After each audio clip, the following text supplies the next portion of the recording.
Hello and welcome to today's conference. My name is Edwin Kumasaru. I'm a postdoctoral fellow at the Paul Mellon Centre, and I'm also a co-convener of the Courtaulds Gender and Sexuality Research Group with Dr. Rachel Warrener. Rachel and I are going to say a few words in introduction, and then we're going to hand on over to Anna and Claire, who have organised today's event with us.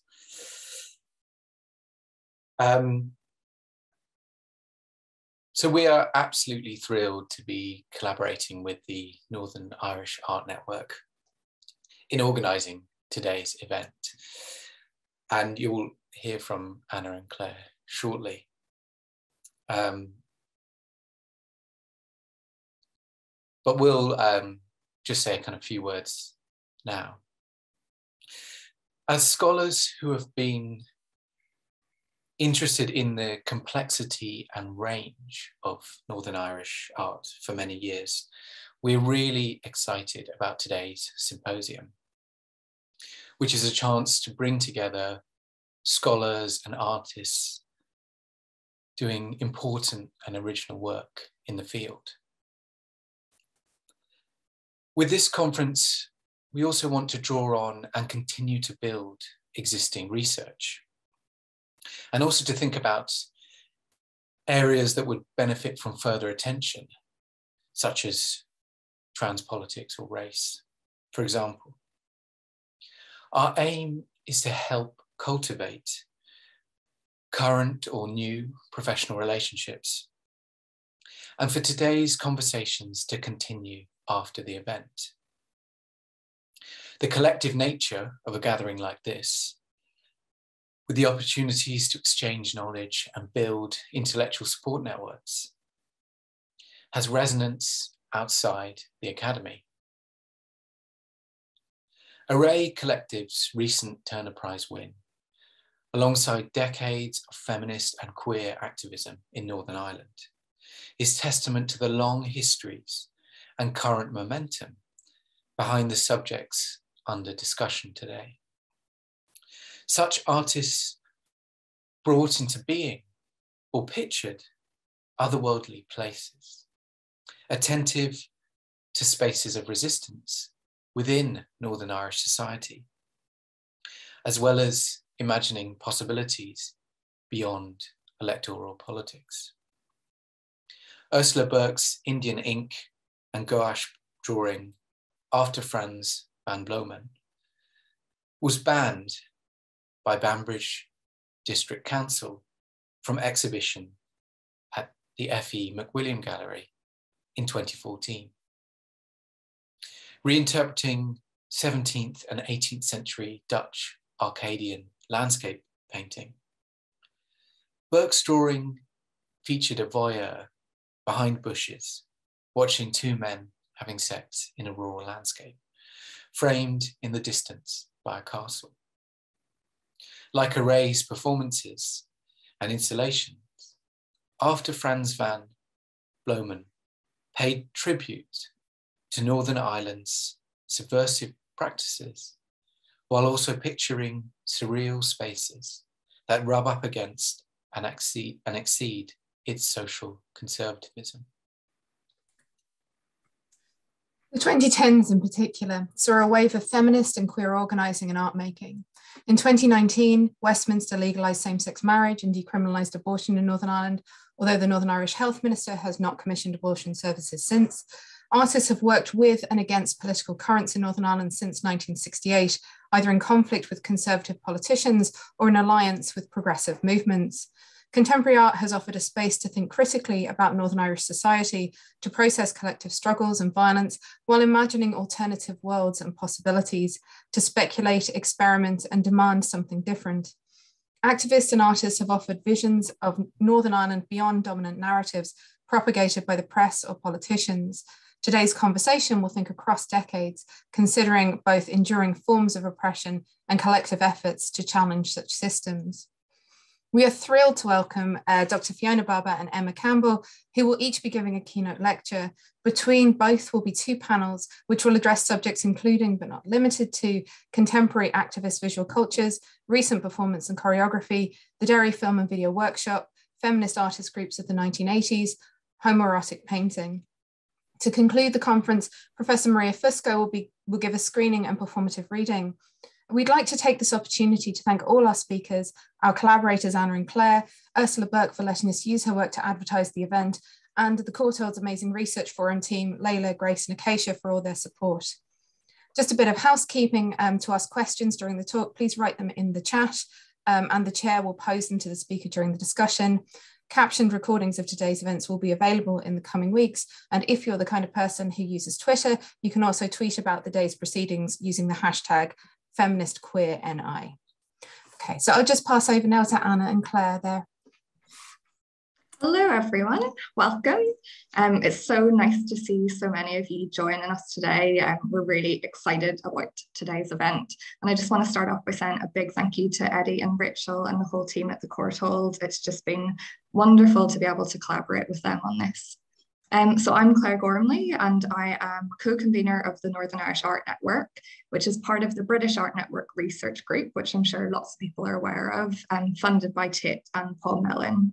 Myself and my co-convener Anna Leaching started the network at the beginning of last year after honestly years of conversation around the need to create a space to connect curators, art historians and researchers who work with or look at art created in the north of Ireland from prehistory to the present day, and also a platform to kind of provide resources to aid some of this work. A lot of you who've spoken with Anna and I or who are maybe part of the network already have probably heard us say this a lot, but we started the network really out of a frustration that often Northern Irish art was sidelined or seen as in some way peripheral, as a peripheral practice in relation to art from the Republic of Ireland and the UK, or only seen in relation to the Troubles or conflict. Our main aim with the network has been to trouble the notion of what Northern Irish art practice is and to create a platform and space to foster connection between the absolute wealth of research practice that's happening around Northern Irish art. In the first year, our membership has grown, and we now have over 70 members from all across the UK, Ireland, and internationally, covering far-reaching topics from early Celtic crosses to current feminist film practice. From this initial activity, we realised that in order to fully explore and give space to the really vast array of research practice, we needed to have kind of structured thematic approach and structure actions and events around this. So our first theme looked at partition and borders, and we had a number of events around this and produced a number of films. And our current theme for the forthcoming months is feminist and queer practice. We have just literally launched our website. I think it went live last night. So please head there for further information. Anna has just put it there in the chat box so everyone can access it. It will be populated over the coming months with events and upcoming information. And if you're a researcher or curator with a focus on Northern Irish art, the email address is on the website. Please do get in touch. We would absolutely love to hear from you. Thanks, Claire. Hi, I'm Anna Leaching, Curator of Art at the Ulster Museum and co-convener of the network along with Claire. And thanks again to Eddie and Rachel for today and for asking us to join. The goals of the network over the next few years are to create networking opportunities for researchers in this field, continue to create a safe space to challenge and explore the complexities of language and framing of art associated with the North of Ireland, create a legacy for all that has come before through mapping and grounding collections, exhibitions, projects and publications. But a major goal of the network, and specifically over this next year, is to facilitate and encourage critical discourse on Northern Irish art, on historical and current practice. So we were absolutely delighted whenever Rachel and Eddie approached us to collaborate on something. As Claire said, we'd already decided our next theme over the next few months would be around feminist and queer practice. as it has come up a lot in our conversations with network members, but is also very central to both Claire and my own personal research. We're very excited about the panels and the speakers we put together for the day, as it really shows the wealth of research and critical thinking that is going on here and at about here. And an interesting observation when you look at the individuals involved today is the amount of researchers that actually have their own artistic practice. And this is something that is important to note about the North of Ireland. Because of the lack of support for critical discourse or research, it is often the artists themselves that have had to take this on. But we actually see this as something really positive, as it truly connects critical thinking and research with current practice. And this also happens often through this wider lens of our social and political climate here in Northern Ireland. And as you'll see from today, this creates a space for incredibly groundbreaking interdisciplinary practice. And we're very excited that the end of the day ends with a look at some current work by Maria Fusco. So touching on what Eddie and Rachel have said, today is very much about the beginning of a focused look on these subjects. And Claire and I actually planned for many of today's explorations to inspire the activity of the rest of the network season. So please do keep an eye out for news on that on our social media channels. And now I'll hand back to Eddie so he can introduce our first keynote speaker of the day, Fiona Barber. It's a profound honour to welcome Dr. Fiona Barber as our first conference keynote here this morning. Barber has had a huge impact on Northern Irish art history, pioneering feminist and queer approaches to produce profoundly urgent and original scholarship. She's also had an extensive influence on myself, not least as my PhD examiner, but also in the imaginative and intellectual worlds her writing opened up. To use theorist Sara Ahmed's phrasing, Barber has created and continues to create paths for others to follow. Before I introduce her properly, I just wanted to briefly reflect on some of her writing, which is not only deeply generous and generative, but also thinks seriously about the relationship between art and politics. Her book, Art in Ireland since 1910, considers the indelible relationships between visual culture and its social context, as well as points of friction and tension. In Barber's thinking is a strong belief that art and artifacts are both products of their political environments and also open up new possibilities, challenging the very frames of perception that shape our lives.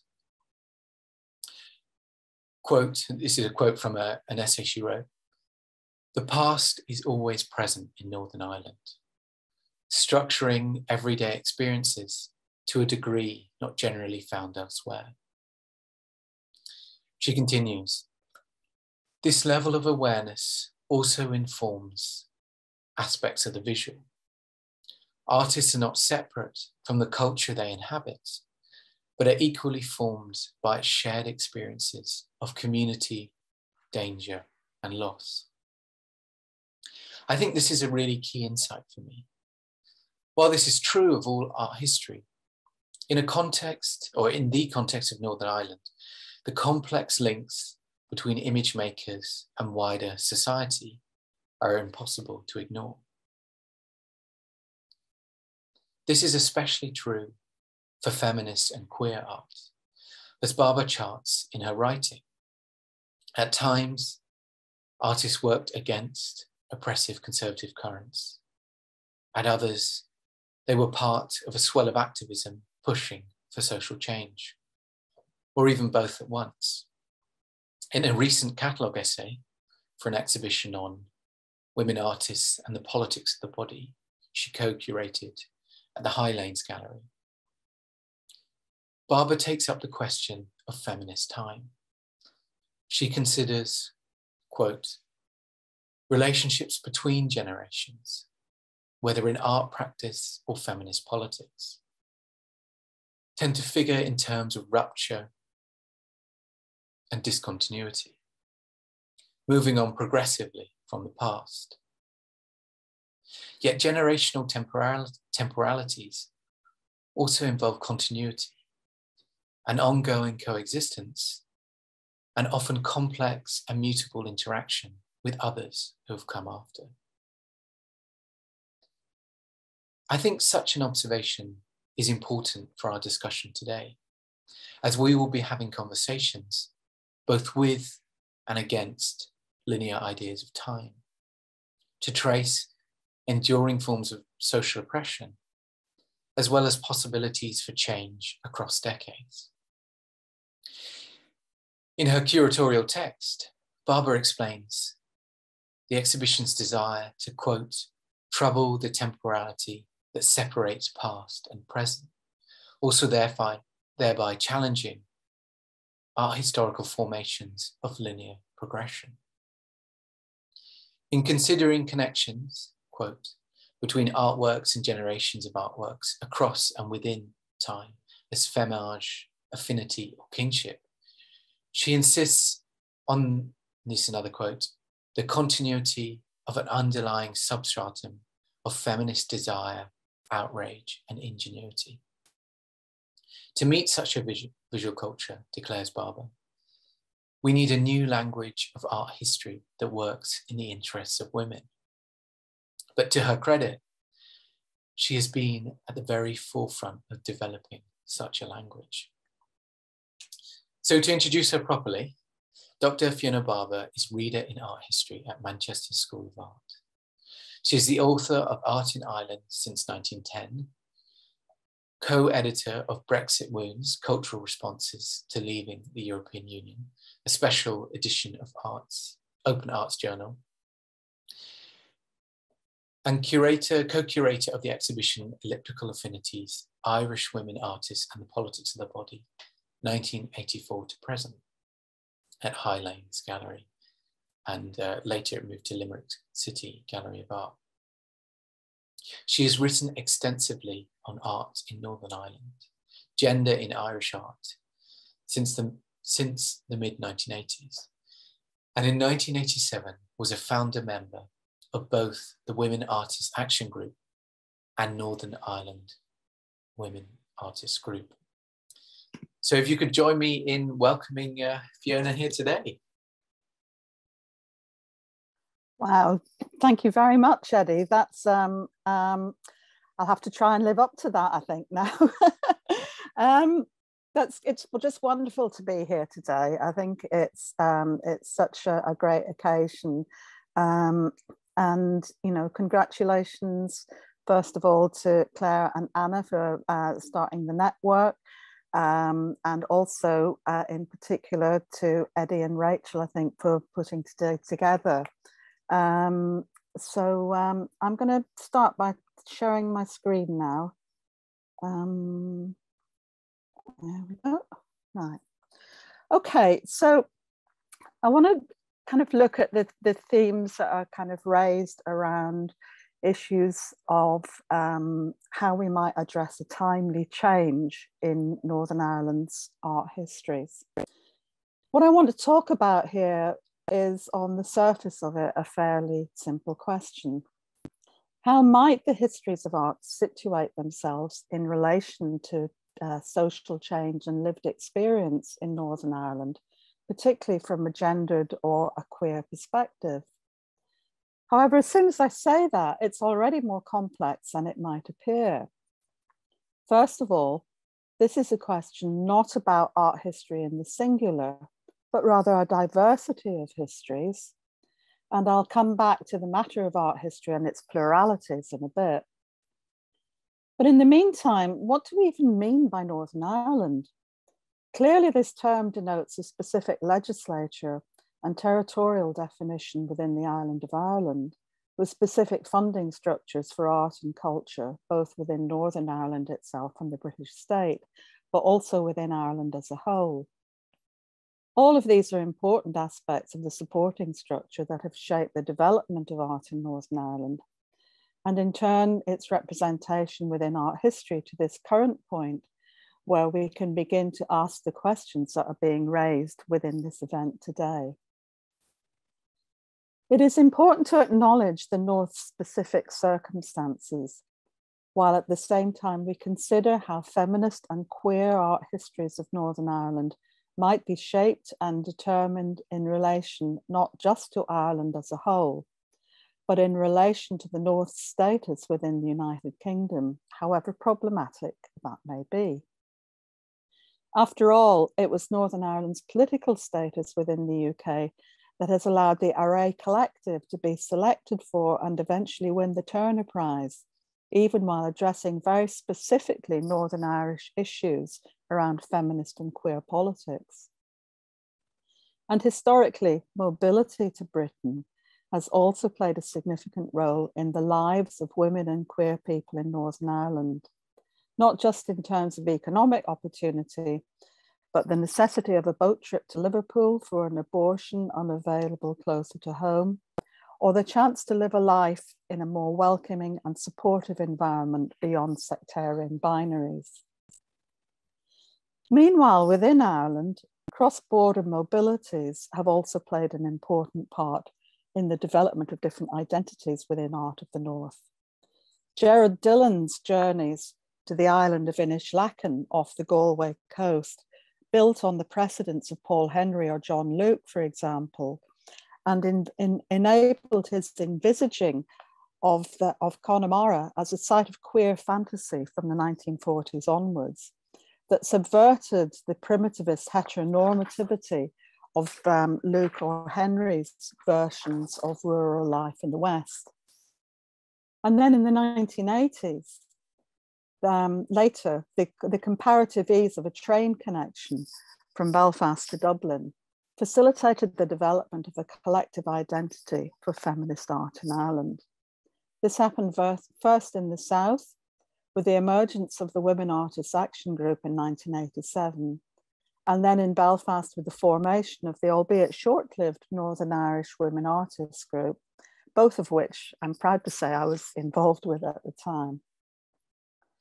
So issues around location are always going to be of significance within the discussion of art in Northern Ireland and the writing of its histories. But at this point, I want to shift focus slightly and instead to start from a different premise that Northern Ireland is not just a place, but a time as well. And this also will have a bearing on the questions we want to ask about history, as one among other discourses that represent and give order to a sense of the past.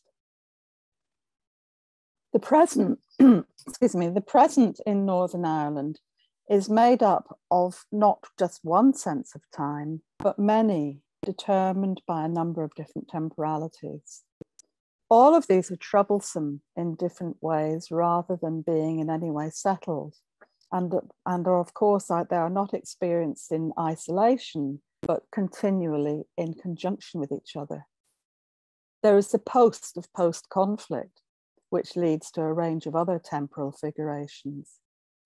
These include not just the role of memory, but a problematic relationship with trauma as a dominant mode of engaging with the past. A key aspect of trauma theory is its invocation of a continual, irreducible present.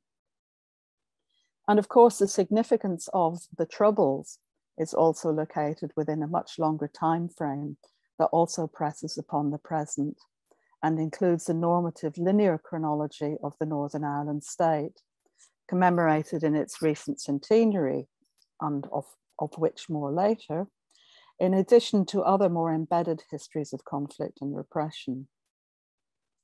But there are other temporalities as well that help to shape our sense of the present. These could include the complexities of Brexit time, the apparent finality of getting Brexit done, as economic historian Bob Jessup has suggested, posited the process of the UK leaving the European Union as a singular event. Instead, particularly for Northern Ireland, the process has been anything but finite, opening onto multiple areas of political and economic uncertainty, rather than the promise of closure and a new beginning. In addition, there are the temporalities of COVID that include both the seeming atemporality of illness itself, but the free fall of lockdown time that broke down the sense of everyday experience and whose implications for the regulation of public life are not yet fully resolved. And finally, there are also the uncertain temporalities of climate emergency, with the predictions of future sea levels rising to engulf much of Belfast in years to come.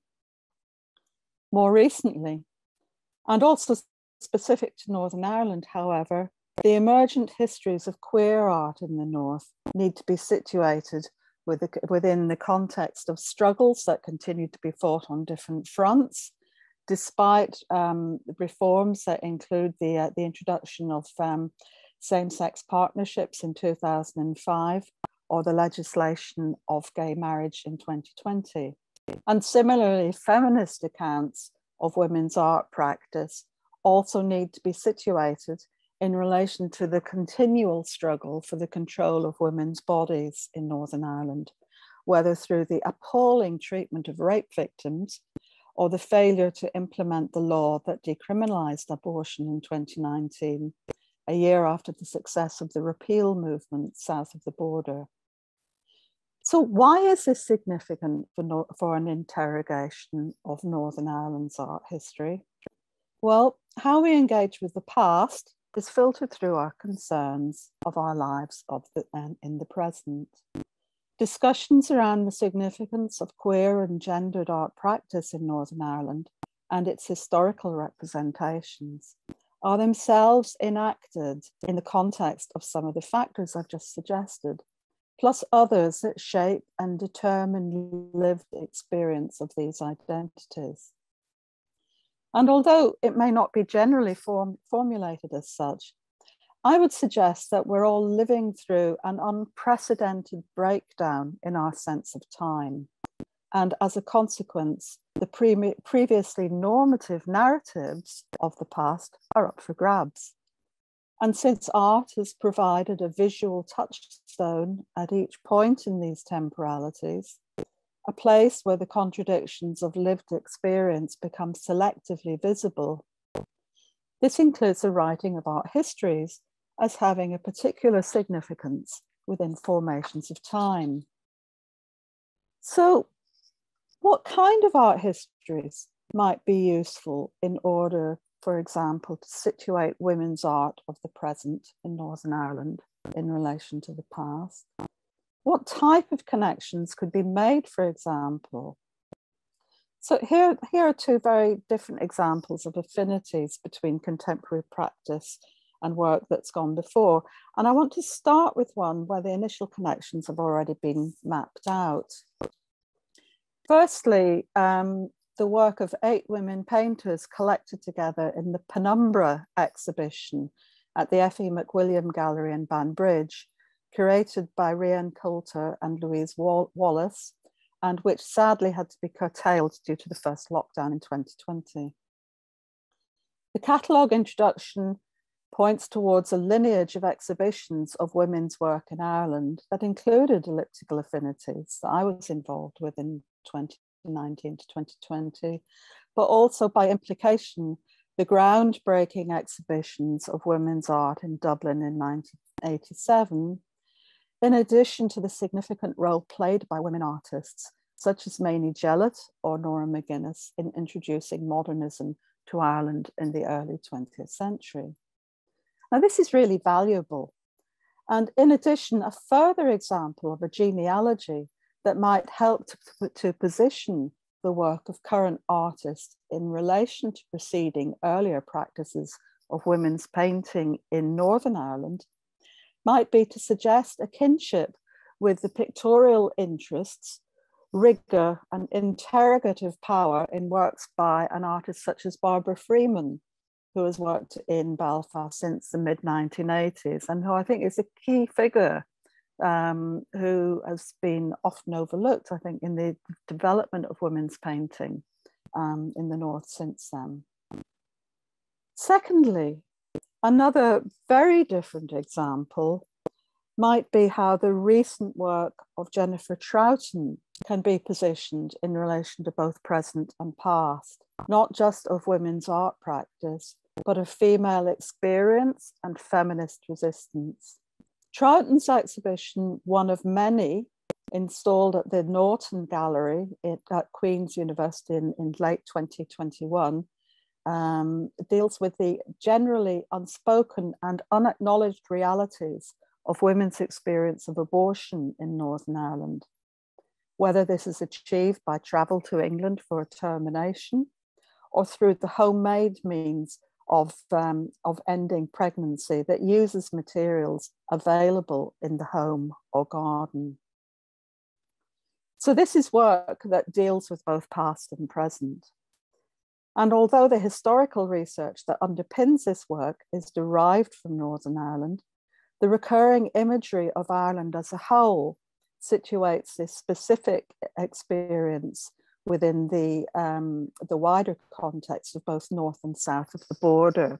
I don't know if you can see in the slide on the right, but the embroidered outline of the island of Ireland is made up of flowers, very much in the tradition of women's kind of domestic embroidery.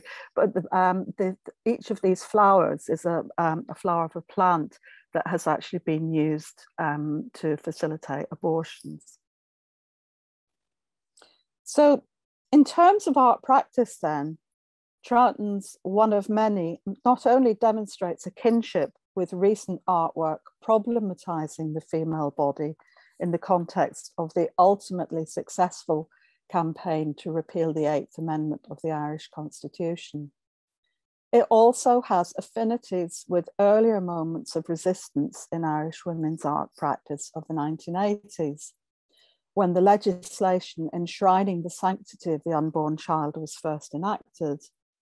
Although its embroidery and delicate watercolors use very different forms of practice from, say, the expressionist paintings of Alice Maher or Patricia Hurl. And these are three works by Patricia Hurl from the late 1980s, installed on the altar of High Lanes Gallery. High Lanes Gallery is in a former church in Drogheda.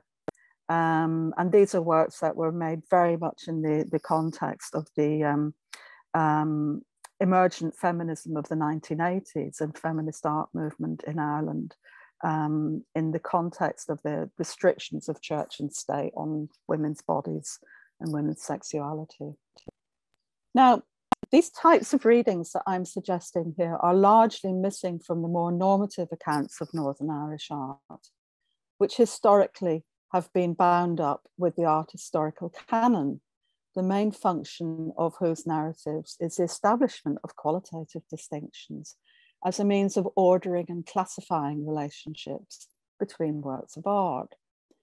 So before we go any further in positing alternatives, I think we need to take a closer look at how this actually works. Within the bigger picture, art in Northern Ireland is generally constructed as marginal to or insignificant within more extensive geopolitical or national canons, in relation not only to histories of British or Irish art, for example, although these are in turn peripheral to other histories, such as the 20th century axis of modernism between Paris and subsequently New York. Yet Northern Irish art has its own canons that are in turn derived not just from a specific location, but the temporalities within which this has also taken shape. The century since formation of the Northern Ireland state, for example, and within this, the period of the Troubles, and indeed Troubles art, also occupies prime position in histories of Northern Irish art. However, the hierarchical systems of value that underpin canonical notions of quality are also explicitly gendered. Within the canons of Northern Irish art, women continue to be marginal, and other identities, such as queer identities or artists of different ethnicities, or those who are differently abled, remain invisible. And although I'm talking here primarily about gender, I think it's also vitally important to signal that there is other work to be done in terms of writing more inclusive, diverse, and multivalent histories of Northern Ireland's art. So, what does the existing canon of Northern Irish art consist of? I'd suggest it looks something like this, starting with Paul Henry in the 1920s, highlights of its chronology, then take in the work of such diverse figures such as John Luke or the sculptor F.E. McWilliam, who was also an active member of the British Surrealist group during the 1930s, followed by Colin Middleton, Gerard Dillon, William Scott, and Basil Blackshaw. And I mean, there's various other figures that you can add or subtract to this. And finally, I think culminating with the work of Willie Dougherty, who I think is a thoroughly canonical figure these days. Now, there are other various artists who can be added to this model, but what they all have in common is that they're all male. The first moves to write the histories of art in Northern Ireland, the 2 volumes of Art in Ulster, published in 1977, also secured the marginalisation of women artists within this schema. John Hewitt's Art in Ulster 1, tracking the development of art in the region from its earliest records until 1957, concluded with a list of artist biographies from the mid-18th century written by Theo Snoddy. Of 115 in total, only 16 were women. Snoddy also provided biographical notes for the companion volume, Art in Ulster 2, written by Mike Catto. In this instance, women only made up 4 of the 30 artists covered. Meanwhile, in S.B. Kennedy's more scholarly monograph, Irish Art and Modernism, 1880 to 1950, published in 1991, there's still frustratingly little about women artists in the North over this period. And this level of exclusion and silencing was one reason when, as a feminist art historian who's originally from Northern Ireland, I was keen to ensure that women are visible as part of the historical narrative of art in Ireland since 1910. Now, the attributions of value inherent in the canon also extend beyond the writing of art history itself and into related areas such as the curating of exhibitions, which also reciprocally sustains the discourses of art historical writing. So, as an example of how canonicity might work in practice, and which demonstrates how it might be visualized, I want to look in a bit of detail at a recent high-profile exhibition at the Golden Thread Gallery in Belfast. Part of Northern Ireland's centenary commemorations, neither an elegy nor a manifesto, ran for 3 weeks in October to November 1921. Clearly, attempting to be ambitious on some levels, it contained the work of over 100 artists selected by independent curator Sean McKenna, and covered a period from roughly 1921, starting inevitably with an iconic work by Paul Henry, to the work of more recent graduates from the University of Ulster. The exhibition was divided into 6 parts, which, although claiming to present an alternative to linear histories, still followed a roughly chronological format. The opening section, A Sense of Place, which we see here, situated a range of art practice against the shadowy economic and political background of the new Northern Ireland state. And as might be expected, included such canonical figures such as Luke or Dillon, whose queerness is only acknowledged in the accompanying exhibition handout in the coyly encoded reference to his, and I quote, own conflicting relationship with religion and personal identity. despite the scholarship of Rian Coulter and others. Yet this opening section also featured a relatively significant number of works by women, 8 out of a total of 22 in this room, including Georgina Moutre-Kyle, Greta Bowen, and Catherine Bridle, more generally recognised within the histories of Northern Irish art as the teacher of William Scott and T.P. Flanagan, rather than as a significant painter in her own right. And at the right of this slide, you can see there's 2 works. That's a painting by Kathleen Bridle and Greta Bowen beneath there. Yet any hopes that a feminist viewer might have of significant intervention within the gendered construction of the Northern Irish canon gradually drained away during the rest of the exhibition, with the exception significantly of its coda, Facing the Future, that showcased the work of recent graduates and was shown in an adjacent side gallery. However, what was significant about this exhibition was not so much, I think, what was included, but what wasn't or couldn't be. And here I want to go back to the title, Neither an Elegy nor a Manifesto. This is also the title of a poem written in 1972 by John Hewitt, whose role in shaping the discourse around art in Northern Ireland actually cannot be underestimated. Hewitt's poem addressed the difficulty in both remembering and memorialising those already killed in Northern Ireland's political conflict.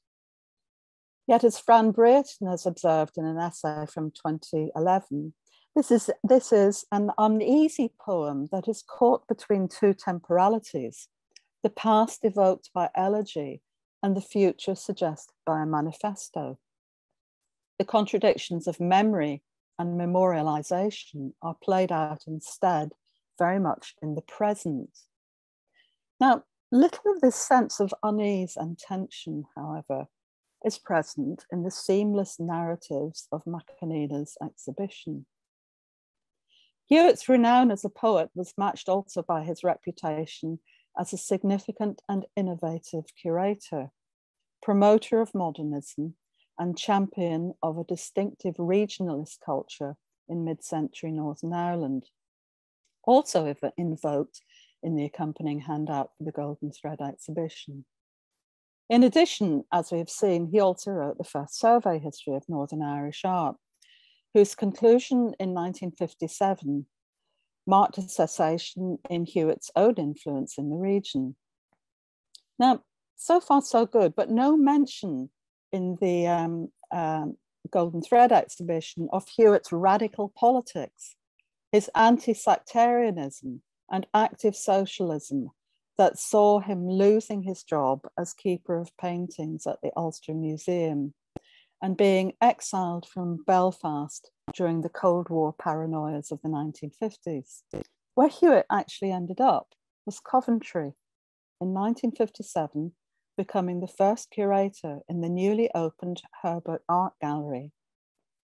And this is where, almost 65 years later, in a wonderful example of elliptical connectivity and a further instance of Belfast-based radical politics disturbing the art world, this time in Britain as well, the Array Collective won the Turner Prize in 2021. Meanwhile, back in Belfast at the exhibition that appropriated Hewitt's title, the representation of politics was also one that was continually curatorially constrained and negotiated.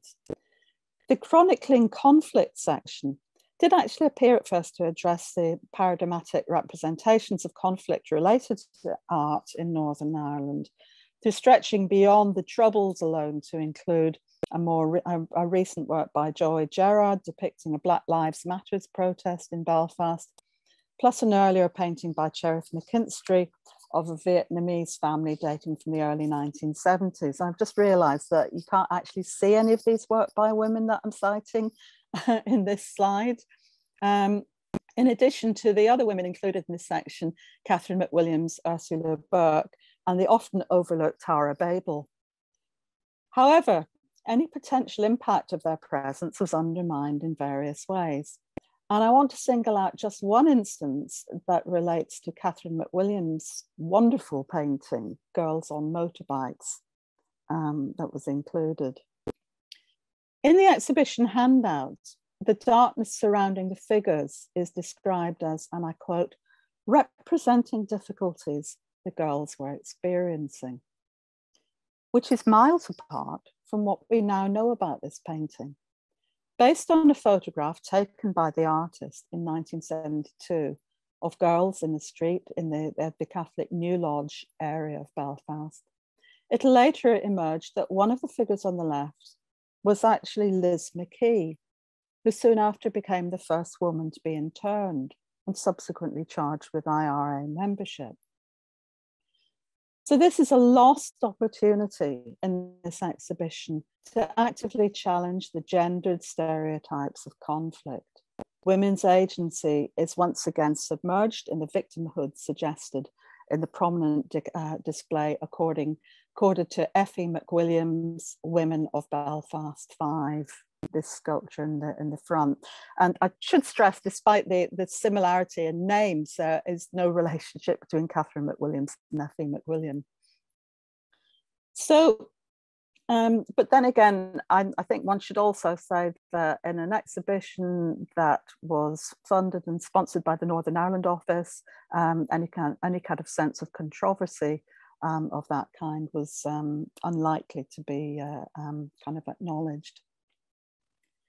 So of a total of 105 works in the main body of the exhibition, only 26 are actually by women artists, although this situation changes drastically in the final section, Facing the Future, of recent student work. Here, of the 29 works selected, 20 were by female artists, in addition to 2 explicitly identifying as queer.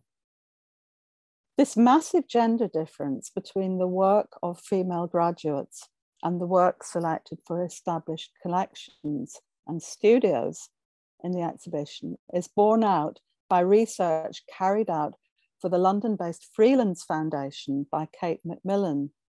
And I want to consider this briefly, as it also has applications to the formation of gender-based art historical canons.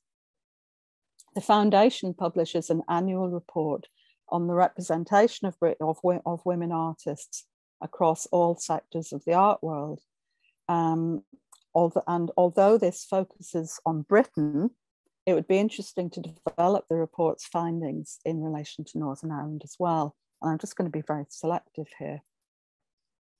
So in 2019 to 2020, according to the report, women made up 65% of all students accepted onto undergraduate courses in art and design in Britain, while 73% of students on postgraduate courses in art and design were female.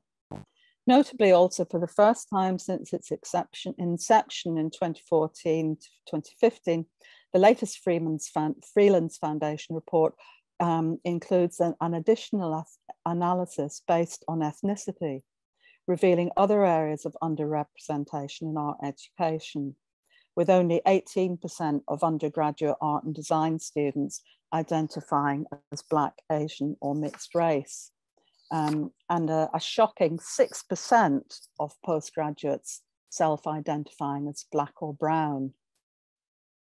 Again, it would be interesting to see how these figures compare with the situation in Northern Ireland. After college, however, the situation changes fairly radically. And here I want to return to a focus primarily on gender. Although women were offered more exhibitions than men in non-commercial galleries across Britain and have continued to win major awards, such as the Turner Prize, their work was much less likely to be reviewed in the national media, whether in group or solo shows. Meanwhile, in major institutions defined as with over £1 million in funding, 71% of all exhibitions over the last year were by men, and in 2019 to 2020, only 1 in 3 artworks bought by the Tate was by a woman. In the government art collection, which was one of the sources from which work was selected for neither an elegy nor a manifesto, fewer than 11% of the total number of works are by women artists. However, the implications of these figures go way beyond one exhibition alone. Large, well-funded institutions are more likely to be those that produce catalogues and documentation for their exhibitions. In addition to art criticism and media reviews, this documentation is a crucial component of the textual material out of which the discourses of art history are constructed. If women artists aren't visible even at this level, then the cards are already stacked against their inclusion in art history as anything other than marginal. And in this light, part of the work that needs to be done in changing the gendered construction of Northern Ireland's art histories involves not only the inclusion of both historical and contemporary women artists in exhibitions, but to ensure that their work is also written about at the time. Now, the thing about the canon, though, is that we can't just walk away from it, as it'll still be there as an authoritative formation of establishing value and relationships both between artworks and the artists who make them.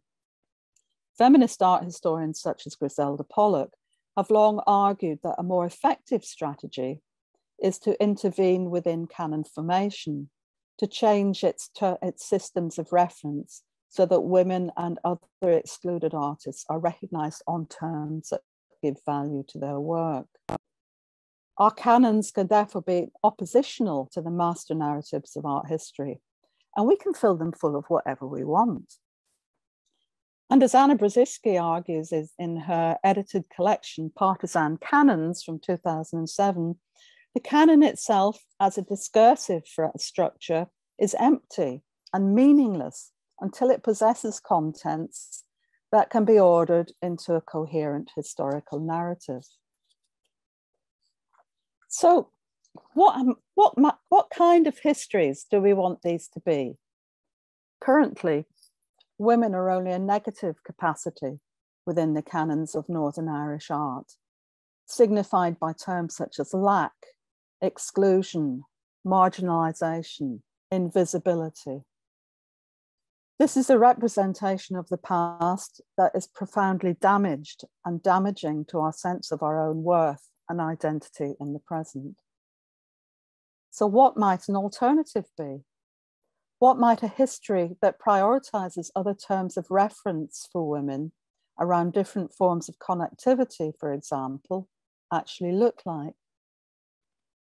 One of the ways I think this might take shape is through the idea of reparation, a focus on what the writer Olivia Laing identified in her collection of essays, Funny Weather, Art in an Emergency, as practices of resistance and repair, focused around art that finds nourishment and sustenance in challenging environments, not as a means of turning our back on them, but as a means of finding a way through.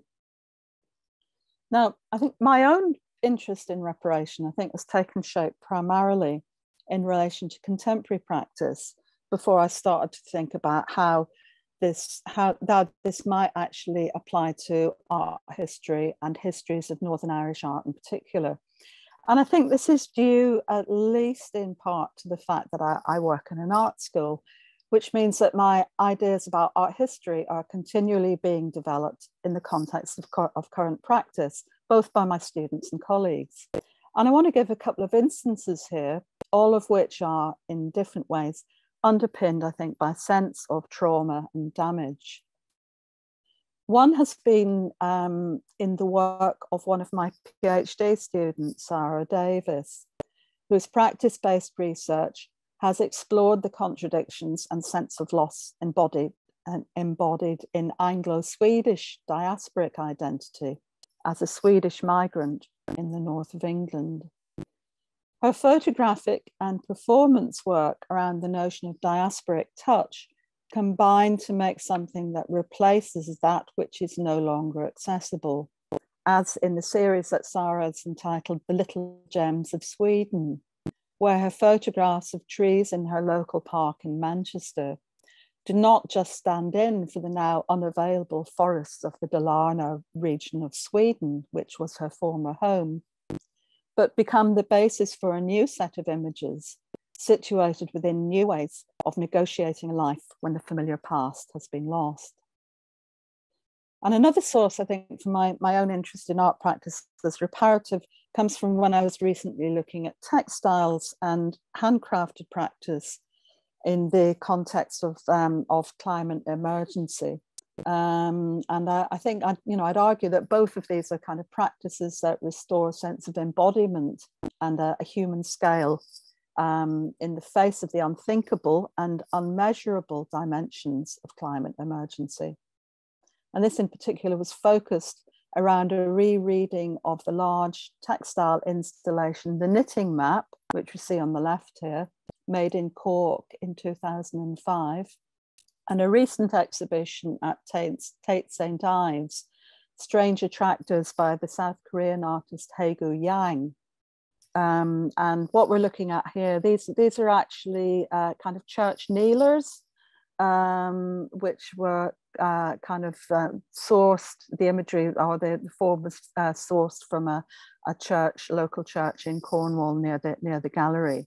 And finally, most recently, I'd also include the ethics of care that underpin the RA Collective's staging of a 1980s barroom as an alternative to the focus on conflict and confrontation in iconic histories of art in Northern Ireland. The sense of a warm and comforting environment when staged at the Herbert, although underpinned by the traumatic knowledge of the history of the Troubles, took me right back to the haven that was the back bar of Lavery's in Belfast in the late 1980s. Now, in writing about reparation in relation to contemporary art, Lang has explicitly acknowledged the work of queer theorist Eve Kosofsky-Sedgwick, and in particular Sedgwick's wonderfully titled essay, Paranoid Reading and Reparative Reading, or You're So Paranoid You Probably Think This Essay Is About You, first published in the 1990s and then again in 2003 in Kosofsky's final collection. And Sedgwick's final collection, sorry. Towards the end of the essay, she outlines an alternative to the negative affects of paranoia as a mode of interpretation that draws on Melanie Klein, among others, to suggest that the damaging and damaged fragments of shattered experience can be reassembled. As she says, and I quote, into something like a whole, but not, she continues, necessarily like any pre-existing whole. Once assembled to one's own specifications, the more satisfying object is available both to be identified with and to offer nourishment and comfort in return. Reparation is not an escape from hard times, but if it can provide a means whereby we might foresee a future, it can also offer a means of envisaging the past in ways that might sustain us in the present. So, what might a reparative feminist canon of Northern Ireland's art look like?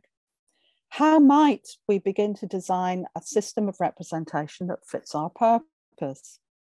And although I'm focusing here on a feminist canon, I'm really looking forward to someone taking on something similar for a history of queer art in Northern Ireland. So if, as Anna Brzezinski suggests, the canon is an empty structure, let's fill it full of women, all of whom, of course, come with baggage, at least some of which is the damaged and damaging fragments of their own exclusion. There's no room for the pretensions of disinterested spectatorship here. So where might this start? If we're thinking about a time span from 1921 as in terms of the formation of the Northern Irish state, this will not be continuous or complete, acknowledging the conditions of silence and exclusion that have brought us to the point whereby we can make our own representations.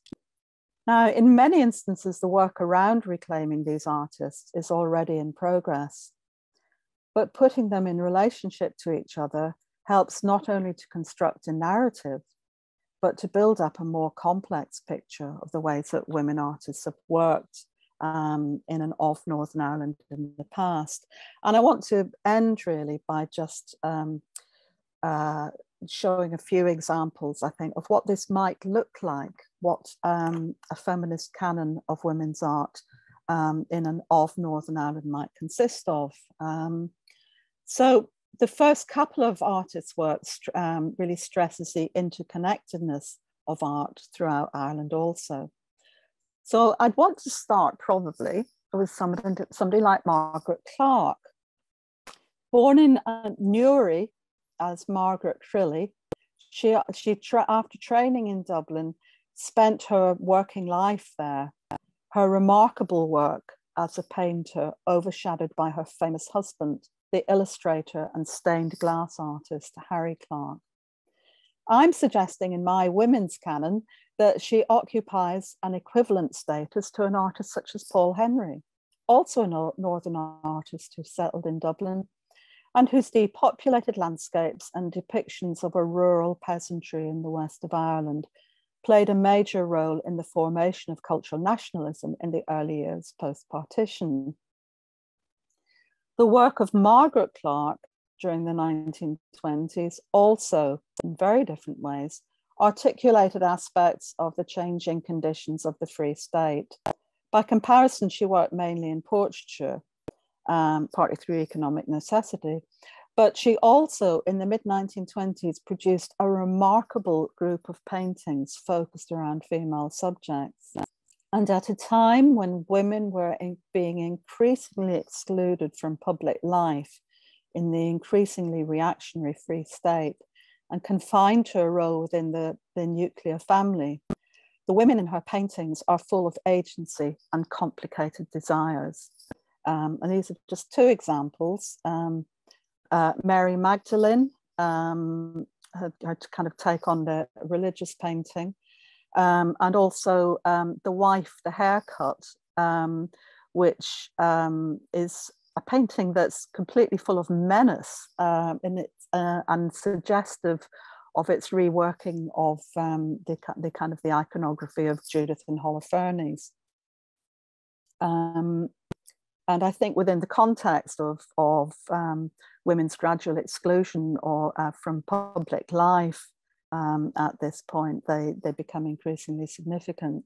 And both of these works were shown in an exhibition of Clarke's work organised by the National Gallery of Ireland in Dublin, and also Rian Coulter at the F.E. McWilliam Gallery in Banbridge in 2017.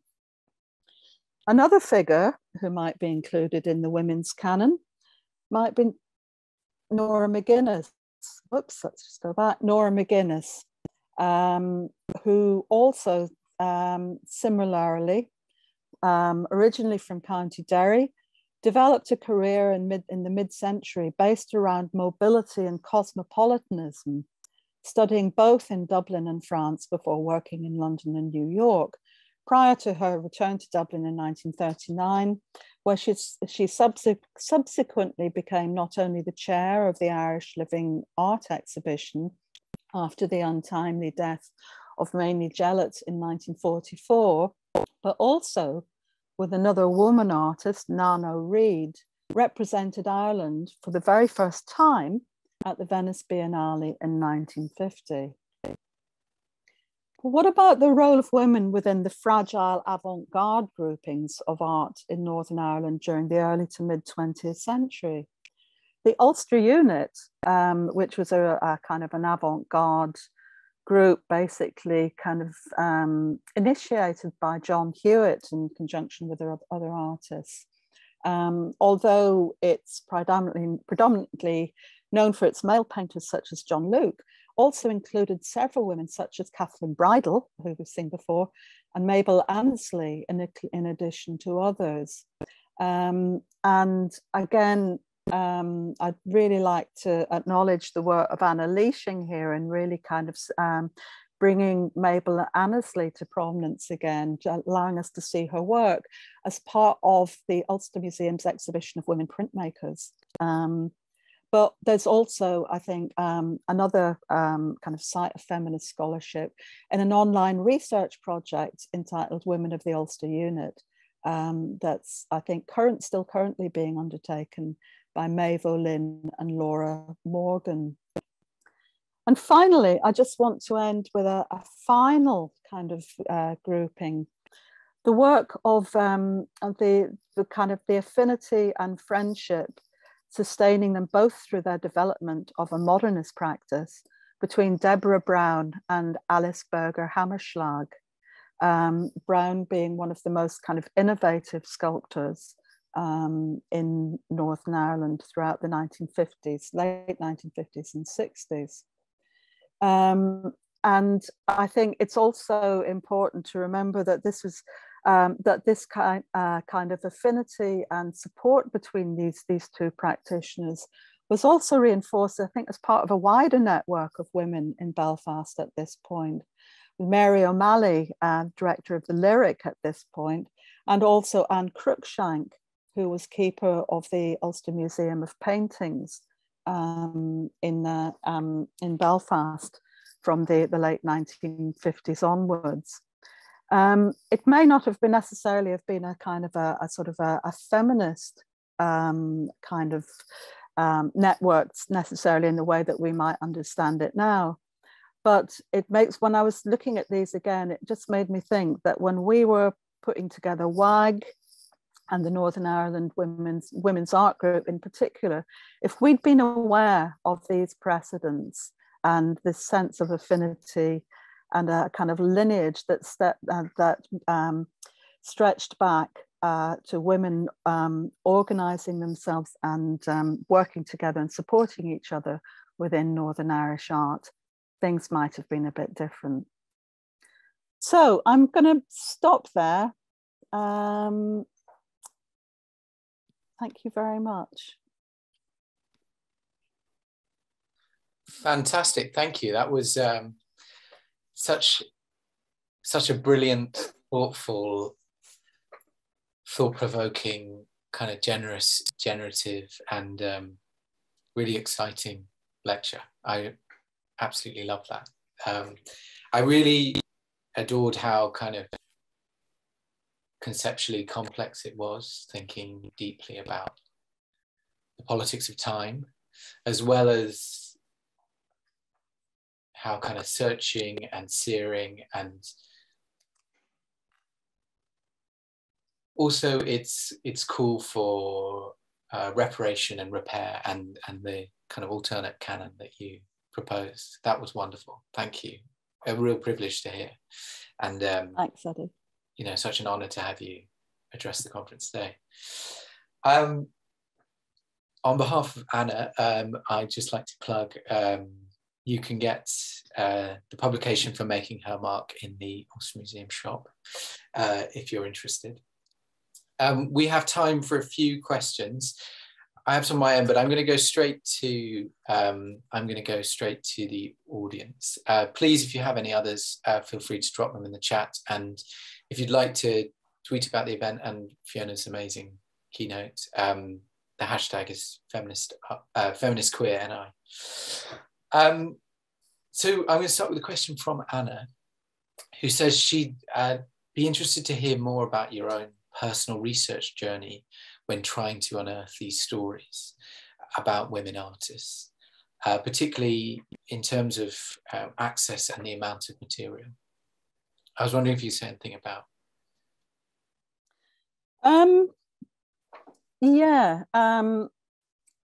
Well, I think first of all the Margaret Clark material. This was something that it kind of started, I think, back when I was doing art in Ireland and the kind of research for that big book. And it started just by chance, really, like going through a catalogue from NGI. And there was an inclusion of a painting by Margaret Clarke, who I'd come across, I suppose, briefly in the kind of giant exhibitions of women's art that were staged in the 1980s. But at that point, I was just kind of so blown away by all of these artists I hadn't really heard of. She didn't really register with me in quite the same way. And I came across this painting in the NGI catalogue, which is called Bath Time at the Crash, which includes a central figure of what I then discovered was her main model, who was a woman who worked in her household, holding a white woman holding a black baby.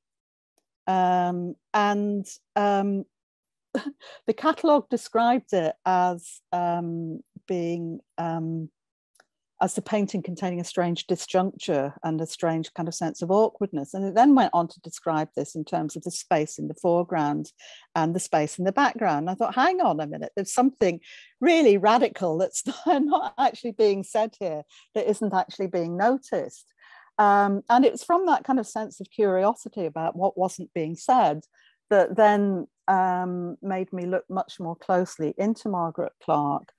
And my research around that particular painting led into questions around race and blackness in the formation of the early Irish state, in relation to ideas of miscegenation, I think, and similar kinds of questions. And from that, I think, from one painting, it then kind of spilled out into an awareness of just what an amazing body of work this was that had been overlooked.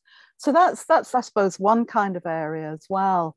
And yeah, I suppose I'd say a lot of it's come through chance encounters. I kind of completely fell in love with Deborah Brown's work when I went to see an exhibition by her in Derry about 10 years ago. And had this kind of amazing experience of like looking at these like incredible kind of fiberglass works, which are getting really quite old now as well, and being aware almost of a kind of a sublime sense of decay as the light moved across the material of the work, and then from that then wanting to find out more about it. So yeah, I mean, I'd say quite honestly a lot of my discoveries have not been systematic, but they've been kind of more to do with the role of chance and following up on that, basically. So I don't know if that answers your question. That's a wonderful answer. I love the idea that chance actually plays a big role in research, and you can stumble across something that can open up a series of questions and worlds. We've also got a question from Emma Campbell. She says, do you feel that women and queer artists largely work within the same visual languages and styles of their male contemporaries, or was there any difference in approach, if not subject? I suppose it depends when we're thinking of. I think there are certain kind of languages that are, I suppose, in the kind of the media that are kind of common to whichever gender you identify with. But I think certainly within more recent work, I think historically, really kind of since the 1970s, it's kind of been well documented that feminist work, for example, initially, well, particularly within the UK, interestingly, this wasn't the case necessarily within the south of Ireland, that feminist artists were kind of rejecting things like painting and the representation of the body in terms of its objectification of women and so on, and the kind of developing practices, I think, that were initially more based around conceptualism and performance, which I think still provides obviously a really useful kind of vehicle for articulating and investigating those kinds of different political issues. But significantly, I think also it was very different within Ireland, where those practices weren't taken up so much, I think, by feminist artists in the South. But what is interesting is that you have like the discourse of things like neo-expressionism, for example, being taken up, and also within the North, I think, in the 1980s as well. But particularly in the North, I think being kind of articulated and directed by artists like Rita Duffy and Alice Maher, who really need to be made visible as part of this as well, both of whom were in Belfast in the 1980s. Alice was studying in Belfast at that point, and who were using these kinds of languages that were shared with their male contemporaries to say something that was very, very different. Duffy about the experience of women in conflict, and Maher looking, I think, more south of the border, really, to these kinds of struggles that were going on around the control of the female body in the light of the Eighth Amendment. That was a brilliant answer. Thank you. I suppose, I guess it makes me wonder if there could be something that might be termed a feminist or queer aesthetic, or not that those necessarily, those could be overlapping or they could be distinct, and they could operate in certain times and places, I guess. Okay, we're kind of running over, so very quickly and finally, I'll just ask one by Catherine Harper. She is asking about the impact of homophobia on the art scene in Northern Ireland, and particularly, I suppose, not just about the artists who may have left Northern Ireland because of that homophobia, but the ones who remained and may have left more coded references in their work. So she's asking if there's a space for a project that archaeologically mines the work of that period for signs of queerness. I really hope there is. I totally agree with that, Catherine. I mean, basically the short answer is yes. And, you know, I would love to see that. I mean, my own work has been primarily looking at kind of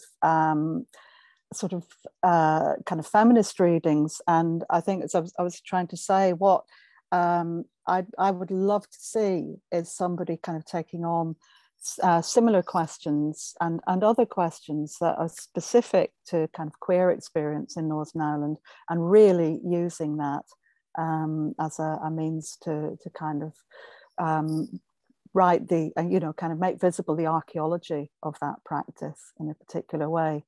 So just putting it out there as a potential project for somebody, that's probably a good place to end. Thank you so much. You were amazing. That was fantastic. And I can't tell you how much I enjoyed listening to you speak. That was really wonderful. And like I say, a real honor and a privilege. I'm sure our audience, if you could express any thanks in the chat, I'm sure Fiona would love to hear that. Thank you for having me. We're going to have a break now, and we will be back at 11:30. Thank you so much, and see you then. Hello everyone, welcome back. I hope you managed to nip off and get a very quick cup of tea. We are going to start into our first panel of the day now. So yeah, I just want to welcome everyone back. For those of you who didn't manage to catch us at the beginning, I'm Claire Gormley, and alongside Anna Leaching, I run the Northern Irish Art Network. One of Anna and I's big goals when we started the network was to encourage more critical discourse around contemporary Northern Irish practice in particular, as there's just not been enough critical attention given to the wealth of work that's coming out of the North. So I'm delighted today to be hosting this panel, which brings together some really exciting and very much needed research on a number of strands of contemporary Northern Irish practice. We're going to hear papers by three panelists today, Dr. Catherine Spencer, Dr. Shona Hill, and Dr. Claire Gallagher, who'll present papers, all of which in some way take a lens of gender or sexuality to their study in order to disrupt historically oversimplified readings and interpretations of the North. Following the 3 papers, we're going to head into some discussion. We'll have about 30 minutes for questions at the end. So I just want to encourage everyone, please do feed in with your questions to the chat box. We'd love for it to be conversational and involve everyone. And I will field as many of those as I can to the panelists at the end. So our first speaker today is Dr. Catherine Spencer. Catherine is a senior lecturer in the School of Art History at the University of St Andrews. In 2001, she co-curated the exhibition Life Support, Forms of Care in Art and Activism at the Glasgow Women's Library, and is currently working on a book project provisionally titled Abstract Subjects, Art in Britain Between the Border and the Trace, supported by an AHRC Early Career Leadership Fellowship. Today, Catherine's going to be presenting her paper entitled The Trace and the Stain. Catherine, I'll hand over to you now. Thank you very much for joining us. Oh, brilliant. Thanks so much, Claire, and thanks so much, Anna and Eddie and Rachel as well for organising today. I'm really excited to be here. I will just start sharing my screen. Okay, brilliant. I will dive straight in. I really hope that this paper won't go too much over the old ground that the call for papers for today very compellingly articulates the need to move away from. And that call clearly states the aim for Northern Ireland's feminist and queer art histories to complicate, quotes, much of the discourse around Northern Irish art after 1968, which is so often dominated by examinations of the impact of the Troubles, and to nuance this discussion by highlighting the complex and various approaches to political art making that formed a significant part of Northern Irish practice. So this paper will stay with a body of work that did respond to the conflict in the North from the late 1960s through to the 1990s, and which examines its creation through the act of bordering and its reinscription of those borders through violence. But it will also attempt to look at that work in an expanded frame and explore how we might take account of Northern Ireland's political history since the 1960s when thinking about modern and contemporary practice, but not be confined solely to it. So the aim of my paper is perhaps then quite a small one within the wider framework of today. But I hope to begin this first panel by looking at the so-called Troubles within a comparative context to try and shift, even if ever so slightly, its cognitive dominance over this period in art history, as we've already heard this morning. So the body of work that I want to spend time with in the next 15 to 20 minutes is that of Risa Donna, which I've been thinking about now for several years.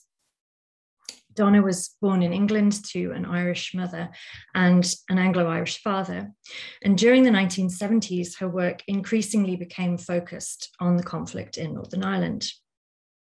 And her engagement with the political situation was spurred in part by a visit to Northern Ireland and to Ireland with her mother, and by work as a visiting examiner at the Belfast College of Art, which meant that she was directly exposed to the febrile situation in the North and increasingly addressed it in her work. But that address was done very consciously and self-reflexively over distance and from a degree of removal. The first fully developed work by Donna to synthesize her concern with a number of key events that had happened in the late 1960s and early 1970s is this work, Evening Papers, Ulster, 1972 to 74, created between 1973 and 74. And this painting emerged around an image from a newspaper with which Donna became obsessed, showing the victim of a bomb blast covered by newspapers. And that's what you can see in this lower right-hand part of the canvas. The work manifests what would, during this decade, become Donna's signature style, a process that fuses abstracted and abstracting mark making with the diagrammatic plotting of incidents across the picture plane. And here references include the crosses, which marked the victims of Bloody Sunday during protests after the murder of 13 people by the British Paratrooper Regiment in 1972. And then on the far left here, this is a rendering of a photograph by Clive Limpkin from his photojournalism in Derry during the late 1960s. And these are suspended in evening papers in this matrix, which invites viewers to draw lateral connections between them. And those are rendered almost literally by these striations crossing the canvas, which reference rain, but which also, I think, invite us to start to do that action of plotting and mapping that Donna herself is presenting within the frame here. Now, this approach was a process that Donna had developed prior to the shift in her attention to Northern Ireland. And it was one which had significant, if not representationally identifiable, connections with the feminist arts movement, which informed a collaborative mode of working that Donna developed with students that she taught at the University of Reading in the late 1960s and early 1970s. And I'm just showing you here an example of this earlier work. This is a work that's actually based on the mappings of Walden Pond that Henry David Thoreau did in his book Walden. So Donna's connections with the feminist arts movement can be traced in the literature. They're referenced in early writings and reviews of the artist's work. But the consensus, backed by the artist herself, is that feminist concerns fell away as she became increasingly preoccupied with Northern Ireland. Rather than it being a question of either or, however, I want to see in this paper if it's possible to keep that feminist frame in clearer sight when thinking about Donna's work. And by doing so, to see how this might enable us to understand her engagement with the conflict, and by extension that of other artists, from an expanded perspective.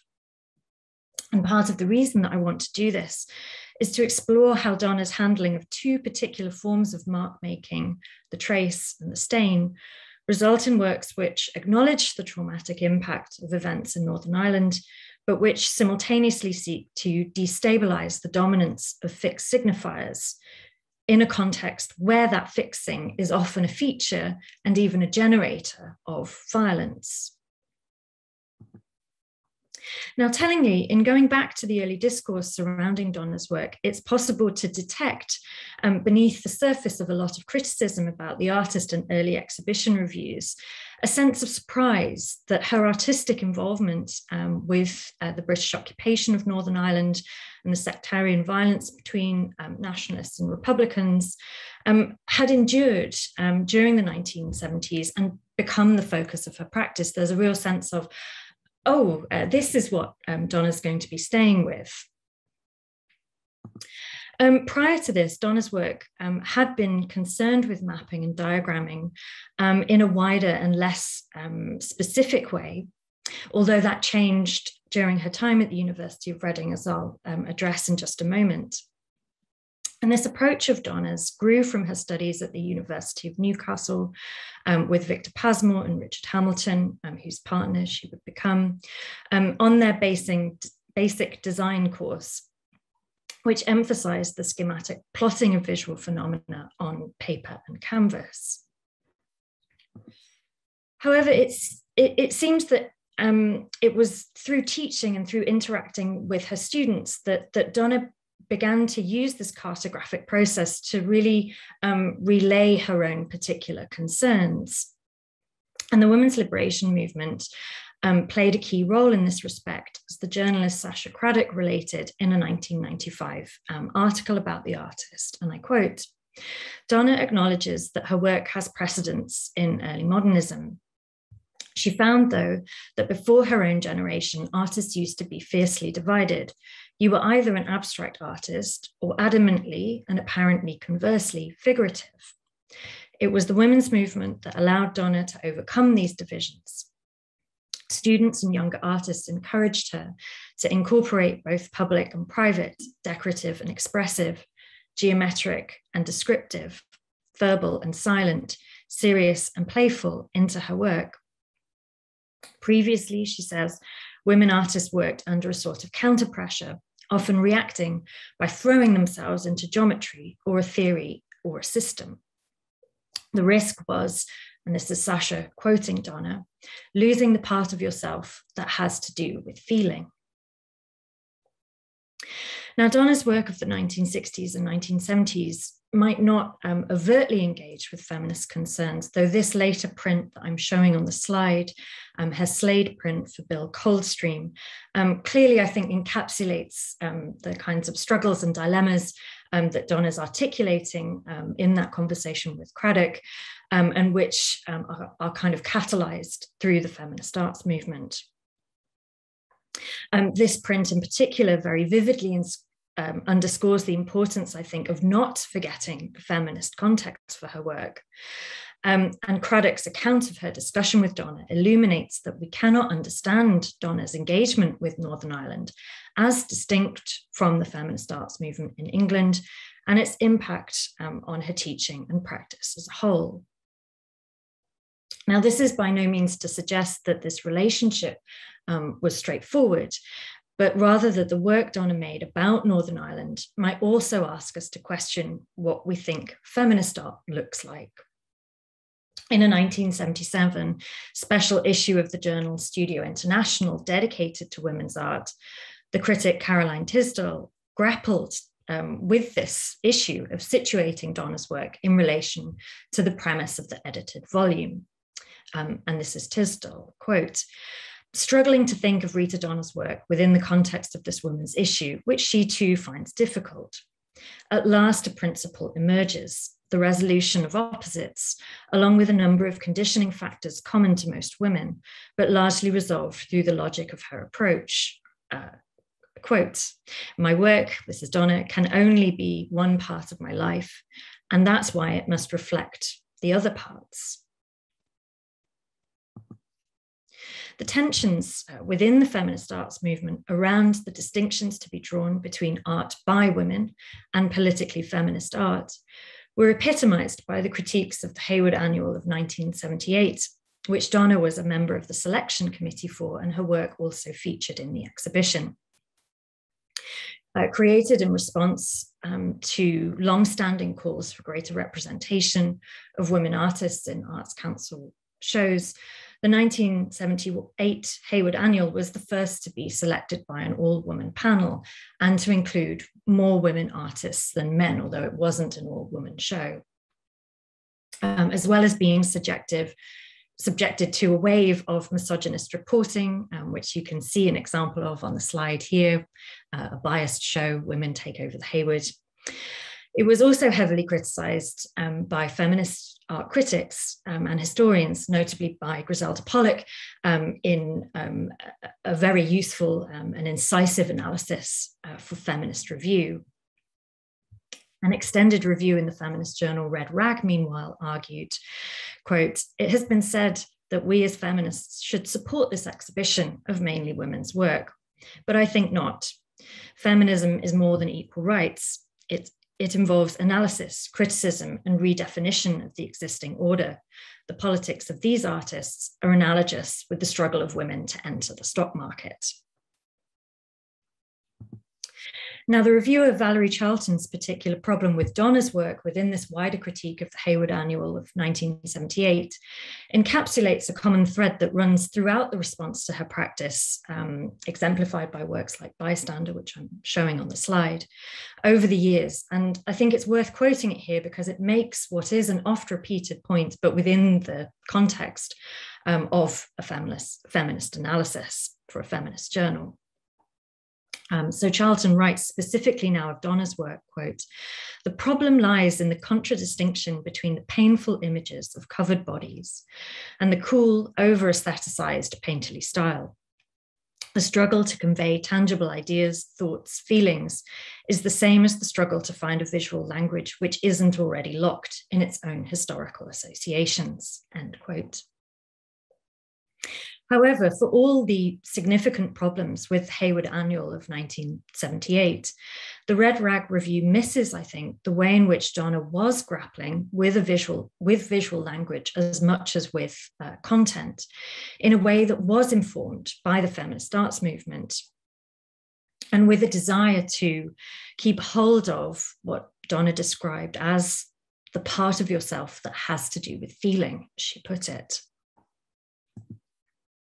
Perhaps the most visible and concrete manifestation of this is a work, or a body of work and a body of interactions, really, that emerged from a 3-week period of experimentation that Donna undertook with her students at the University of Reading in 1970.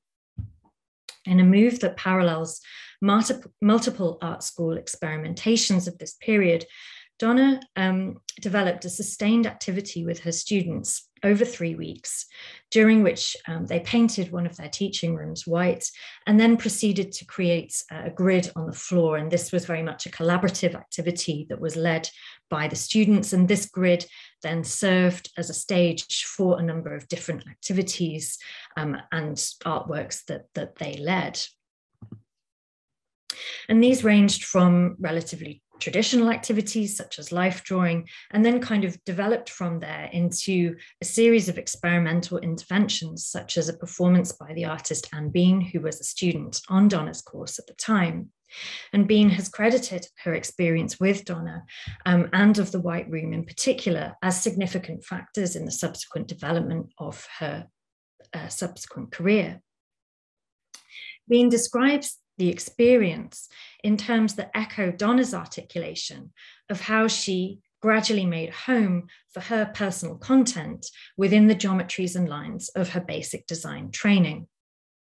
So this has been on the White Room, quote, "It articulated and extended for me ideas of the crossover of art life, private action, shared space, personal, global, as well as the multiple others that are created through collaboration. Beginning as a life drawing class, it evolved into a drawing life action as the life model became part of the group. We devised systems and ways of operating and more or less lived in the space for 3 weeks." The individual work that Bean created as part of this project was also radical, both in its form and in its politics, in that it responded directly to the news of the Kent State Massacre in America, when the National Guard opened fire on students protesting the American war in Vietnam, killing and injuring several people. Bean's performance, I Speak Through Blood-Stained Lips, during which she covered herself with blood-like scribbles of lipstick over her face and around her mouth, demonstrated that the grid was by no means a sterile, cool, or disinterested space, but instead a structure or matrix that was inextricably connected to embodied experience. This approach informs the work that Donna herself developed after the teaching experiment, entitled Reflection on 3 Weeks in May, for which she diagrammatized the interactions with her students in the space across the surface of a large-scale canvas, which is now in the Tate collection. The grid created in the room, transposed here into 2 dimensions, includes, which I hope you can see, apologies for the washed out slide, but hopefully about midpoint on the left, you can see the ragged blood stain, which references the murders of the Kent State students and police and state violence in the US. It underscores how Donna's canvases deliberately set out to show how no single factor can be seen in isolation. Here, anti-war protest, feminist art making, radical pedagogy, and the reformulation of modernist legacies all combine. Reflection on 3 Weeks in May and associated works like Bloodstains ask viewers to look beyond the frame, and they do this through foregrounding the effects of mark making, of incidences such as the trace and the stain, which acknowledge the passing of an other, if we follow the philosopher Emmanuel Levinas's writings on the trace, but which in their opacity force the viewer to acknowledge the unknowability of that other. Now, although 3 Weeks in May does not specifically reference Northern Ireland, and I've not yet come across any accounts of the teaching experiment, which include the emergence of the civil rights movement in Northern Ireland as part of the discussions that informed student activity, I think that context can very much be seen as part of what's happening in this series of works. And as such, we need to see what happened in Reading in 1970 as part of an expanded feminist genealogy of art in and about Northern Ireland. So in a way, it's not perhaps important whether the Catholic civil rights marches were discussed by the students at Reading, but I think that link is being made here through the uses of the trace and the stain in the series of works. And equally, we can, of course, see this experiment and the painting that emerged from it as providing a structural template for the work that Donna would subsequently undertake, which does more overtly address events in Northern Ireland and their media coverage. So perhaps it's not too fanciful then to take Donna's matrix as a methodology for thinking with across the ideas and artists that we'll discuss today. It might be one way of helping us move towards an expanded understanding of Northern Irish art from perspectives that attend to constructions of gender and sexuality from queer feminist perspectives, in that the modality of relational plotting might help to ensure that artworks are not divided into neat categories of political, apolitical, or as engaging or not engaging with their socio-political context, and as illuminating the importance more generally of mapping visual culture in Northern Ireland and beyond within its feminist and queer genealogies. It's in this respect that I've been thinking about the stain as a particular form of trace and the way in which it encourages us to situate Northern Ireland in a transnational context, while also referencing the ways in which the violence and sectarianism have enforced patriarchal and homophobic narratives about identity and community. Donna's interest in plotting and mark making and traces in her work means that the bloodstain in Reflections on 3 Weeks in May stands as a reference to contemporaneous violence in Northern Ireland and to the murders of protesting students in Kent State, offering a connection between these two situations within the context of Donna's wider work. And this operates in a similar way to, for example, the interconnections foregrounded in Helen Cammack's The Long Note from 2017 between civil rights struggle in Northern Ireland and in the United States, particularly through interviews with Bernadette Devlin, in which she cites the importance of Black feminist writings from America for her conceptualization of the repression and inequality experienced by the Catholic minority in the North. At the same time, the stain also remains a powerful form of indictment, and the bloodstains and traces in Donna's work might also prompt a connection between the early 1970s and, for example, the action undertaken by Lyra Mckee's friends, who conducted a protest during which they imprinted blood red handprints on the headquarters of a Republican group in Derry after her tragic murder by dissident Republicans whilst reporting on violence in Derry in 2019. In this protest, the bloodstain challenges sectarian narratives and symbols that are in danger of becoming ossified and constraining identity, as well as an indictment of the new IRA and the continuation of violence. The presence of the bloodstain is also a testament to feminist and queer subjectivities that are excluded from the tropes that have come to define the conflict in the lexicon of sectarian division, such as, for example, the Free Derry mural, or even the Red Hand of Ulster, although the latter is a little bit more complex as a symbol. The bloodstain as a form of trace both challenges the limitations of these identity symbols through its inchoate and unpredictable contours, but it also emphasizes the extent to which the conflict has shaped the North. And it's here that the aims of this conference intersect with those of post-colonial Irish studies, which the historian Jo Cleary puts it in Claire Carroll and Patricia King's 2003 edited volume, looks, quote, in the direction of conjunctural global analysis. From such a perspective, the national arena still remains a crucial site for social struggle, but a true understanding of those struggles can only be grasped contextually within a wider global frame. End quote. This global frame must include attention to questions about gender and sexuality, which tend to get elided from discussions about art in Northern Ireland, particularly during the decades when violence was at its most intense. Donna's matrix provides one way in which we might begin to understand the role of the feminist arts movement in art about Northern Ireland during the 1970s, even if, or perhaps precisely because it's not, the most obvious or easiest path to follow. Thank you so much, Catherine. That was absolutely fascinating. I heard an audible squeal from Anna, who's sitting upstairs from me when you brought up Risa Donna, so it was very, very much enjoyed here. Thank you so much. And yeah, I think just what you're saying about, you know, what does feminist art look like, and especially in the context of Northern Ireland, so underexplored what those kind of languages have been. So thank you so much for your presentation. Next up, we have Dr. Shona Hill. Shona is a Marie Curie Fellow at Queen's University Belfast, undertaking a project on generational feminisms in contemporary Northern Irish performance. Shona's first monograph, Women and Embodied Myth-Making in Irish Theatre in 2019, provides a historical overview of women's contributions to and an alternative genealogy of modern Irish theatre. Today, Shona is going to be speaking to us about the work of someone who I know many of us here admire, in her paper, The Movement of Feminisms in the Work of choreographer Willie Dougherty.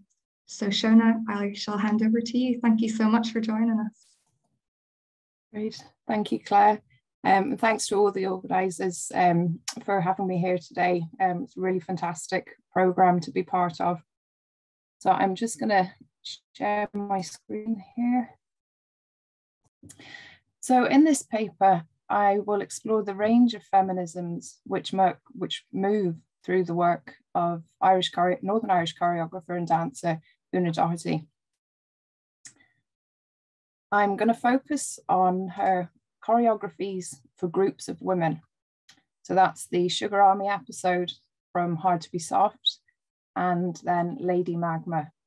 And I want to do this in order to explore the feminisms that both mobilise and fail the women. This exploration is motivated by a need to discuss more complex identities in tandem with feminisms in Northern Ireland. During the Troubles, feminism turned to lowest common denominator politics, as Teresa O'Keeffe suggests. If a woman attended feminist meetings or debates, protests or activities, she must check her other labels at the door. Talk of complex identities and associated structural oppressions was not welcome, and consequently, nor were women who chose to identify themselves in ways that mainstream feminists saw as controversial or contentious. My exploration of the range of feminisms that circulate through Dougherty's work seeks to bring these other labels into focus. And I've taken as fundamental Eilish Rooney's assertion that representative democracy, politics, and gender in the north of Ireland are enmeshed within the hierarchies of power and inequality, which are differently experienced and differently understood by differently positioned women.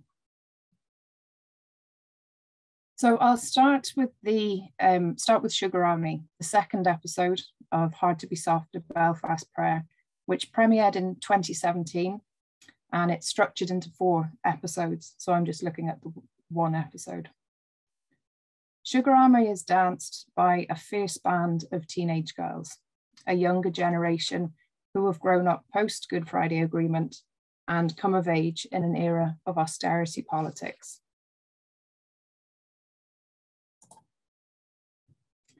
The episode opens with the stage in darkness, and we hear the voice of a young woman who says, "There's no jobs, and there's this and that, and all your friends are pregnant, and some friends are leaving for Australia, and you're jealous, but you don't actually have the guts to do it yourself." The voiceover describes how they dress it up with glamour and put on a good face. This language resonates with post-feminism, discussion of which enables us to bring class into focus. I refer to Angela McRobbie's formulation of post-feminism, whereby elements of feminism have been taken into account and repudiated. McRobbie draws attention to the ways in which feminist ideas of empowerment and choice have been deployed in a much more individualistic deployment that serves to offer neoliberal ideas as a substitute for feminism. The voiceover in the Sugar Army appears to promote individual rather than structural change that can be achieved through a particular performance of femininity. The illusionary promise of social mobility is bound up in the faux feminism of what Rosalind Gill describes as the active, freely choosing, self-inventing subject of post-feminism. McRobbie asserts the intersection of class and gender, how, quote, working class women and lower middle class women who once tried to achieve simply respectability, as Beverly Skeggs argued, are now urged to aspire to glamorous individuality. As the young woman in the voiceover claims, you get really dressed up and you make a name for yourself by being really fashionable and you put on the face of success and then get like better job opportunities. While post-feminism characterizes the Sugar Army voiceover, the final lines introduce the potential for battle and resistance, describing the young women as superstars for putting on their armor and getting on with the day.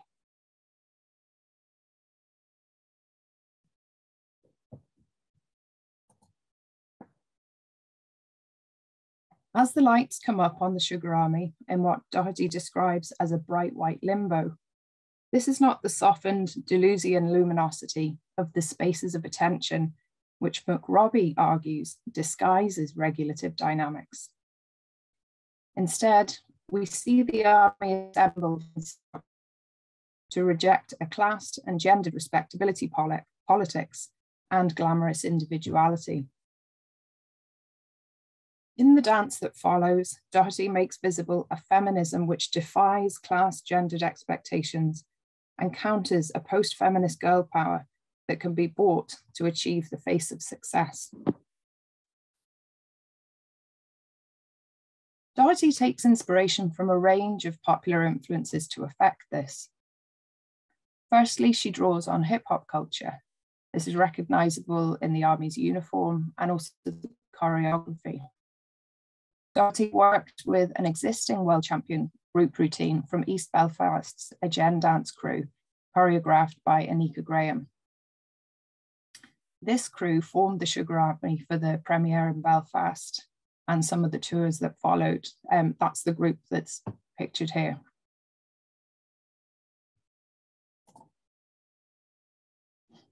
Dougherty was also inspired by the haka, a Maori ceremonial dance, as a means of resisting normative gendered affects.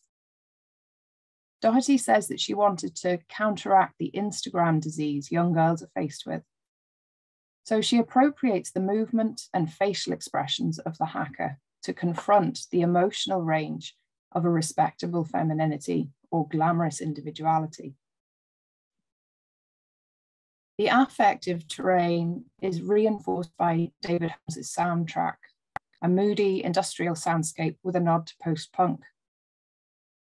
Dougherty incorporated moments which interrupt the upbeat choreography of the world champion dance routine, moments in which the young women are not choreographed, and so they revert to either intense performance poses or they look very lost and vulnerable.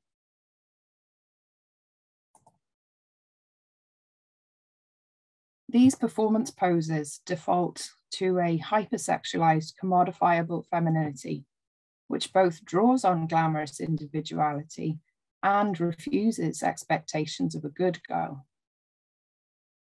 In contrast to the moments interspersed through the routine, where the army fix their hair or they awkwardly adjust their jeans. These actions reveal the failure to maintain a polished performance what Rosalind Gill describes as the affective regulation of post-feminism, and the pressure, quote, to perform a particular kind of upbeat and resilient selfhood, to be gleaming and dazzling, no matter how they may actually feel. The need to put on a good face, mentioned throughout the introductory voiceover, takes on a new meaning. War paint that eschews the visibility of a glamorous individuality and idealized feminine tropes, and instead celebrates marginalized femininities. Sugar Army is a celebration of unruly feminist affects, which highlight how, as Gill describes, women must disavow, or at least render palatable, a whole range of experiences and emotions, notably insecurity, anger, and complaint. Dougherty is conscious of the intersection of class and a resistant femininity.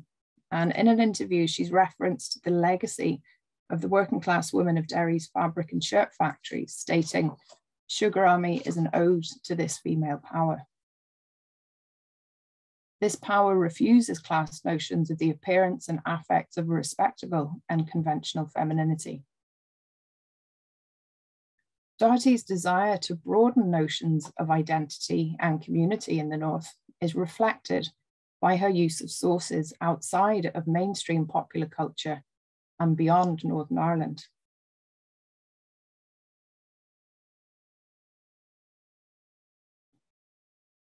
In addition to drawing inspiration from the haka tradition, she also turns to Sufi circle dances. However, we should note that this appropriation, quote, Rustam Baruka, risks decontextualizing ritual actions from their larger structures and thereby neutralizing their meanings. For Dougherty, the connection between the Islamic tradition of the Sufi circle and the lives of the Sugar Army is in the manifestation of a physical prayer of hope for their future. Dougherty conjures a transformative and transcendental experience through the Sugar Army's movement in a circle, which in the first section of the Sugar Army episode is marked by efforts to generate a propulsive energy.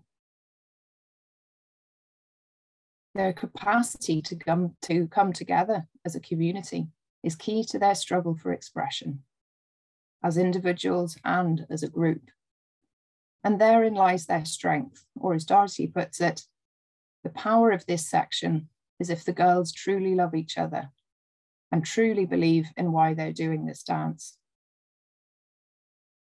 Agency is not individualistic, instead it depends on support and the strength of the group's intent. Love is a powerful affect that mobilizes and moves the group, a vital coming together against that which oppresses them.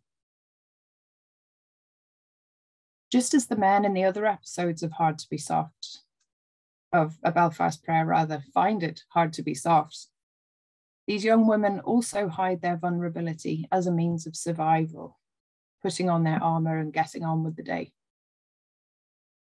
Functioning as a unit or an army enables them to survive. Beverly Skeggs explains how individuals are the product of privilege who can occupy the economic and social conditions which enable them to do work on the self. Fitting in might be judged as bowing to peer pressure, but it is also a strength for a group who are only permitted to shine through prescribed notions of femininity.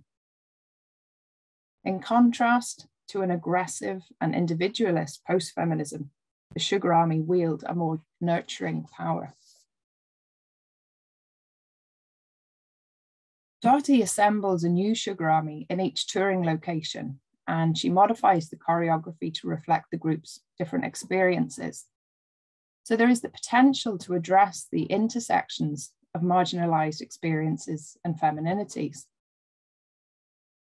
The capacity for solidarity rooted in recognition of interlocking systems of oppression is key to the struggle of the Sugar Army.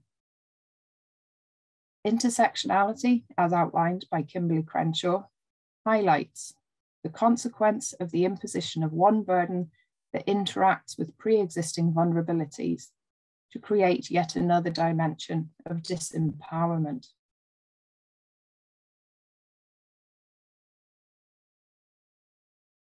The cast of the Belfast Sugar Army reflects the overwhelmingly white population of Northern Ireland. In the 2011 census, 98.21% of the resident population identified as white. However, the groups assembled for the different tour productions in Lyon, Paris, Berlin, Edinburgh, London, and most recently in New York, were more racially diverse. However, this is in contrast with the all-white cast of Lady Magma, which I'm going to turn to now, which raises questions that enable us to interrogate second wave feminism.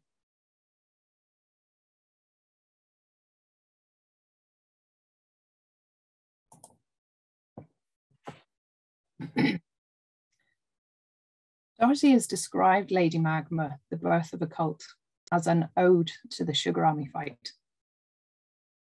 Where Sugar Army is defined by struggle and resilience, Lady Magma is a celebration of women's bodies, desires, and pleasure.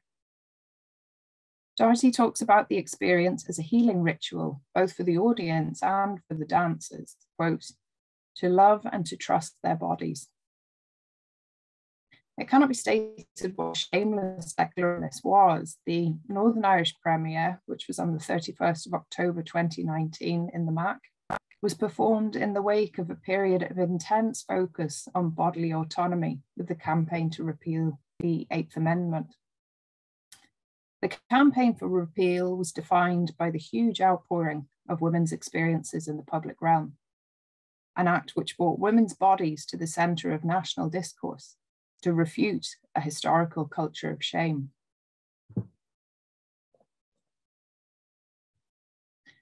Lady Magma begins outside the theatre space in the bar, where Una Dougherty, as Negroni, is dressed in a turban and a 1970s patterned cloak.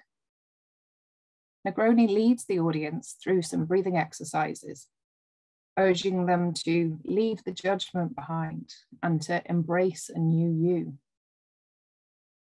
Upon entering the theatre space, Kieran Bagnall's lighting and set design invites the audience into a womb-like space with warm red and orange hues of swirling 70s designs. David Holmes' soundtrack takes us through the 1960s and 70s as the ladies dance their funkadelic pelvic grind. The retro feel evokes the era of second wave feminism, and I'm going to now explore how this celebration of pleasure and the reclaiming of women's bodies is hampered by feminism's blind spots. Dougherty uses magma and honey as a movement source and a prompt for improvisation. And the fluid movement language returns us to the second wave feminist concept of écriture féminine. Helen Sisu urges women to reclaim their bodies, to write yourself, your body must be heard. Written through magma, the dance is an energetic process of heat and change, which releases pleasure. But we also need to pay attention to what impedes its movement, to what sticks. In the opening section of Lady Magma, we see how the ladies are supported as individuals when they explore excess and the process of letting go. The dancers' fluid movements are kept low to the ground as they appear to flow across the floor like liquid, and then merge as one of the ladies rises to her feet in a moment of release. Her expression echoes the exaggerated facial contortions which shaped Sugar Army. But here it materializes a corporeal history of pain and pleasure. The corpo realities in Lady Magma are more mature than the Sugar Army. They hold more experience and history as women and as dancers. The ladies' maturity supports their engagement with pleasure and pain, but they're also in a more privileged position as bodies whose class and race is unmarked.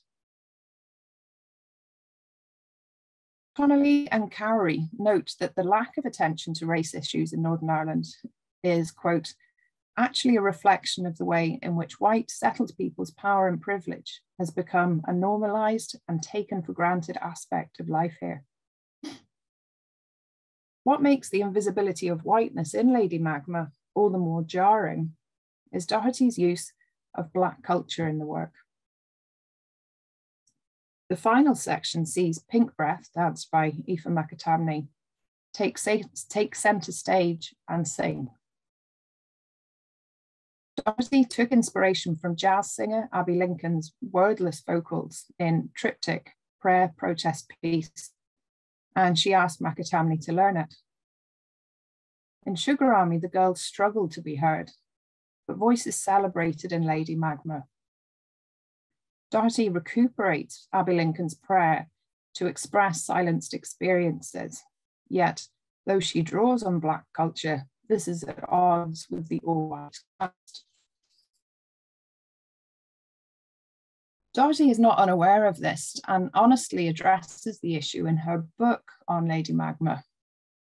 She notes that there were two major mistakes, that there was no colour in the cast, and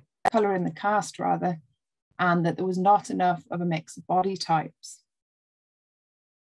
Dougherty describes how she had come to the realisation that all the dancers she picked were white, but she hadn't anticipated a critique of their body shapes. She was shocked by an early review of the work in France, where the dancers', quote, chubby thighs were commented on. These were valuable lessons in that, quote, it was just the first time I ever could really see the bubble I was in. So in a sense, in some ways for me, Lady Magma has failed. Second wave feminism has been criticised by Black feminists and third wave feminists as a white middle class movement.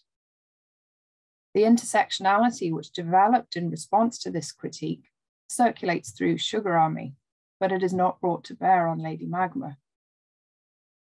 However, I'd like to argue that Lady Magma hasn't failed, as Dougherty's revision of the second wave idea of an écriture féminine through the movement of Magma offers a radical approach that does have the capacity to fully engage with intersections of identity.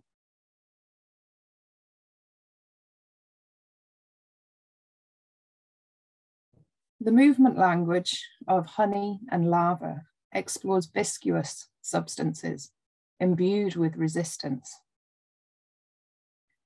I'm suggesting that we might explore these sticking points as intersections of experience in order to invigorate the movement language and movement of feminism. In terms of representations of second wave feminism and some interpretations of écriture féminine, essentialism is a sticking point. Essentialism is rooted in fixed biological prescriptions of gender. Yet Dougherty's movement language offers an écriture féminine which encourages people of all genders to reconnect with their bodies. One of the dancers in Hard to Be Soft, John Scott, describes the movement of the third episode called Meet Kaleidoscope. He says, our dance is generated from three physical mental states, concrete, Manuka honey, and Lazarus, waking from the dead and every part of your body turning to stained glass, opening to the light. Reawakening is achieved by exploring a concrete hardness which liquefies to enable release of that which is being held in the body and sticks. The emphasis is on process and transformation to unloose gendered patterns in movement and exposes the illusion of an originary female or male body. Moreover, Magma can work with its viscosity to explore intersections of experience and offer a more capacious and non-essentialist understanding of the category of woman. The renewal of écriture féminine through the movement of Magma seeks to nurture reconnection with the body, whilst engaging with the potential to be invigorated by the Sugar Army's intersectional approach and address of what sticks. This approach enables us to discern a more complex picture of the history of feminism, akin to Claire Hemmings's proposal to imagine, quote, the feminist past somewhat differently, as a series of ongoing contests and relationships, rather than a process of imagined linear displacement. Dougherty has suggested that she may yet assemble an army of sugars and magmas, a rising which has the potential to invigorate both the movement of magma and the continued movement of feminism. Thank you.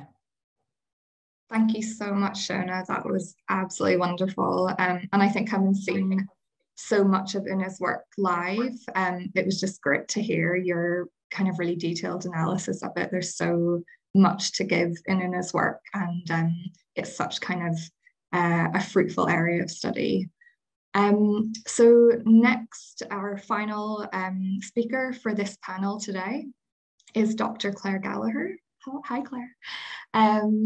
Claire Gallagher is a lecturer for MFA Photography and BA Photography with Video at Ulster University. She studied in London, Canterbury, Toulouse and Belfast, and she's been a lecturer since 2003 and is a fellow of the HEA. She is also a member of the Northern Irish Art Network, which we're delighted about, and is on the board of the Belfast Photo Festival. Claire has written for Visual Arts Ireland, the British Journal of Photography, and contributed a chapter for Stephen Bull's book, A Companion to Photography, published in 2020. Her photographic practice examines ways of making visible the unseen work of home, and she recently published a photo book titled The Second Shift. Claire's research to date has focused on the invisibility of women within the canon of Northern Irish art history, and particularly the history of photography here. And this is something she's going to explore further in her paper today, which is titled Our Foots in the Door, Expanding the Field of Northern Irish Photography. As I said, Claire is our last speaker on this panel today, so I just want to encourage everyone, if you have questions to put to any of the three panelists, please do just pop them into the chat box and we'll address those afterward. Okay, thank you, Claire. Thanks very much, Claire. So that's a hard act to follow there from Catherine and Shona. And it's really lovely to be part of this.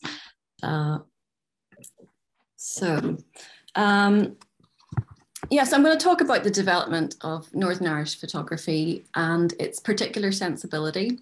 It's a very strong photographic tradition, and it's one that we're very proud of.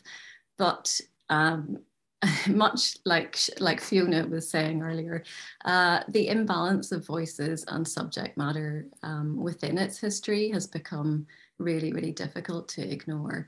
Anna made an important point in the introduction earlier that we tend to wear many hats in Northern Ireland, so my research, practice and teaching are all intertwined. And my own research is concerned with the invisibility and marginalisation of subjects and voices. So new photography in Northern Ireland continues to develop in response to these gaps. It's pushing at the edges and it's expanding the field of representation. And I think it's not always been easy to appreciate our Northern Irishness. You know, growing up in the Troubles, we were isolated. We were seen as a problem. I think a lot of culture was imported here. We didn't really value what we had, I think. And I think like many of my generation born in the 70s, I left as soon as I could, and it took distance and time, as well as change here, largely due to European support, to begin to see Northern Ireland more positively. So in the representation of Northern Ireland during the Troubles, the ordinary people were subordinated to the government, to terrorists, military, police, media. How we were depicted was usually in the hands of others, often outsiders parachuted into a conflict that they didn't understand or probably even try to. to get pictures that fitted an external agenda. And those pictures needed to, those pictures needed to sell papers. They needed to be dramatic, to fulfill viewers' expectations of really a neat conflict, you know, black and white, very binary.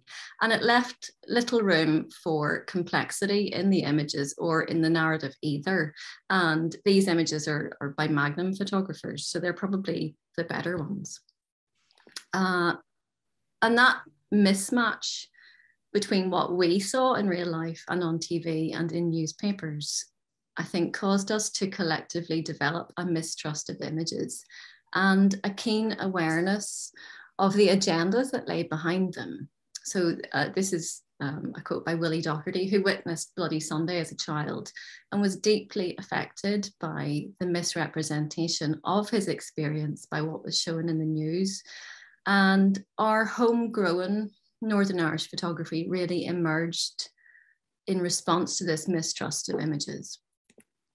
And so this is Willie Dougherty's work from the 80s, which was really far from those news images. And he took a poetic rather than documentary approach and layered his really bleak images with text that referred to the very, very loaded language that we had. Paul Seawright revisited sites of sectarian murders 15 years before, using text from newspaper articles with Catholic Protestant identifiers removed. And it's an example really of this turn towards the subtler effects of conflict and more photographing in the aftermath. So not seeing it encapsulated in a news way of being a discrete spectacle, but something ongoing, something with subtler effects, because of course the trouble doesn't end when the cameras leave. This is by Jonathan Wiley, also a colleague, who photographed the end of the British watchtowers in Northern Ireland, mostly from an army helicopter.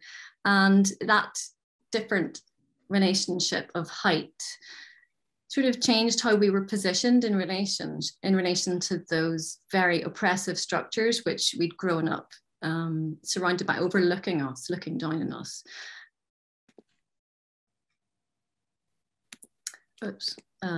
And John Duncan, who focused on the urban regeneration in Belfast in the early 2000s, where it seemed as though, you know, shipping in some trees from Germany and planting them in the city centre really could be read by a lot of people as an uneasy brushing under the carpet of the past. Just, you know, make the surface shiny and new, and we'll be like any other European city.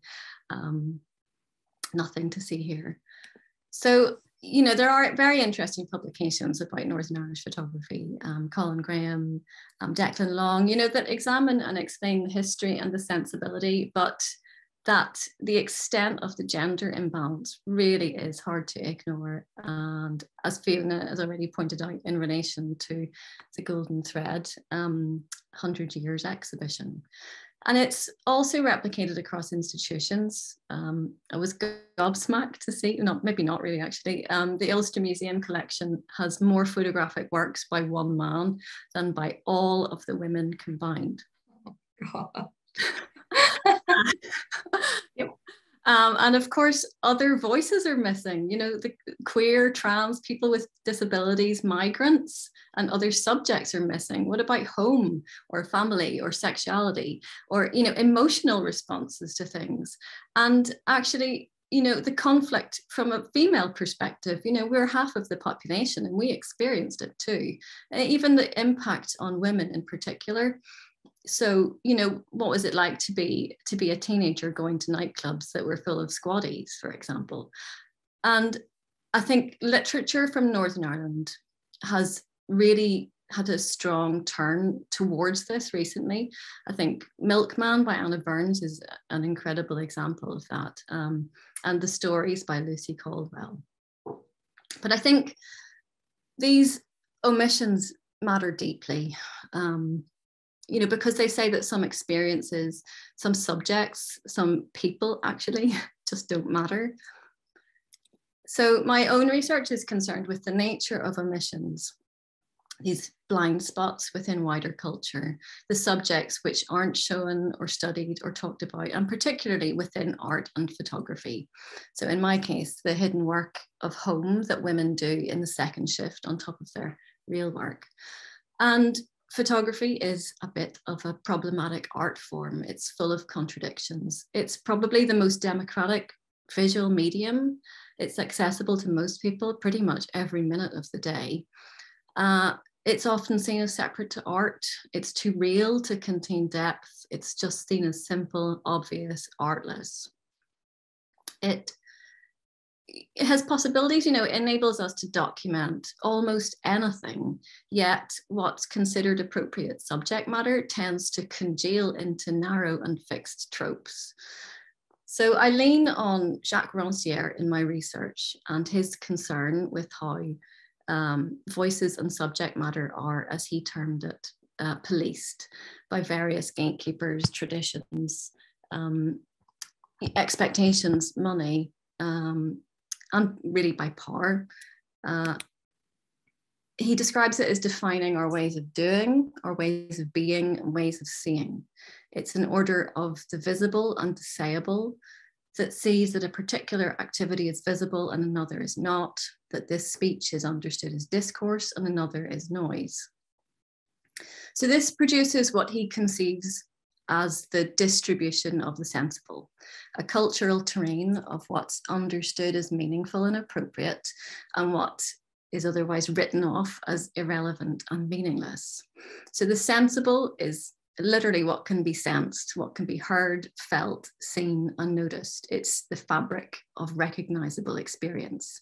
It's what's discussed in conversation, depicted in TV programs, what's heard as music, and what's exhibited in art galleries. And there's an important reciprocal relationship between what we can experience and what we find represented and expressed.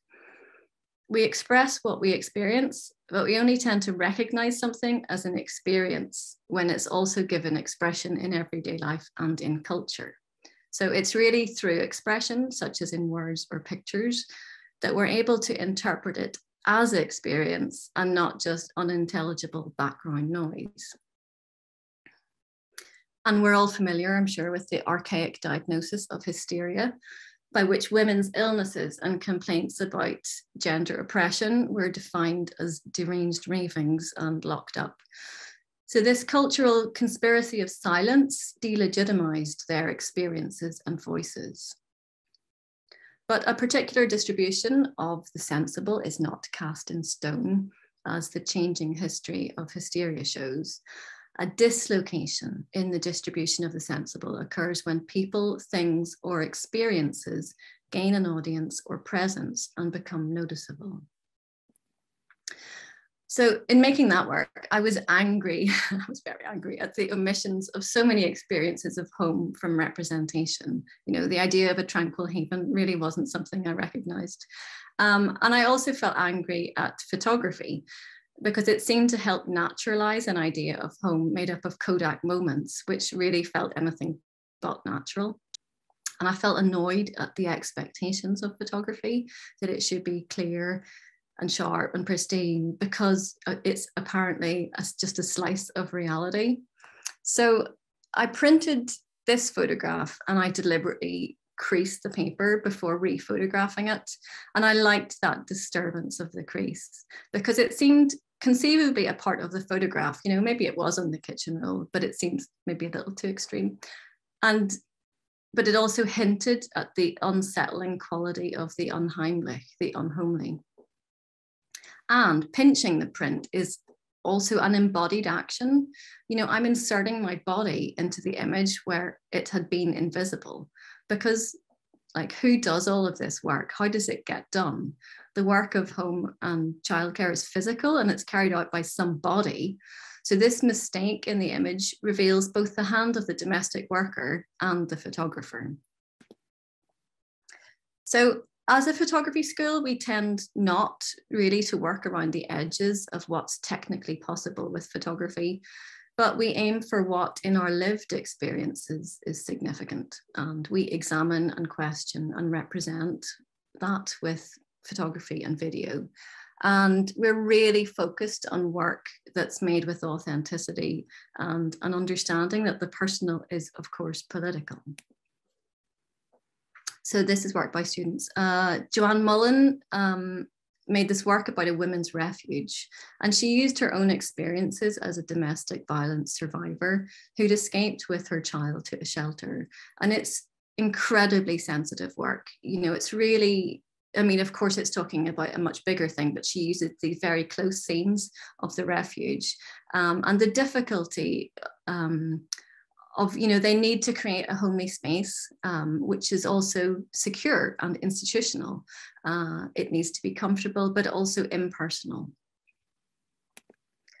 Maria Przybylska considers the alienation and precariousness of home for renters against cultural expectations of home as a source of stability.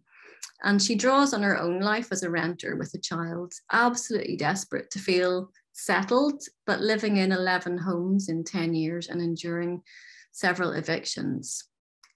So her feelings of temporariness and insecurity in the home emerge through the oddness and the threat of these defamiliarized objects in the domestic setting. Jan McCulloch reveals the artifice of home, building layers of construction into the making of this series about the influences and beliefs which underlie our ideas about home. And this is current work in progress by Ryan Allen, who's a queer photographer questioning expectations of masculinity. He grew up with a terminally ill mother, and his father was her carer. And he realized recently that statistically, it was a depressingly rare thing for a man to do. So he's setting out to make caring as a male activity visible. Aisling Kane from Ardoyne was unhappy at how her home place was constantly misrepresented in the media as a place of riots and violence. And she really sought to show her experience of it, you know, the other side of things, the warmth and acceptance and trust that she experienced there. Shannon is also a current student. She's, after years of trying to find acceptance of the entrenched sectarianism of the housing estate she grew up on, she's turned more towards just how angry it makes her. And she's begun to articulate her rage at it, at how her generation of ceasefire babies are voiceless and invisible amid the louder, more powerful voices of the people who put them in this mess. And also, she's angry at photography for privileging a detached male gaze. So hence her physical lo-fi interventions in the images. Adela Pudorkova turned towards taboos of the female body and focused on fat and intervening a lot in the prints. So she etched in stretch marks, she glued on hair, and she imbued the prints with her body odor, which, you know, this is a study of touch and scent during the isolation from other bodies in the early days of the pandemic. And Evie Williamson, she plays with expectations of gender, using her body and harnessing the power and threat of the object to challenge limiting beliefs about women. And we have several queer trans students who have very interesting perspectives on masculinity. And this is Charlie Bear, who has been both an observer as a queer trans man of masculinity and also an insider. And he's trying to find a visual language to express that sense of self that he experiences amidst expectations of queer identity and queer masculinity, and his struggles to be accepted. And there's a growing criticality around the medium of photography.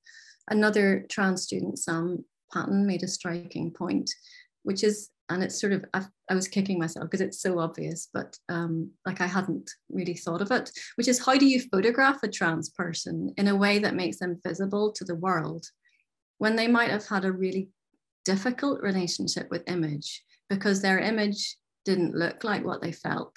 So he's asking, what would a photo that felt authentic to them look like? So watch this space for that. And then Richard Gosnold, I think in terms of making visible what had been hidden and not discussed, very little comes close to being as powerful and effective as Richard's book. It Starts with Silence, which is about his and his wife's agonizing experience of being forced by Northern Ireland's abortion ban to carry a baby to term that would be born dead. And I know they worked a lot with Emma to make their story audible in the media and in court. And he also made it visible through this book, which is heartbreaking. It's a heartbreaking book, but an essential one. And there was no reason that they had to suffer like that. But by telling and retelling their story, though I know it cost them to do that, they've saved others from having to go through that experience. So I've put up the names of the photographers I've shown. And just to finish then, I borrowed the title for my talk from Sylvia Plath's poem Mushrooms, which speaks of the quiet resistance of those voices which have been overlooked and marginalized. And of course, this has been a very, very partial selection of the hundreds of students who've graduated from photography since 2007. But it's clear that there's a turn toward the embodied, subjective and haptic vision that's more associated with the female gaze, as well as a greater acknowledgement of the construction of images. So our aim in the photography school is building a more nuanced reckoning with Northern Ireland's conflict, as well as its ongoing social issues, and creating a more diverse representation of the voices, perspectives, and experiences of Northern Ireland in photography. Thank you. Wow, Claire, that was absolutely fantastic.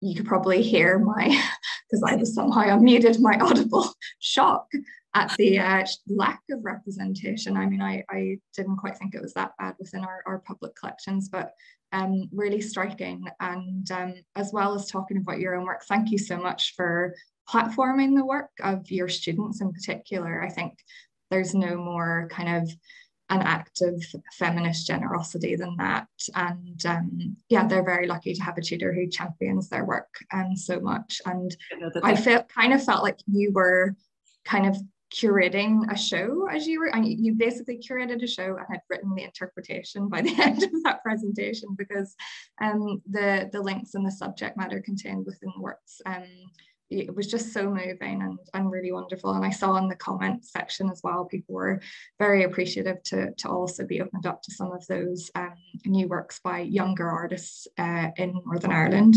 And I think the other thing that was mentioned a lot in the comments and that I also appreciated was your discussion around, again, anger and frustration. And I think, you know, that's felt. And I think it's something that, particularly if you're based here in Northern Ireland, it's kind of seems to be the emotion that kind of propels us to do the work that we do often. And I think recognizing that is really important. And thank you, all three of you, for your really incredible papers today. It was so wonderful to hear. I loved that there was a kind of shared argument that ran through all of your presentations, that through a lens of gender and sexuality, we can really start to disrupt and destabilize and even resist some of the gendered stereotypes of conflict. And as you said, Claire, the kind of neat conflict that we've all been presented with, and which especially the world external to Northern Ireland has been presented with in relation to the history of this place. And I also loved that a number of you were able to kind of place the work that has happened in relation here in a kind of wider international context, because I think that's something that doesn't happen enough. And so thank you so much for bringing forth those connections as well. We've got a number of questions, and we probably are going to run a little bit over into lunch if people don't mind hanging on with us. But I just wanted to start, Claire, leading on from your discussion and then kind of chiming very much in with what Fiona was speaking to earlier in terms of the canon. And really just where we're at in terms of the sheer lack of representation of women and queer people within the canon of Northern Irish art history. I just want to, there's obviously so much work being done on that at the moment, and it's something, it was really one of the driving factors for Anna and I in kind of forming the network, that we started to make connections between those and give more of a public platform to that. But I just wondered, is that still a challenge within academia, or is there a kind of general acceptance and hunger for the kind of work and research that you're all doing? And I know two of you are based in institutions in Northern Ireland, and Catherine, you're not based in North, so I don't know if that makes any difference, if sometimes there's a kind of a lack of desire to explore the kind of subject matter of this place within this place, or whether that context kind of makes any difference. But I'd love to hear from you just all initially briefly about how you find your experiences within the academic context and work that you're doing. Oh, I'm trying not to say something career limiting, but yeah, absolutely. Absolutely. It's like kind of wading through treacle, trying to get something which is different through all of the different levels of policing, I think, as well. You know, there's an awful lot of structures which are set up and where people have interests, you know, in maintaining. So I think it's way harder than it should be, but that's all I'm going to say.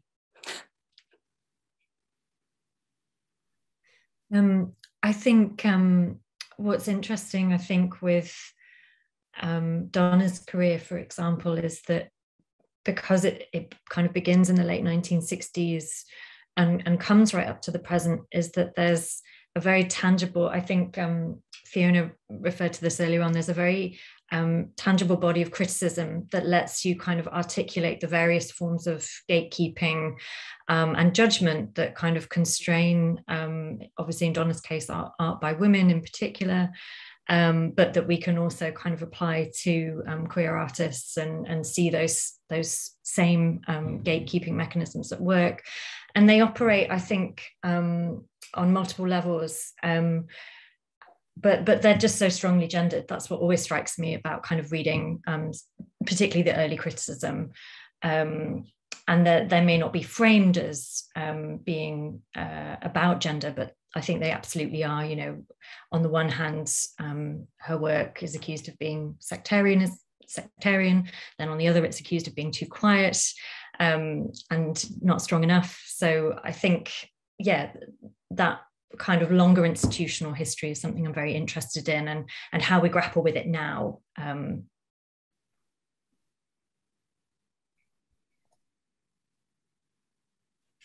I just jump in there about because I'm very interested. I'm coming from a theatre and performance background, but I'm very interested in this in canon formation and exclusion of certain voices, certain languages of performance, certain bodies. The list goes on.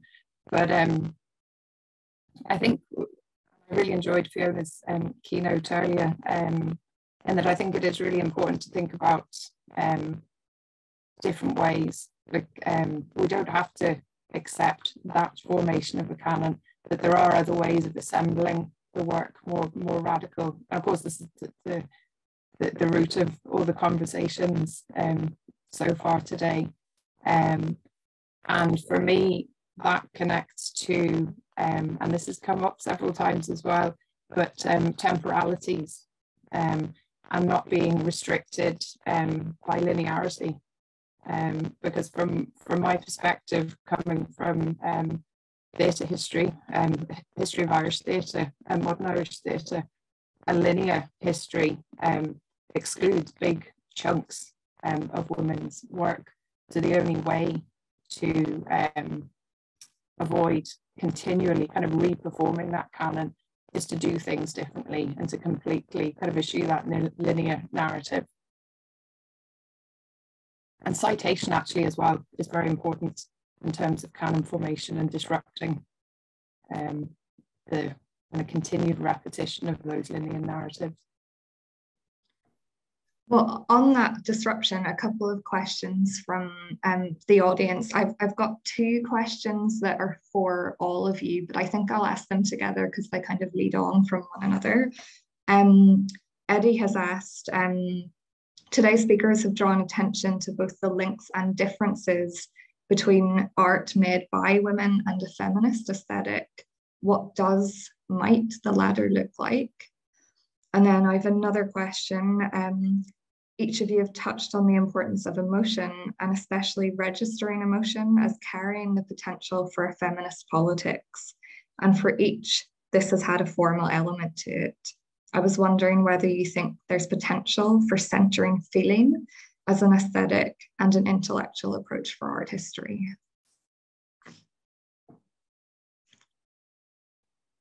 I don't know who wants to take that. Two quite big, lofty questions, one on top of the other. I'm happy to speak to feeling, and that I think affective registers are a very fruitful approach, in that it's affect is very much about what's between, rather than kind of emotion, what you own, what's individual. And I think that's a really fruitful space in which to kind of remap those relationships. Thinking back to talking about canons as well, kind of, and Catherine, you were talking about kind of mapping as well, kind of remapping relational movements. Yeah, absolutely. I think it's really fruitful area. And Claire, I mean, just to you as someone who is working with makers and working with students, do you see that there is a kind of aesthetic that connects in terms of the artists that you're working with who are delving into the subject matter that might be considered kind of feminist or queer politics? Is there an aesthetic that also aligns with that? Yeah, I think so. I think that it's sort of, particularly with photography, I think it's moving away from the sort of boys with toys thing of, you know, of f-stops and having, you know, heated debates about camera lenses and stuff like that. And I think it is being maybe more lo-fi and more playing with materials more, and kind of revealing the process and being really honest about the process, and accepting the presence of self, and also the collaborations with others as well, and trying to do that in a very ethical way. You know, I think that there's been a very, very long, difficult history in photography of people of power imbalances, and I think that trying to work ethically with people is part of that. So that's maybe hidden in it's maybe not seen in the aesthetic, or maybe sometimes it is, but I think that's a really essential part of it as well. Yeah, just, I mean, I think I was so struck, Claire, in terms of your paper and the connections with Donna's own interrogation of photography in her work, which wasn't something that I talked about in depth, but Sandra Plummer in the comments has kind of pointed to this as a really important part of her practice. And I think when she's kind of plotting and mapping these kind of moments, one thing that she's repeatedly mapping is mediatization, and questioning that. And I think that that's something that she's also very interested in, is this very kind of one-dimensional representation, this focus on kind of conflict by photographers like Don McCullin, for example. So one of the photographs in the bystander piece is by McCullin, and then she also kind of troubles the surface of the photograph by adding, so Claire, when you showed your photograph and your pinching of the photograph, I just thought that was such a lovely resonance there. So in terms of Eddie's question, I think, yeah, it could be argued that that if there is a feminist aesthetic, then part of it is about reflexivity, is about questioning a kind of surface representation and trying to go beyond that. And I think that, yes, centering feeling, this part of the self that has to do with feeling, I just find that such an evocative phrase, and one that, yeah, I think is clearly part of the practices that we've seen across this panel. So yeah, we could be so bold as to say that that's part of what a feminist aesthetic might be. Wonderful, thank you all. I have a few questions for you individually. Shona, I have a question for you. How does this work in Dougherty's work relate to other works, Northern Irish and relate to other Northern Irish and Irish works that seek reproductive justice? I don't know if you've anything to say on that. I should probably make clear that I'm reading the work in the context of the repeal period, rather than Una explicitly situating the work there. But I think, I'm sure other people were at the performance in Belfast. There was no way you could ignore that when you're there. But it shares a lot with other artworks that are making the case for reproductive justice, in that it centres bodies. And as I was arguing, I think there's that case to kind of open up as well discussion of whose bodies, also, which was part of the repeal campaign, but also part, well, it was an explicit strategy to make certain bodies, certain stories, or voices, not put them up front, because it didn't kind of sit with the type of narrative that was being used to campaign. That's not intended as a criticism. Obviously, it was a strategy. Yeah,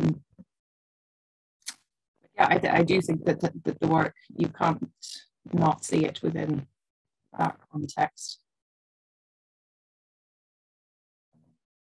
Yeah, I mean, I think you're right, and I remember, you know, in and around that time when I'm not sure of the exact timeline, but I remember going to see that work, and I was working at the Mckee at the time, where I think it premiered or had an early showing, and there were other productions happening at the time around reproductive rights and abortion, and literally in and around that same period of a year, anyhow, having protesters, you know, outside the Mckee. So that real physical confrontation in real time with the kind of stuff, it's all imbued with the kind of context in which that work was coming from. Claire, a question for you from Louise Wallace. Louise said, Claire, it was so exciting to think about those other narratives from the 1970s, for instance, girls drinking alongside squaddies. Would love to see those hidden stories, but do those female photographers from that time exist? Can their work be recovered somehow? So full disclosure, that idea was from a conversation I had with Sandra Johnson, who like she's thinking a lot about that, about her experiences growing up and how that hasn't been represented. So I don't know if there are photographers that were representing that, but certainly, yeah, I mean, even like, you know, I'm, I don't know, a few years younger than Sandra, but yeah, certainly that experience of growing up. And I would recognize a lot in Anna Burns' Milkman. But yeah, no, I think Sandra, so there are people, there are gaps, and we're really starting to identify the gaps. Maybe how do we identify them? Or sorry, how do we address them? Yeah.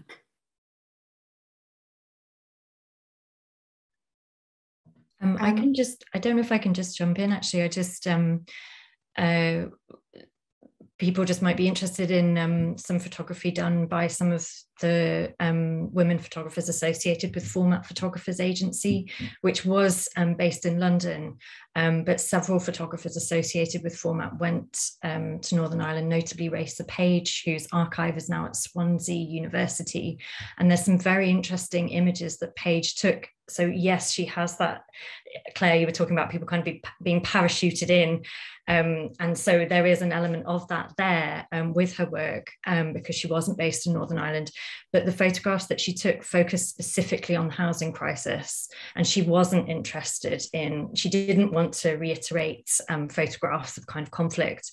She wanted to take pictures of kind of housing infrastructure. So it is an alternative kind of view that's a very interesting one, and maybe another kind of angle to bring in.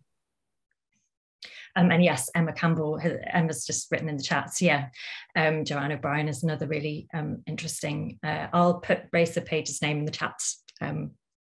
It's Raissa. Amazing, thank you, Catherine, for reading in on that.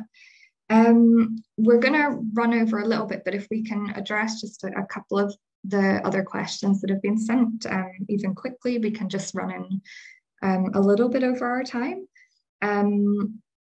So a question for all three speakers from Sophia Howe. Can you expand on the collaborative stroke collective ethos of queer feminist discourse in the works you've discussed? Is that something that any of you can speak to? Yeah, I would say it's a feature of Una's work, and it's she with Sugar Army, because she assembles these armies wherever she takes the production on tour. So she's very much working collaboratively with them to, I suppose, kind of reinvigorate the dance and bring their perspective to it. And I think from what I know, Lady Magma, there's a fabulous website actually, if anyone's interested in looking at any more about Lady Magma. But there's a lot of discussion in there about the group and how close they were, and how they were all part of the generation of the choreography. So I suspect that they would see it very collaboratively, the working process.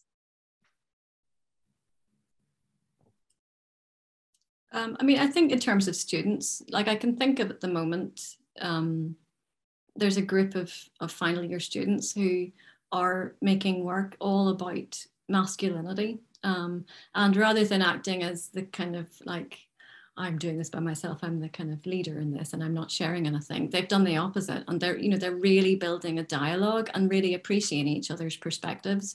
So the work inevitably, I think, will be stronger from that. And I think generally we're trying to move away from, there's been a bit of a bunker mentality maybe in the university, where they're, like, whether down to resources or time or influences or whatever, we've kind of been separated out, and there hasn't been enough, dialogue between departments, between subjects. So I think trying to emphasize that that's really valuable, and to be supported is good.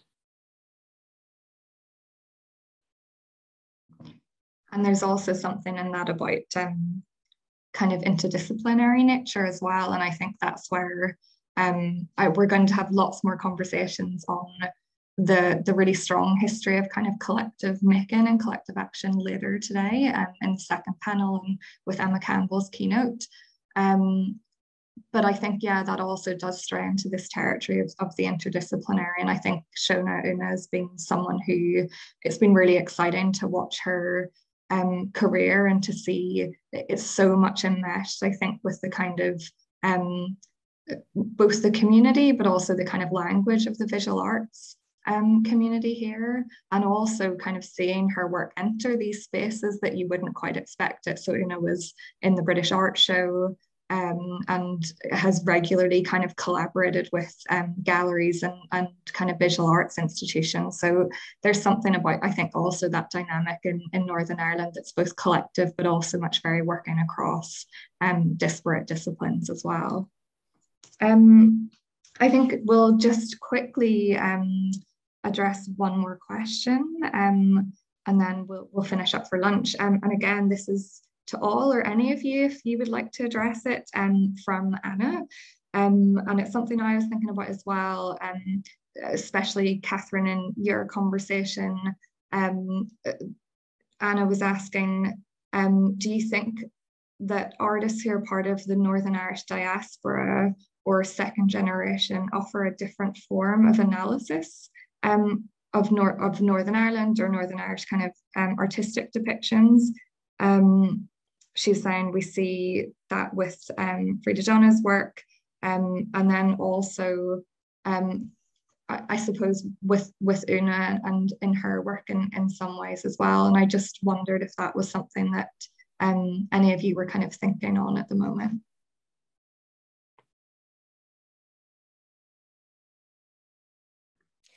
I think I definitely need to do more research, and I'm still quite at early stages in some senses with kind of thinking through some of these ideas. I think what I'm really interested in is something that both Claire and Shona also touched on, is the kind of sense of frustration with kind of ossified forms of representation, be that kind of photography as a discourse, or whether it is something as specific and tangible as, say, the Free Derry mural.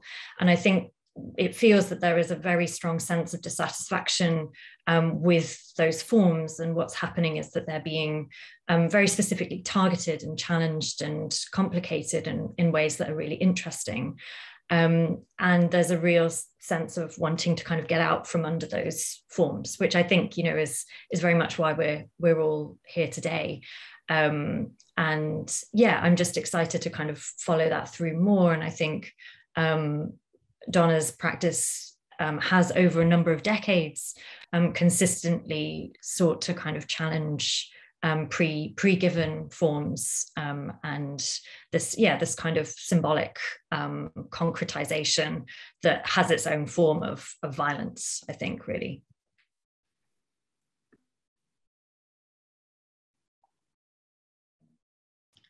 That's wonderful. Well, I think unless anyone else had anything they'd like to contribute to that, we might take a break now for lunch. I just want to thank everyone who has contributed so far this morning. It's been such a fascinating day for us. And I think with every presentation, also just recognising how much there is to be uncovered in this area of study, and how much that is new to me, and I think all of us here. So it's really wonderful to have today to connect people as well.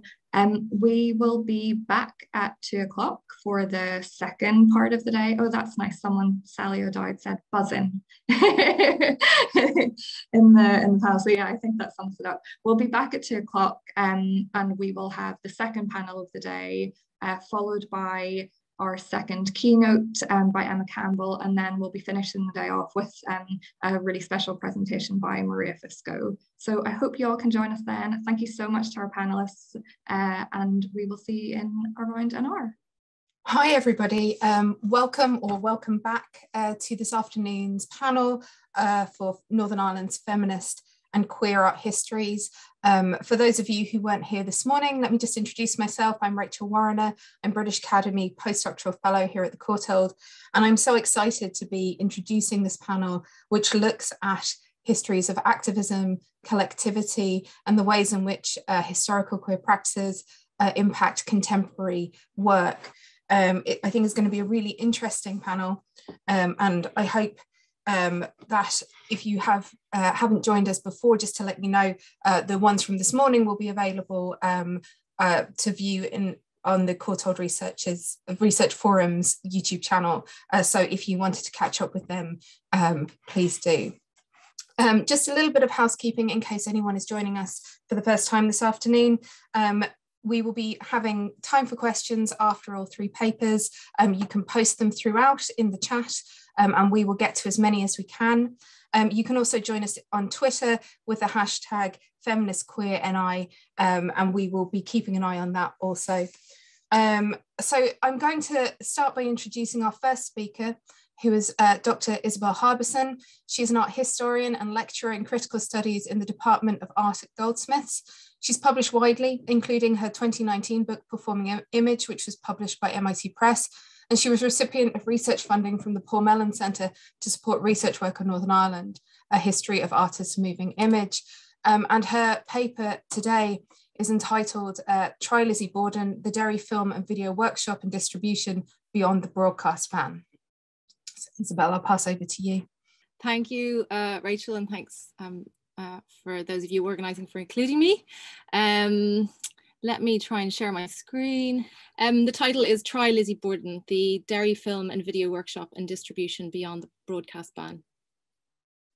Message from Pat Murphy was scrawled in black ink on the back of a Xerox newspaper clipping. Among the files of the Derry Film and Video Workshop, a highly active group of self-trained and predominantly female video and filmmakers, galvanised in 1983 by the Channel 4 Workshop Movement, or scheme. The scheme had developed from the British film workshop movement of the 1960s, which had encompassed several failed attempts to standardise and unionise aspects of independent and artist filmmaking. The 1982 scheme aimed to train and platform marginalised voices within the UK media landscape, an innovation that was supported by the ACTT, various regional development agencies and arts councils, and Channel 4. The scheme afforded diverse collectives various opportunities, including access to equipment, training and editors, to commissioning opportunities and wider audiences.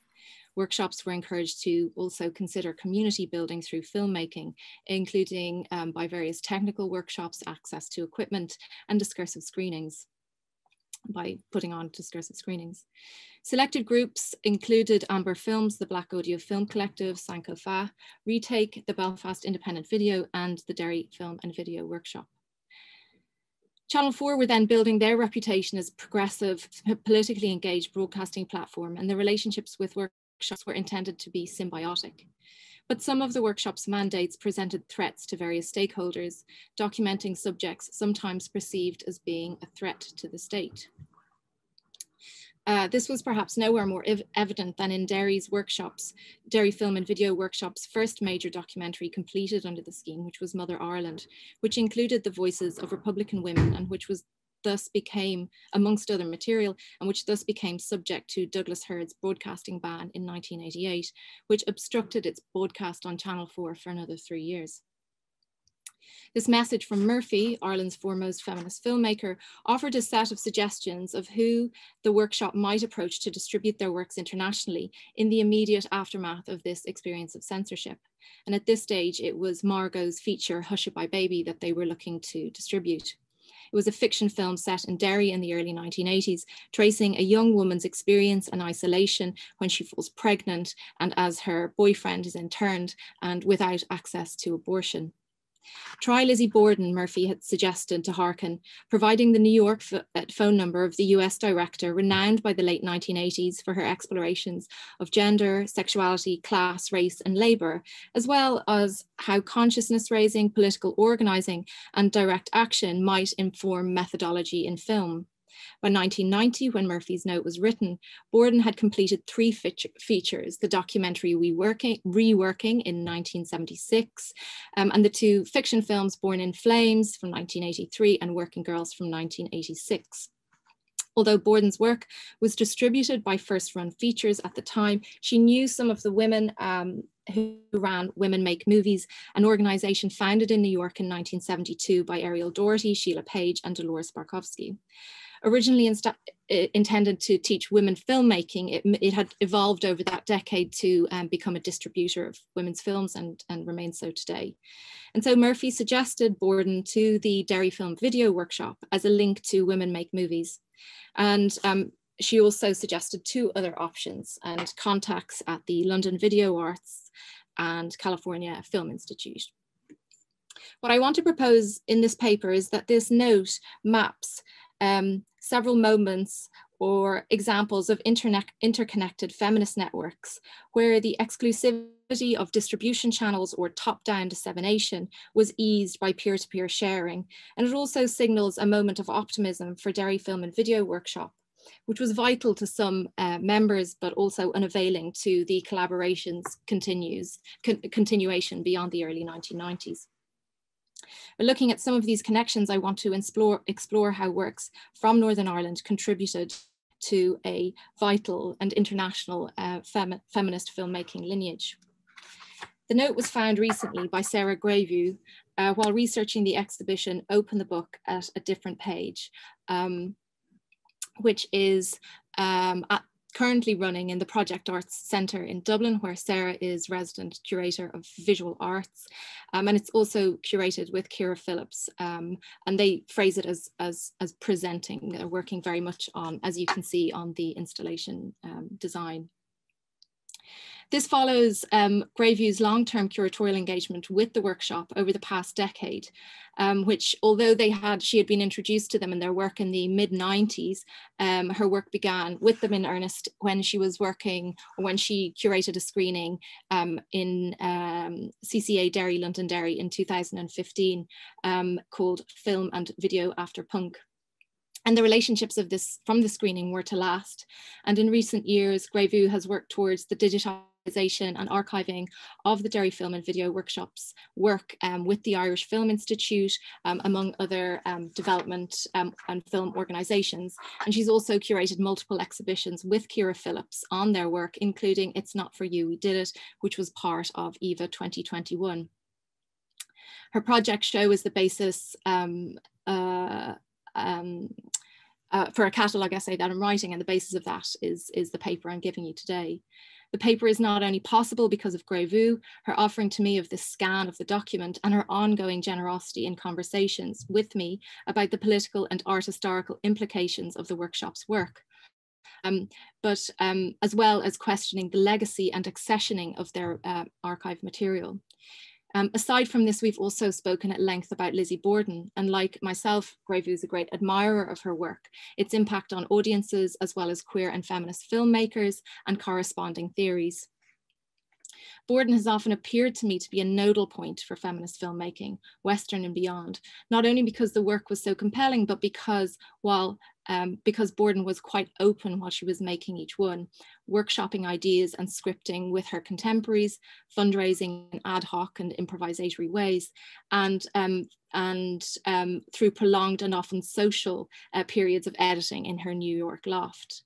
She modeled a kind of independent feminist filmmaking beyond mainstream film and broadcast, independent of filmmakers' co-ops, free of the constraints and male dominance and male privileging of the 1970s art world, which is where her training began. Grayview's chance encounter with this hastily scribbled note presented something of a eureka moment, first hers and then mine. Although there are clear connections between feminist filmmakers in New York, Ireland, and Northern Ireland, this note forces a renewed reckoning of the place of Derry Film and Video Workshop within this matrix. Pat Murphy was a filmmaker of great influence to the Derry Film and Video Workshop. She is interviewed and is very eloquent in Anne Crilly's Mother Ireland, and her feature Maeve was influential to Harkins Hushabye Baby, certainly in her conviction that, in Murphy's words, notions of documentary truth seemed like the greatest fiction to me. The only fiction film could offer critical space where different kinds of representation could be unpacked and explored. Originally from Dublin, Murphy had moved to Belfast in the late 1960s, and by the 1970s was studying in Hornsey College of Art and later the Royal College. This slide is an image of a performance she devised with the Theatre of Mistakes, a group alongside Anthony Howell, Fiona Templeton, and Michael Greenall. This is text from WordPress on Theatre of Mistakes, which I was interested in this phrasing. The performance featured a chorus of performers on the first floor windows, where any passerby walking along the pavement would trigger closure and lead to performers falling on the ground. Murphy explored different media around this period before interrupting her studies to move to the Royal College to attend the Whitney Independence Programme in New York. And interviewed by Julian Petley, which Maeve Connolly has quoted, she said, "At the Whitney, I met a group of filmmakers, including Lizzie Borden, and began to realize that I did want to work with actors as a particular kind of politicized filmmaking. I stayed there about 2 years and then decided that although New York gave me an identity as a filmmaker, the film scene was bound to music and arts and with a particular kind of style, so that I couldn't make the films which I was most interested in. So I decided to go back to the RCA." So in 1979, she returns to London with a provisional script from Maeve as a kind of pointed alternative to anthropological and oppositional films that were recording conflict in Northern Ireland at that time. Maeve progresses through a series of flashbacks of a young woman's life traveling between her native Belfast and her new home in London, with sequences of on-location conversations between herself and her family, her ex-boyfriend and her friends, with the armed forces playing a kind of constant presence in the background shots, notably absent from her life in London. Murphy's title character actively questions the various belief systems that coincide and collide within her family unit and friendship groups, presenting complexities rather than conclusions. As Maeve Connolly has noted in her doctoral project on Murphy's work, the structure of the film denies a certain homogeneity which allows the audience to experience uncertainty. Contradictions are set up which are not resolved in the narrative. Through Maeve, the film explicitly addresses itself towards a real divide in the Irish women's movement, through those who deny that any attention can be paid to republicanism and the women against imperial position, which claims that women's liberation will be the result of a united Irish Socialist Republic. Connolly proposes that the notion of a divided audience is central to Murphy's work, and progressing from Murphy's work among this chorus of performers within the theatre of mistakes, this particular structure of voicing different viewpoints locked in conversations creates in her film a remarkably clear prism of antagonisms, undissolved and unresolved, and through which comes light. It's a method through which Murphy achieves complexity beyond consensus, and which I would claim is a method that is instructive to Borden and which is a resolution that is formative to Born in Flames. Borden had met Murphy just after the release of her Regrouping, an experimental documentary that had attempted, in Borden's words, to capture the value of a woman's group by staging and shooting conversations between women with whom she was associated in New York at that time, including Joan Jonas, Barbara Kruger, and Catherine Bigelow. Influenced by Vita Okonchi, Yvonne Rainer, Trisha Brown, Borden, like Murphy had around the same period, engaged with performance within her filmmaking techniques. In 2016, in an article for Sight and Sound, So Mayer has observed Borden's use of reperformance and repeated gestures and her focus on the body, which were combined with cinematic strategies, overlapping voices which move in and out of sync with the visuals, jump cuts, and other distancing devices. And on, in Mayer's words, one realizes that Borden's title refers not only to the social patterning that forms the film's ostensible and elusive subject, but also its manner of presentation. Borden's Regrouping was criticised for a variety of reasons. Some of the women who were involved objected to her various interventionist techniques, and critics and organisers reacted to its and criticised its prioritisation of solely white women's voices talking about labour in the abstract. So after this initial reception, Borden decided to shelve the 16mm film that is Regrouping, which incidentally is being released by Anthology later this year. And she moved on then in 1977 to Born in Flames, aiming to include a far greater cross-section of women engaged in feminist activities and activist circles. Work began on this in 1977, and it was this same year that she met Murphy. Born in Flames imagined several groups of women 10 years after a successful social democratic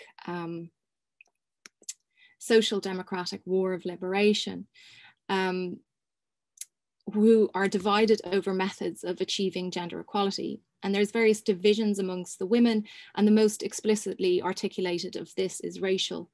Borden, in the aftermath of regrouping, was influenced by the work of the Combahee River Collective, and the film's ambition was, in Borden's word, to occupy the lane between Black male radicals and white feminists. In preparation, she had sought out Black and queer actors and individuals for her project. And the film leads include DJ Honey, this DJ Honey, and Adelaide Norris, played by Jean Satterfield, as head of the Women's Army, and Zella Wiley, an outspoken organizer, played by the formidable activist Flo Kennedy. There are other prominent female figures, but a significant presence within the narrative is that a trio white female middle-class editors of the Socialist Review, or Socialist News Review, played by Catherine Bigelow, Becky Johnson, and Pat Murphy. All of the characters' qualities were influenced by the personalities of the women that Borden cast. And she has described her method of filmmaking as evolving through conversation, improvisation, rescripting, reperforming, shooting, and editing. And some of the most sensational aspects of the film come through chance encounters and statements, including the death of Norris, which was one of the cast members' suggestions, and the appearance of the footage of the Saharan Women's Army, which was presented to her during the course of filming. However, what was predetermined was this ideological transformation of the white trio, a self-conscious response to the criticisms of regrouping. In Born in Flames, this group were to undergo a shift of thinking through successive conversations, private and public. And this begins with their initial parroting of their male seniors at the Socialist Review, warning against a women's army as a counter-revolutionary distraction from the party's goals of liberation or universal liberation. Conversations progress and convictions change, the most pointed of which is articulated by Murphy's character, who by the film's conclusion has both joined the film's army and become one of its spokespeople, declaring, "We will not stop fighting until we get proportional representation for all people in government." Borden has discussed how much Murphy brought into this process, both in terms of her practical commitment to production, which outlasted Johnson and Bigelow as they both moved to Hollywood during this period, but also with the nuance and the wording in each of her presentations, which Borden describes as all Pat in recent correspondence. Pat Murphy's account, also in recent correspondence of this, slightly disrupts this and credits the scripting process as all Lizzie's. This is from correspondence I've recently had with Pat Murphy. The script is Lizzie's. Yes, the 3 white women editors was the key starting point, but what was wonderful about the great free structure that Lizzie both created and responded to was the way in which film reacted to changing events and possibilities in Lizzie's own life. Through Honey, she became friends with all these radical Black women, and that profoundly affected her thinking about story and character. Kathy, Becky, and I became secondary or tertiary within the narrative. As for the scripting process, she would tell me the way the story had gone while I was away, and she would then describe the way that she wanted the sequence of scenes to go, and then we would improvise and shoot. As the film develops, Murphy's character becomes increasingly self-assured, voicing a breakthrough moment where she articulates to her 2 counterparts the limits of her own group's conception of what constitutes political work, their limitation being that political work is held within dialogue. And this she frames this in contrast to the spontaneous responsive strategies of the Women's Army, which is indicated through their immediate physical action. Borden's work has been described as choral. It is full of people talking, articulating, and arguing with sound bridges spilling between scenes, full of vocal juxtapositions between speech and song, gender and octave, hush, or amplification. Borden's cacophony expresses the clash between state and embodied experience, between written and physical action. What resonates from both Borden and Murphy's films is the atemporalities within Western feminism, certainly in the US and the UK, and this disjuncture not only between waves, but also within them, and then as now. Murphy's had a double life, a triple life. Murphy had a double life, a triple life, Borden recalled when I spoke to her about this set of connections. From the late 1970s, she would come and she would go between New York, her artist life in New York, her life in England, and her life in Ireland. When she went off to make Maeve, Borden said, we had no idea how important it was, and she was so modest about it. It was shown in a couple of places after it was released, but we were in shock when we realized that she went to a real war zone, and then she came back to this pretend or fictional war zone. And only then, later, did we realize what an extraordinary feat that was and how important she was, because she never really revealed that. In her process, and we never saw her in the context of that. We were playing. So Borden was referring to the fact that Maeve was made between 1979 and 81 at the exact midway point of Born in Flames, which began in 1977 and concluded in 1983 for a screening in Berlin for the film festival. This was the same year, not incidentally, that Derry Film and Video was formed. And in ways, the Derry Film and Video Workshop inherit from both directors, champion in provoking real conversations and utilizing, establishing consciousness raising and women's group within their process. I think it's fascinating to consider these works in concert, the influence that Murphy had in her own work and within Borden's seminal film, so influential to feminist queer art and thought. And also to consider Murphy's profound influence on the work of Anne Crilly and Margot Harkin, amongst others in the workshop, who would, as part of their commitment to the community, screen both directors' works in Derry in the late 1980s, and go on to inspire the work of many more artists and filmmakers who came after them. Crucially, Murphy also recognised that access to distribution was inequitable, and she was active in her contribution to Circles, this mutual support network of female filmmakers established in London in 1979. And she'd become aware of the possibility of this through Women Make Movies in New York in the previous years. And obviously Circles goes on to merge with Cinema of Women to become Cine Nova, which now is distributor of Lizzie's work, or remains distributor of Born in Flames. Interesting to me then is that that Murphy in 1990 recommended the Derry Film and Video Workshop contact London Video Arts, but this may have been for practicality's sake during a kind of organisational transition, and there's certainly more research to be done here on my part. Try Lizzie Borden, Margot had written in black ink, but she did not make contact with Lizzie Borden then.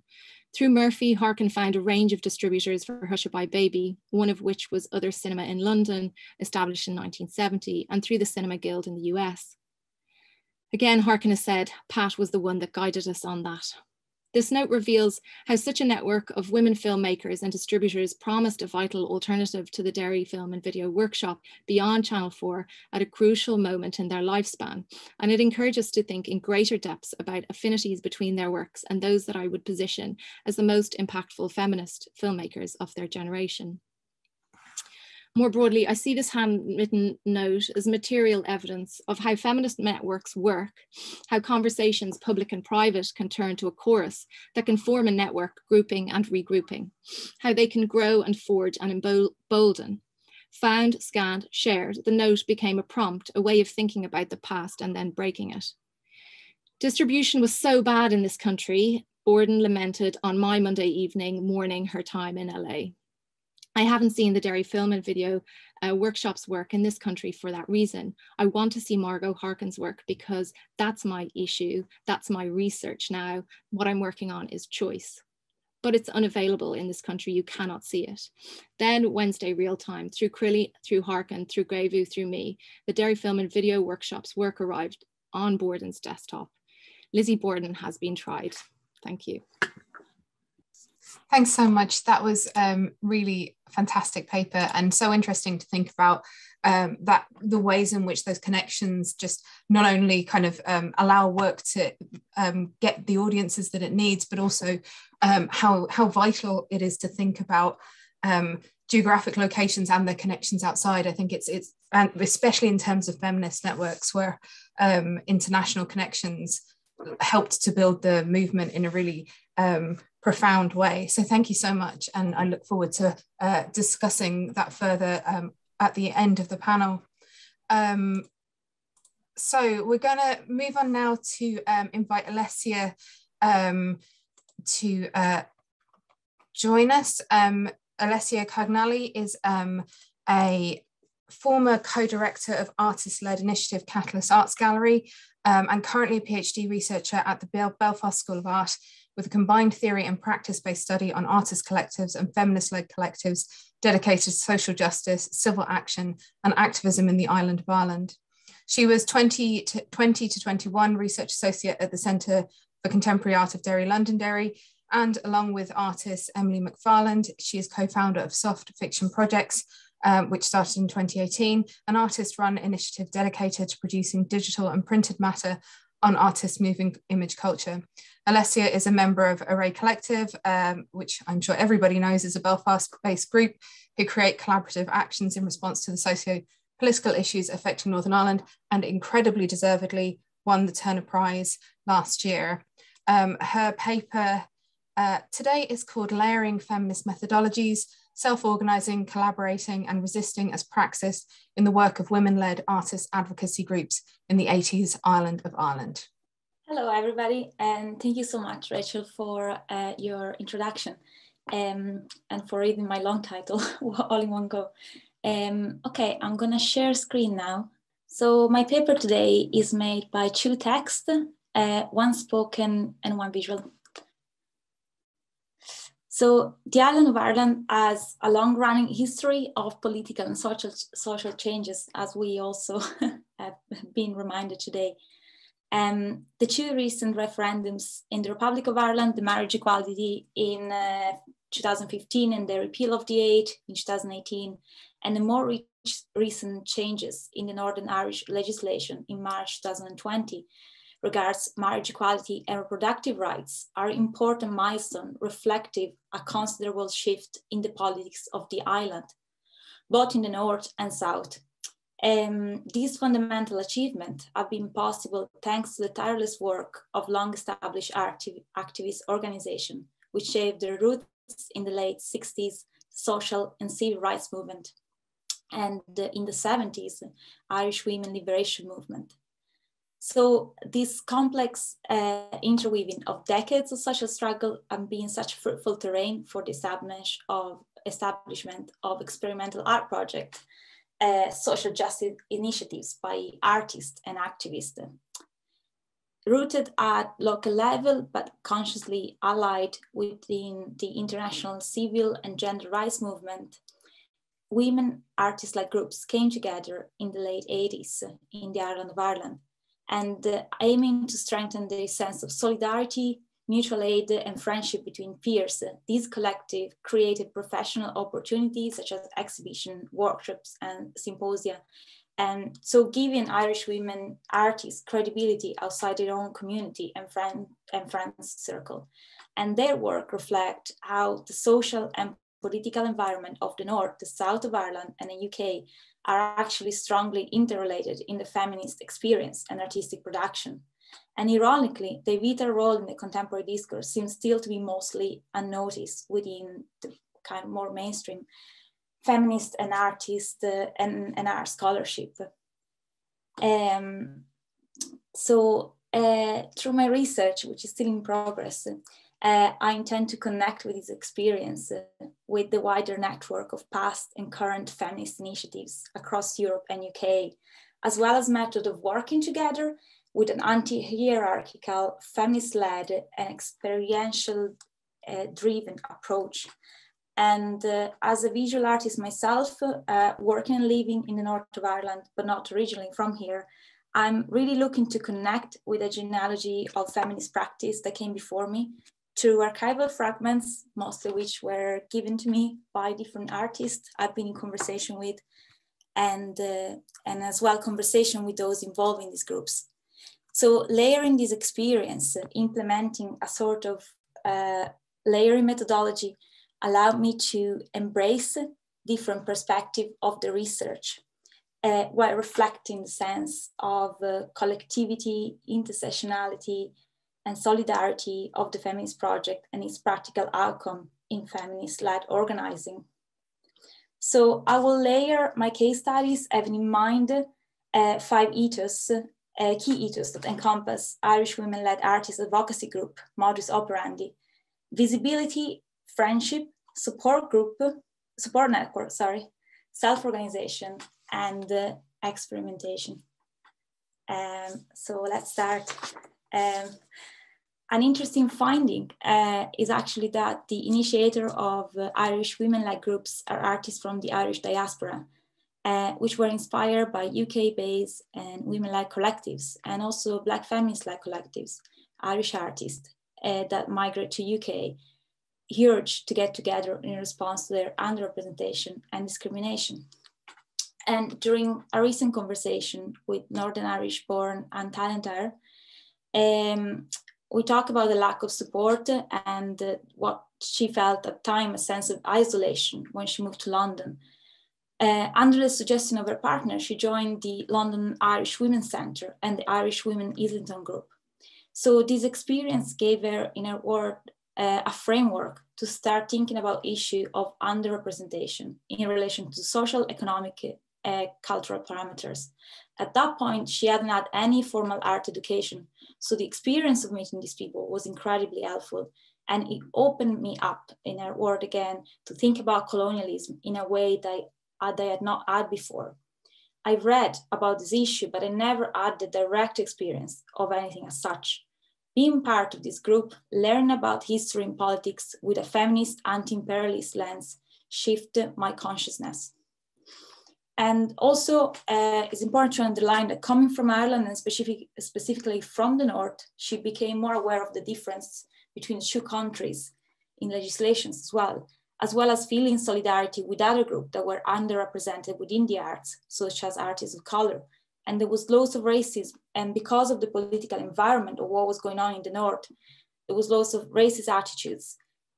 So artists from ethnic minorities were inspirational in terms of organizing themselves and making themselves visible. And it was a kind of catalyst of how Irish women artists might develop something similar. Parallel to that, Anne, as well as other many artists at the time, was involved in grassroots activism and direct action with the London Irish Women's Centre. Similarly, a friend of hers, Anna Alana O'Kelly, was involved in Green Common and women's anti-nuclear politics. In 1985, Anne started working with the Women's Artist Light Library because she was concerned about the lack of representation of Irish women work in the collection. And along with Alana O'Kelly and other peers, she organized an event in March 1986 at the Battersea Centre in London called Eye to Eye, where Irish Women in Islington Group and the Women Artists Light Library were equal partners. So an activist, community-led organization and an arts organization. The response of the event was overwhelming, and what began as an idea for a single day of discussion actually expanded into a 4-day event. The Irish Women Action Group subsequently exhibited in several group shows at the London Irish Women's Centre, continuing their collaboration, and in the Keys&Ale Gallery in June '87 with the exhibition of The Map. One of the excerpts of the catalogue introductory text is actually by Dr. Fiona Barber and reads, "The work in Of the Maps represent a diversity both of our practice and the histories of individuals.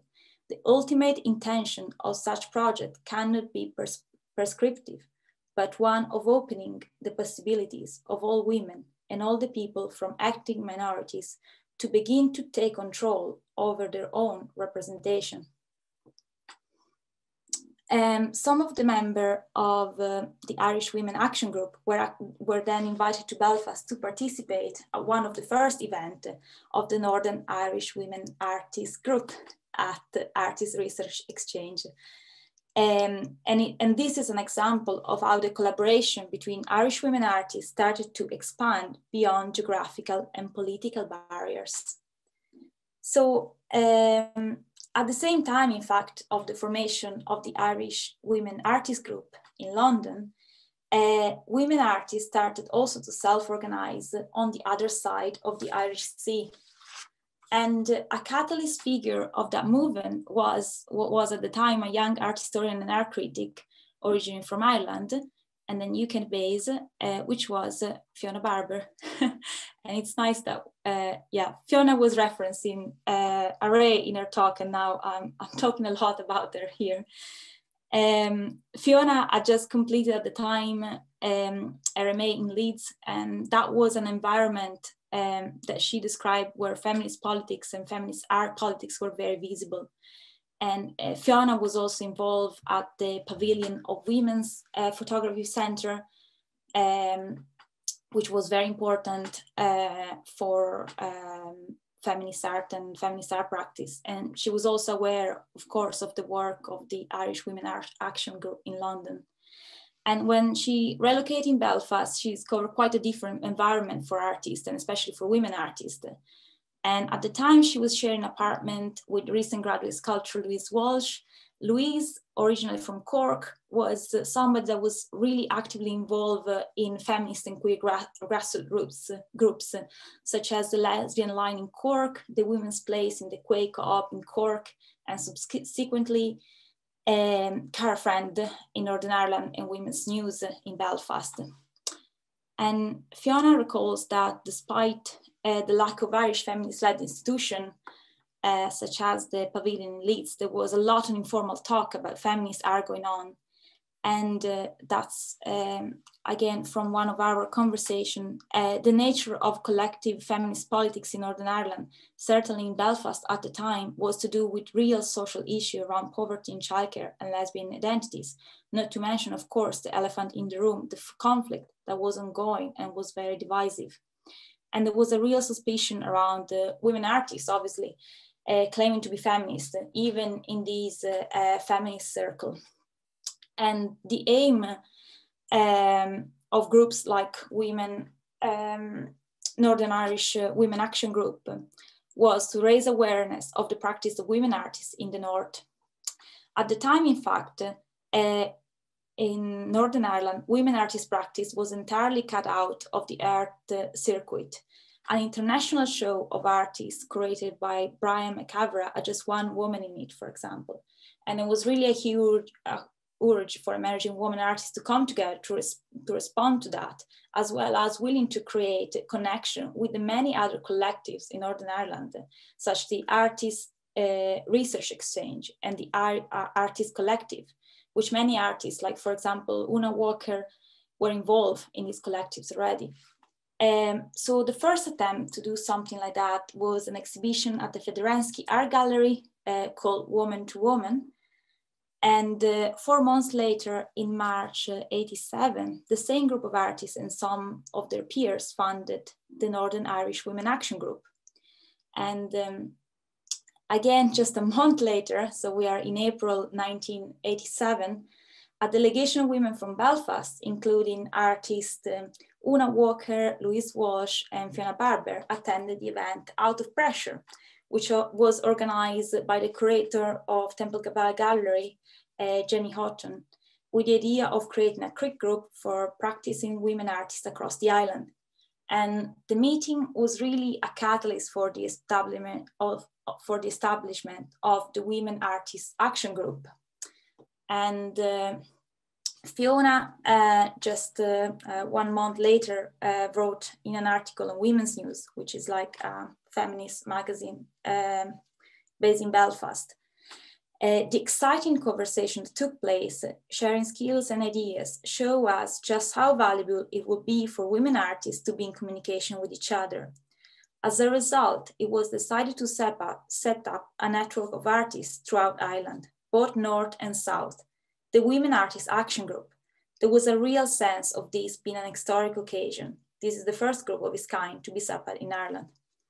And in Louise Walsh's words, WAG had the potential to open up a culture of female artists that could be dominant, that would go just, yeah, we're all here, there is so much here, it's just that we have not been let in, or we have allowed ourselves to be marginalized.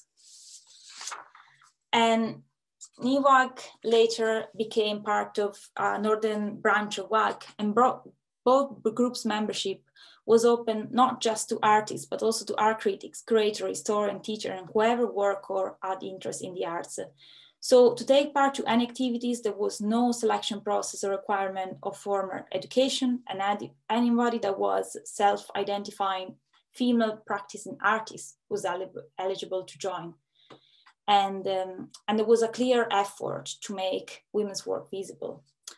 And this is Louise Welch talking again, commenting on this. Similarly to queer activism and organizing, visibility is the key. We're trying just to be visible actually, and it was really important to list and demonstrate that women's work existed, and that the reason there was just no artist visible was because nobody had tried to make them visible. So we had to do that ourselves.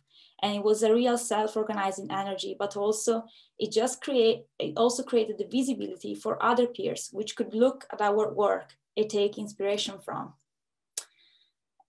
One of the WAG most relevant projects was a conference in Derry, hosted by the Ulster Gallery in 1988. The speakers included artists from UK and US, as well as screening of the then censored documentary, Mother Ireland, by the already mentioned Derry Film and Video Collective. The event was a great occasion for creating a sense of solidarity despite the challenging circumstances of being women and artists based within the island. Again, I'm gonna cite again Fiona Barber opening speech, which perfectly encapsulates the sense of oppression and despair that was felt by many.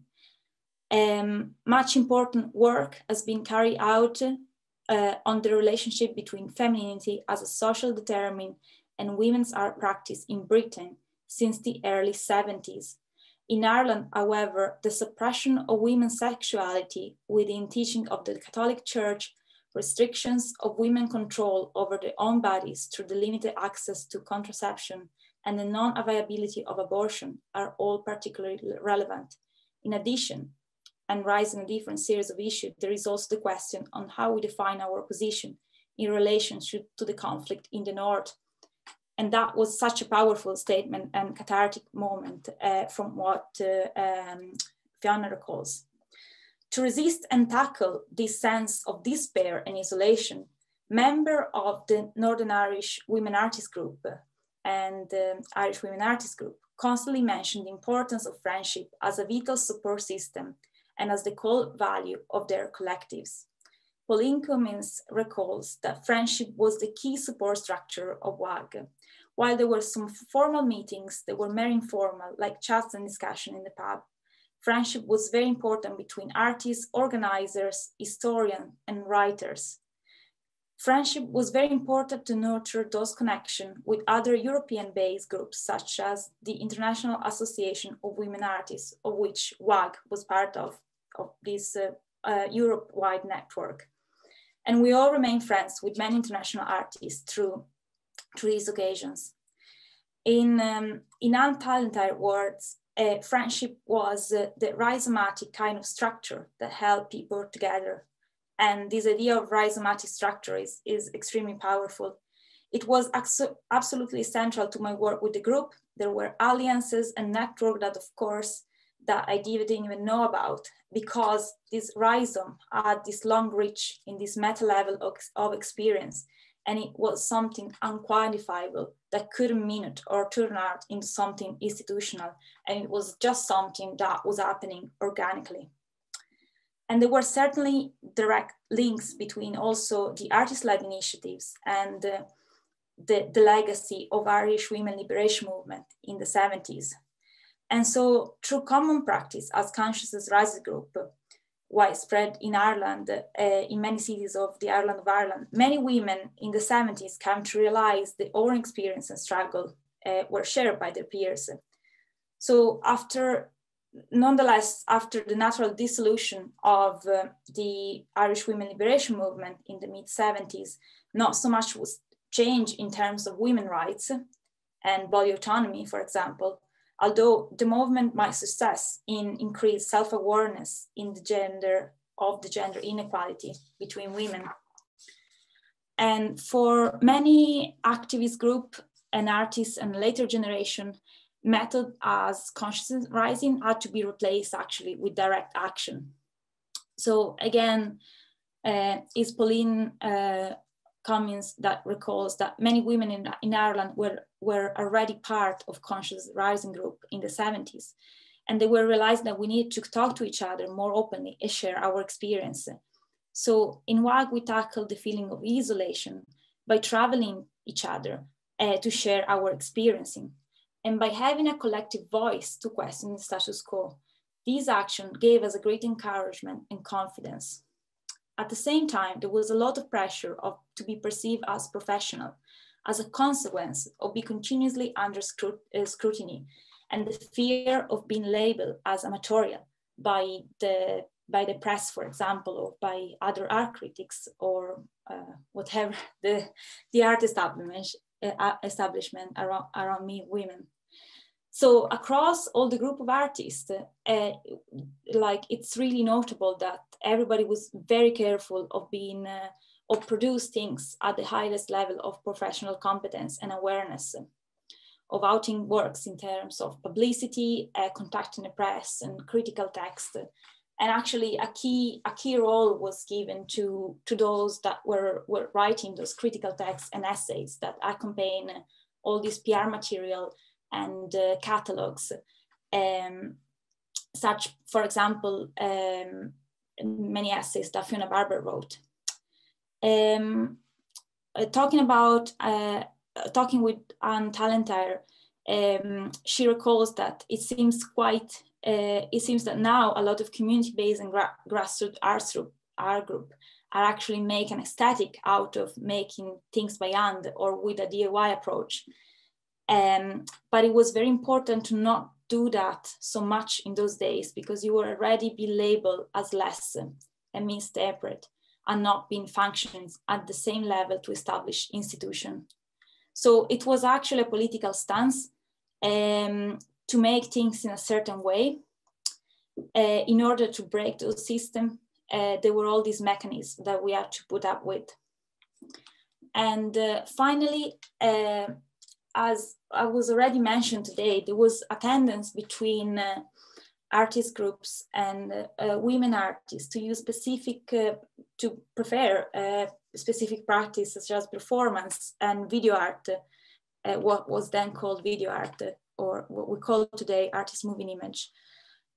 So these artists, that's an indicator that these artists not only were seeking recognition from the wider art system, but through the artistic practice, they were also pushing art making at the edge of the tradition or canon that they were expected to validate, actually challenging the same system that we're seeking to be recognized by. And this recognition didn't mean compromising risky idea and experimental practices. Artists like Pauline Cummins affirmed that their collective working became their art practice during the time they were involved in this initiative. In this way, the act of resisting to the hegemony of the traditional cultural structure designed to prevent women to take part in artistic creation became the artist practice of these artists. So it was a real act of resistance directed to the narrow-mindedness, if you want to say that, and misogynistic nature of the art sector at the time. And it was also an essential work of love for the generation to come, because just in a few years, women artists became more represented in the mainstream, even though we all know there is still so much work to do. And a lot of members continue the Irish Women Action Group and the Women Artists Action Group legacy through education, for example. Many members later join university as mature students, while others continue teach to university and art colleges across the country, keeping alive this rhizomatic connection between peers, and also teaching to a new generation of artists, feminist practices. And today, their legacy of these groups can be maybe seen throughout contemporary Irish art practices connected with activism and informed by intersectional, transgenerational feminism, where the strength of friendship, support, and collaboration are used and nurtured as valuable, crucial methodology for their artistic practice. So thank you very much. Thank you, Alyssa. That was amazing. It was so interesting to hear about all those connections, as well as to see all that incredible archival material that you've gathered. That was fantastic. Thank you so much for that. And just to remind everyone that if you have questions for any of our panelists, please do put them in the chat and we will get to them after Patrick's paper, which I will now introduce. So Patrick Hickey is an artist and PhD researcher at Ulster University. He received his BA Hons from Ulster University in 2015. His research and art practice focuses on homoeroticism and queer coding in modern and contemporary painting, with a focus on 20th century Irish artist Gerard Dillon. His paper today is called Sex, Desire and Homoeroticism in Northern Irish Painting. Welcome, Patrick. Thank you, Rachel. And thank you to Anna, Claire, Edwin and Rachel, of course, for having me here today. Today I'm going to discuss homoeroticism and queer coding within Northern Irish painting, with an emphasis placed upon my own art practice and Belfast-born artist Gerard Dillon's painting, The Cottage Gable.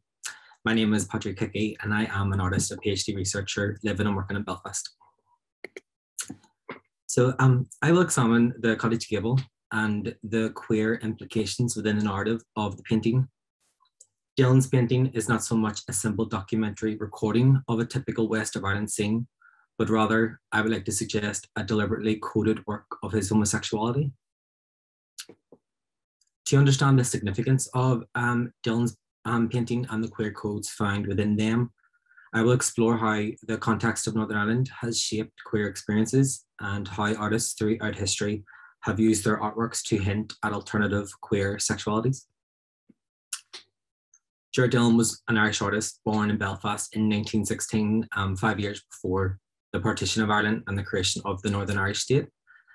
He grew up in a working class, Catholic, Republican / nationalist family in West Belfast. When he was 18, Dillon moved to London, where his older brother and sister had already lived. He did, however, move back and forth between London and Ireland, spent a lot of time on the west of Ireland where this scene takes place.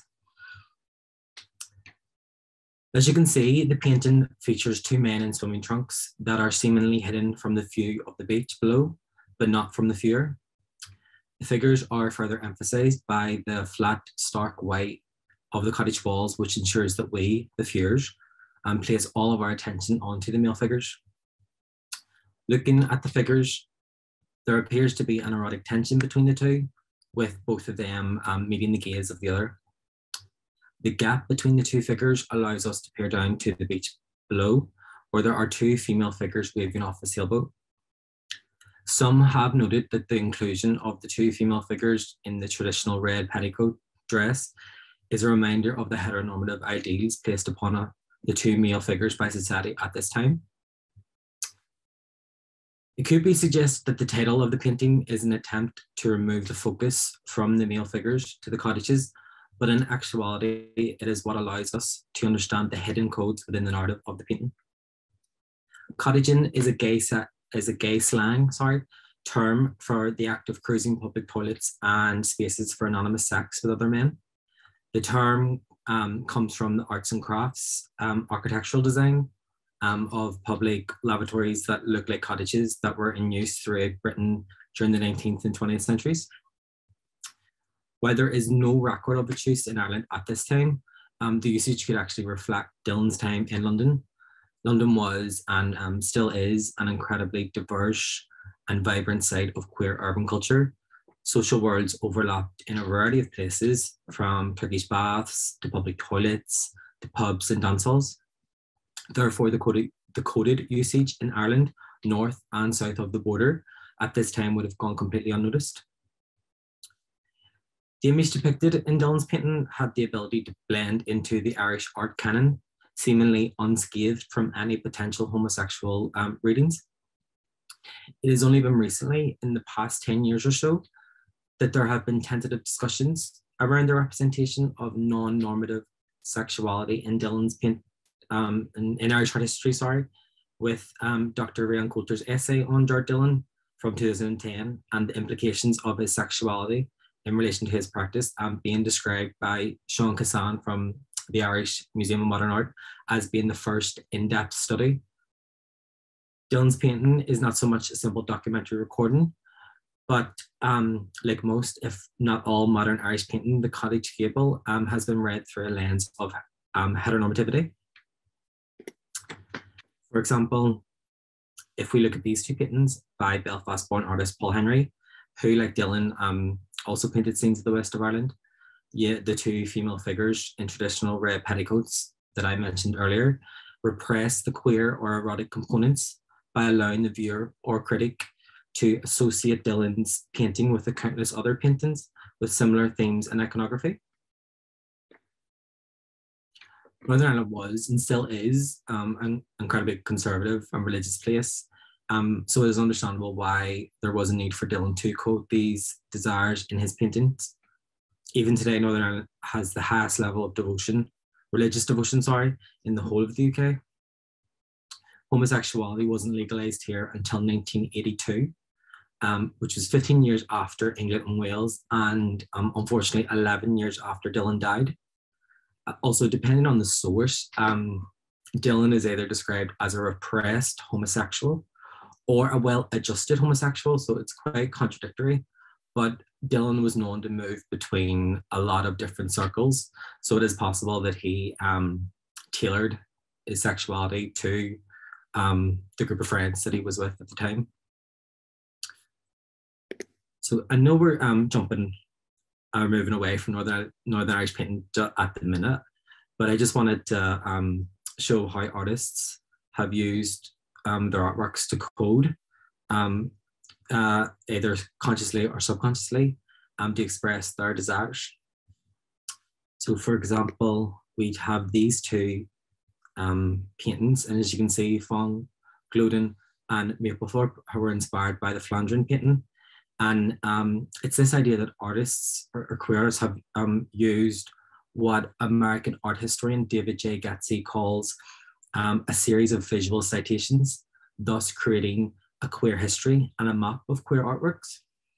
Queer identities, histories, and figures have often been overlooked and ignored in the history of art.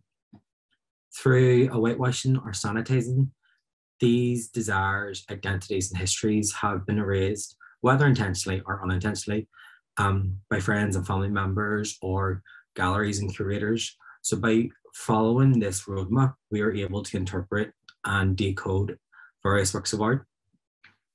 In Feminist Messages, Coding in Women's Folk Culture from 1983, Joanne N. Radner and Susan S. Lancer define codes or coding as a set of signals, words, forms, behaviors, signifiers of some kind that protect the creator from the consequences of openly expressing particular messages. Coding occurs in the context of complex audiences in which some members may be competent and willing to decode the message, but others are not. In other words, coding presumes an audience in which one group of receivers is monocultural and thus assumes that its own interpretation of messages is the only one possible, while the second group, living in two cultures, may recognize a double message, which also requires recognizing that some form of coding has taken place. So circling back to Dillon, the painting on the right is by Patrick Hennessy. He is an Irish-born artist. He was born the year before Dillon in 1915, and he moved to Scotland with his family when he was 6. They were originally from Cork, I think. Hennessy returned to Ireland at the outbreak of the Second World War, and he was one of many artists to do so, Dillon included. I haven't found any overt reference to them knowing each other or being friends, but they both exhibited at the same gallery in Dublin in St. Stephen's Green. It was called The Cottage Shop. Hennessy in 1939 and Dillon in 1942. Both shows were opened by artist Minnie Jellett, who Dillon was friends with. So they would have been aware of each other and been contemporaries of each other. There are similarities between the two paintings, mainly the poses of the figures. So there could be a suggestion that Hennessy picked up on the queer reading of the cottage gable. Also, like the cottage gable, the title of the painting, In the Hammam, gives us an idea of the context of the narrative. The figures in the painting are in a Turkish bath. So again, like Dillon's painting, there is the possibility that these figures are in fact cruising for anonymous sex. It has been suggested that Hennessy was actually drawing from his own lived experiences of visiting these places. Unlike Dillon, however, Hennessy was much more open about his sexuality, spent the majority of his adult life with his partner, Henry Robertson Craig. Also, the painting's much more risque than Dillon's painting.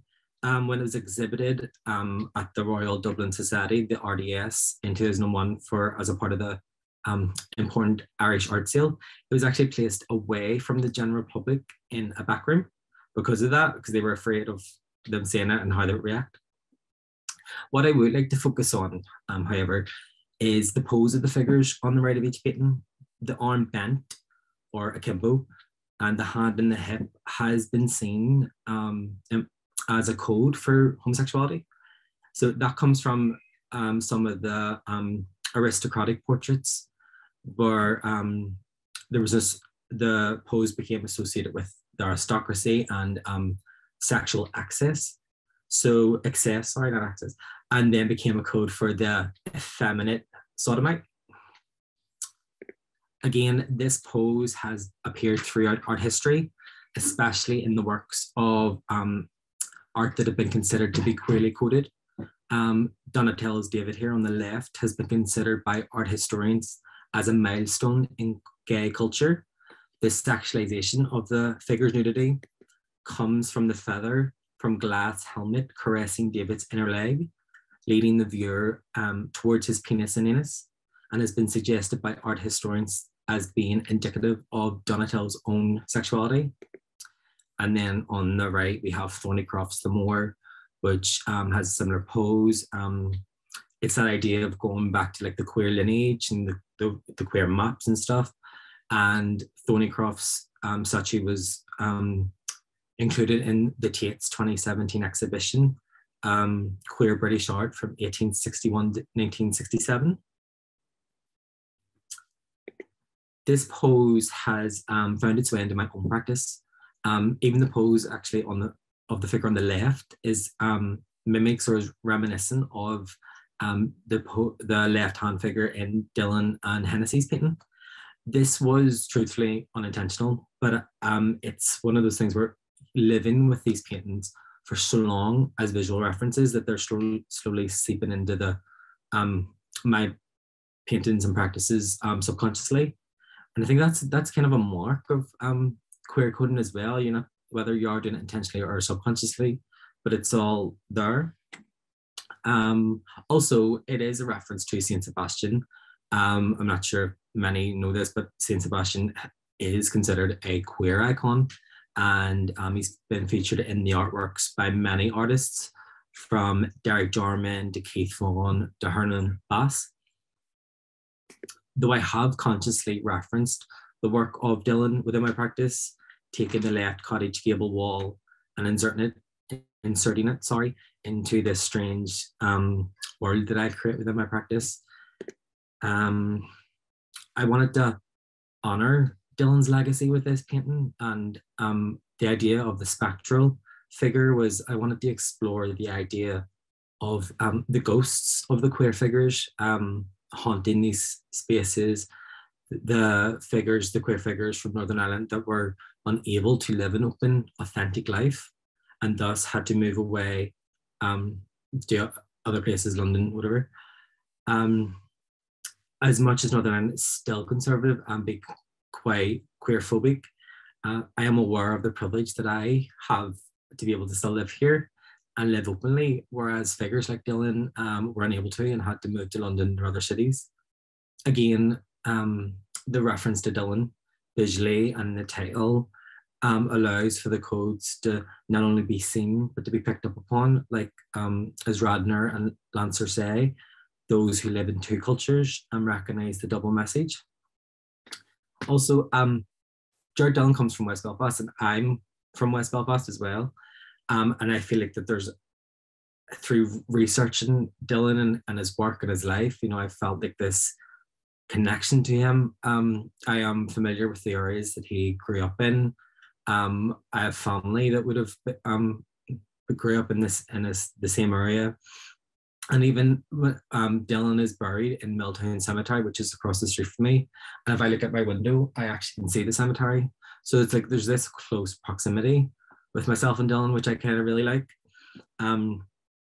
So I also remember at the beginning of my research, I had read that Dillon, when he was buried, that he wanted to be buried in an unmarked grave.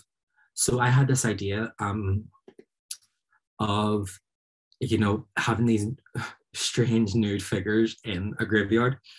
And it was this idea of creating a body of work named Looking for Dillon, or possibly, sorry, Searching for Dillon. It was inspired by the title of the film Looking for Langston by Isaac Julian. Again, this is connected to that idea of the queer codes and the queer lineage and stuff like that. I call this my funny Jared Dillon graveyard story, because it turns out when Dillon's nephew died, who was also called Jared, him and his wife were buried in that grave, and a gravestone was erected with all their names on it. So his grave is not unmarked and it's not lost. I had some idea that I was going to go, you know, into the archive and find it like it was a film or something. I actually found this out because a local reporter for a local newspaper, she was looking for the lost grave of Dillon's friend Dan O'Neill, which she ultimately found, and then she was able to send me, you know, where Dillon's grave is. So I just can have seen before, you know, my practice features the male nude figure, often in a strange, fantastical world and landscape. This, the idea of creating this other world came about directly from Northern Irish politics. And this is where the elements of Northern Ireland kind of started to creep or seep into my practice. It was in 2014, there was what was called the Gay Cake Row, which featured a local bakery that initially accepted a cake order for marriage equality.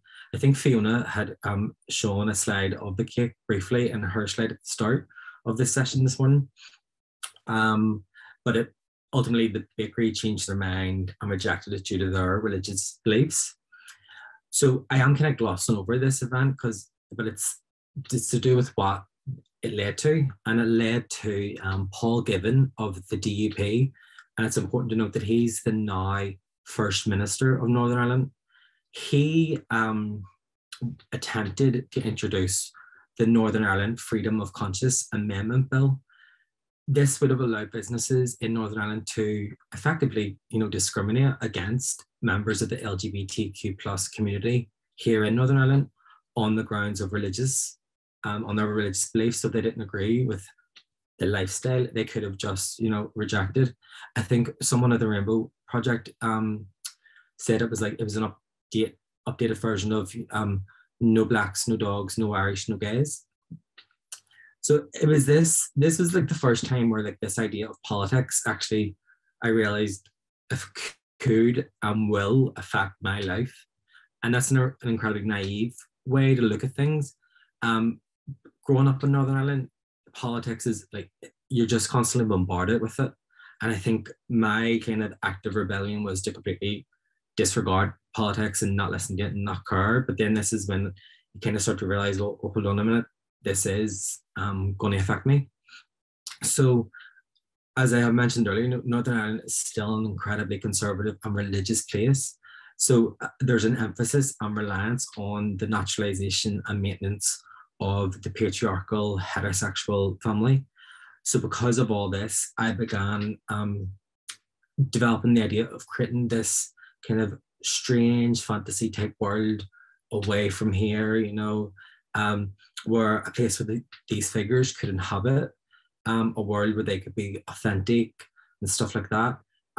Interestingly, Dillon himself was criticized by critics at the time of creating a fantasized version of the West, which I kind of find interesting, which Fiona Barber suggests challenged other depictions of the West. As an artist, I feel it's important to use my practice and research to explore and highlight these issues. And I hope that's something that I do effectively by examining the queer codes in Dillon's work, in Dillon's works and his paintings, and employing them within my own practice. I hope to add to that ever-growing map of queer artworks. And I've just included my references and where to find me, but thank you. That's me. Thanks so much, Patrick. That was a really interesting and inspiring presentation, and it was just so wonderful to see your own work, which is incredibly beautiful, if nothing else. So thank you so much for sharing that with us. I'm sure everyone will have lots to say to that altogether amazing panel. And so I'll invite all the speakers to just turn videos and sound back on. Again, to remind everybody that if you have questions please put them in the chat. But to begin with, I'm just going to start by taking the chair's privilege and asking a question of my own, because this panel was so interesting to me as somebody who researches feminist networks and groups with a focus on New York at the moment, but thinking about how being able to identify with a group, either an imaginary group or a tangible group, is so productive to practice. And I think that's something that really came through all of your papers, is the idea that sort of being empowered to think of yourself, your identity as an artist, as a woman artist or a queer artist, and think of that as an asset rather than a liability, is really productive. So I was just wondering how you all felt about that sort of sense of the kind of identity, the way that those things shift, like the kind of negative implications of being identified as a woman artist or a queer artist and into being something that's positive and kind of almost like more avant-garde, more exciting than sort of a conventional artist. I wonder how you feel that's at work in the practices that you're talking about, and Patrick, for your own practice. Yeah, no, I think it is. It's important. And I think it's right. There's a kind of, you know, it's looking at it, because I think it's always the labels as well. It's like woman artist, queer artist. And I think sometimes you just want to be called an artist, and it's just moving forward, and that's important. I think also the representation for me is always kind of like just representing and making sure that I can use my research and my artistic practice effectively how I feel, you know, that's the way for me.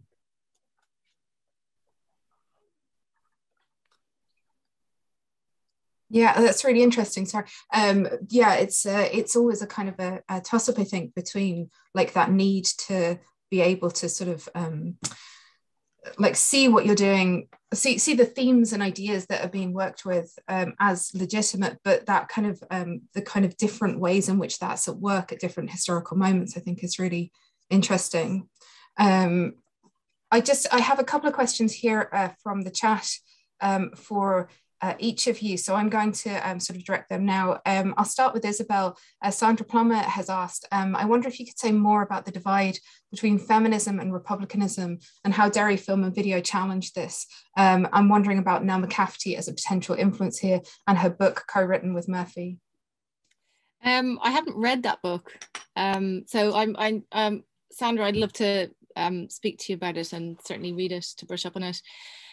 I'm just going to come back to your point first, Rachel, and then I'll move to an answer of Sandra's, which is that I think certainly within the context of some of the things that I was presenting, to identify as, you know, certainly this kind of creation of women's distribution organizations in the 1970s in New York, in the UK and elsewhere, was vital to challenging very male privileging kind of channels of distribution, dissemination of work.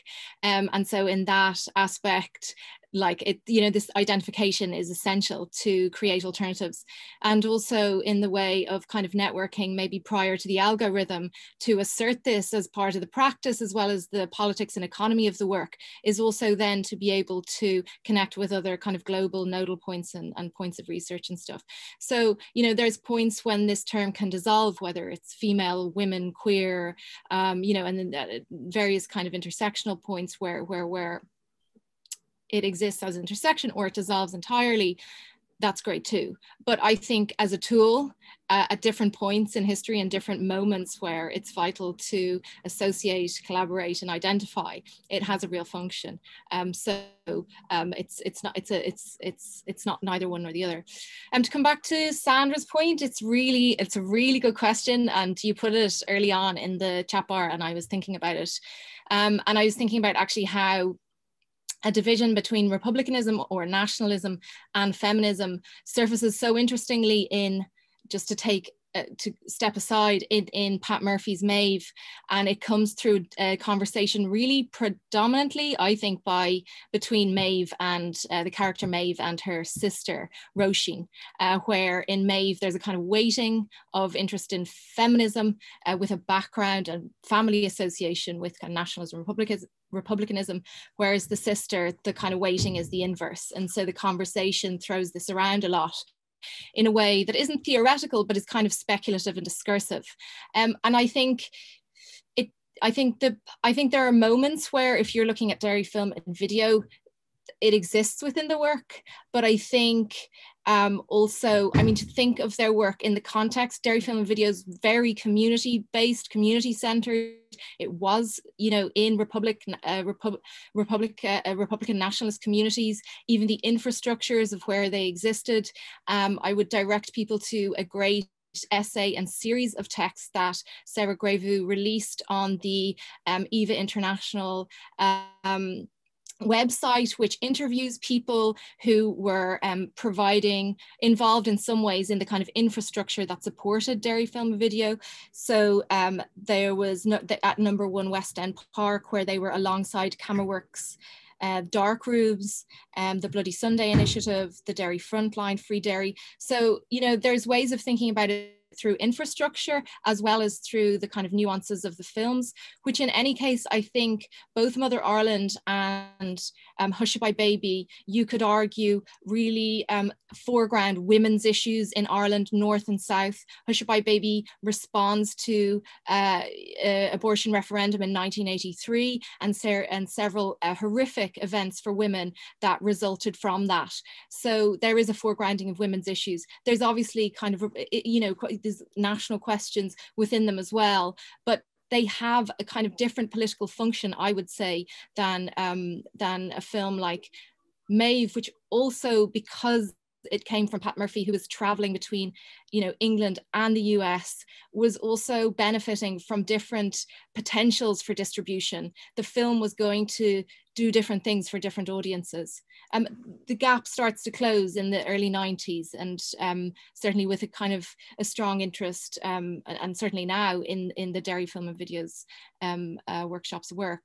I'm not sure if that begins to answer your question. It's certainly a discussion I would like to have with Sandra, you know, in future. And I think would never speak for, you know, Margot or Anne or the various members of the workshop in terms of like allegiances or you know, or the evolution of that. Does that? Really interesting.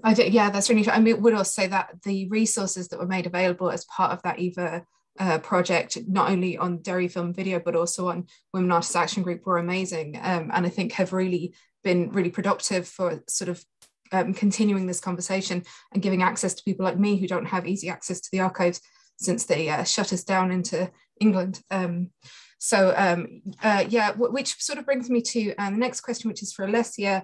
Emma's asked, did you feel like there were parts of the archive missing when you were doing your work, or did the people you spoke to wish anything else had been kept or saved?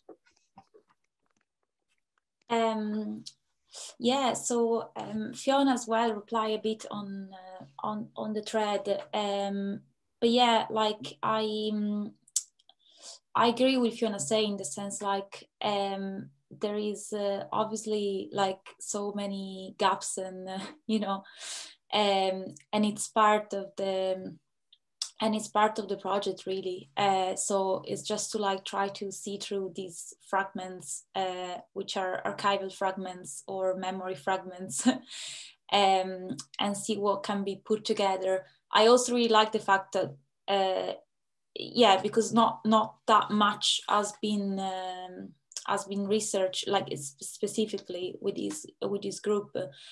So loads of history is oral history, and that kind of reverberates what is for me loads of feminist, almost like a feminist method, and also maybe a queer method, which is like an oral history that is like, most of the time unwritten maybe, and has to do with personal experience. So I'm really trying to focus on each of the people I've been in conversation with and look at their personal experience. So obviously I'm looking at maybe collecting more, more information, and hopefully more conversation with the others members involved. But obviously it's difficult to trace everybody. So it will never be an encyclopedic study on this group. It will be by nature fragmented and limited, I guess. But I suppose, I'm using this method of layering, kind of like to explain and to express this idea of collecting effort and collective making. And also the fact that all these things were so, compressed in just like a short amount of time. And before that, there was Patrick was talking about what these labels mean and stuff. And there was loads of labels in my talk and loads of names, and these were very important for that specific moment in time and for those like 3-4 years. And then all the members took like different routes, obviously, but it was important at that time to have a very specific label because it gave artists agency and visibility. So it was a tool in that sense at that moment in time, but then obviously evolved in something else. I don't know if that replied to the question. But I'm still looking at like obviously a more material, and as I say, the research is still in progress, but it will be always in process. So I think I will have to put an endpoint at some point. It's one of those methodological problems of studying groups, particularly where it's just there are so many different perspectives, there are so many different angles. Everyone is trying to think of or is conceiving of it in a different way, and trying to sort of recover that and represent it is just incredibly hard, and always going to be flawed, isn't it? Even if like a useful approach. I think it was Anna, or it may have been Claire, who asked me to ask Patrick and Lesia about the impact of merging your research and your practice, like particularly how sort of that process works and what the kind of how it impacts your understanding of the materials that you're working on. Do you want to go first, Lesia? Or? I don't mind. I will keep it quick. That's a very good question. And yes, so I think my practice informs my research and vice versa. And also in my practice, I'm usually working on different strands, let's say, as individual artists sometimes, as part of a collective of many people sometimes, and a collective of just 2 people. But I guess these experiences are all really inspiring for the research itself. So the kind of complementary aspect that will complement the written research is a sort of visual text, and I was trying to give you a glance through my presentation. And so this visual text is my practice within the research, and it draws through my practice also as artist. So I'm trying to make links, and the lines are quite blurred sometimes. But yeah, it's very interesting, and it's such a privilege to be doing this research while also being part of collectives myself and being part of artist-led initiatives in the past. So So I guess it's just what I am. I think, yeah, I'm similar. It's that idea of the lines blurring.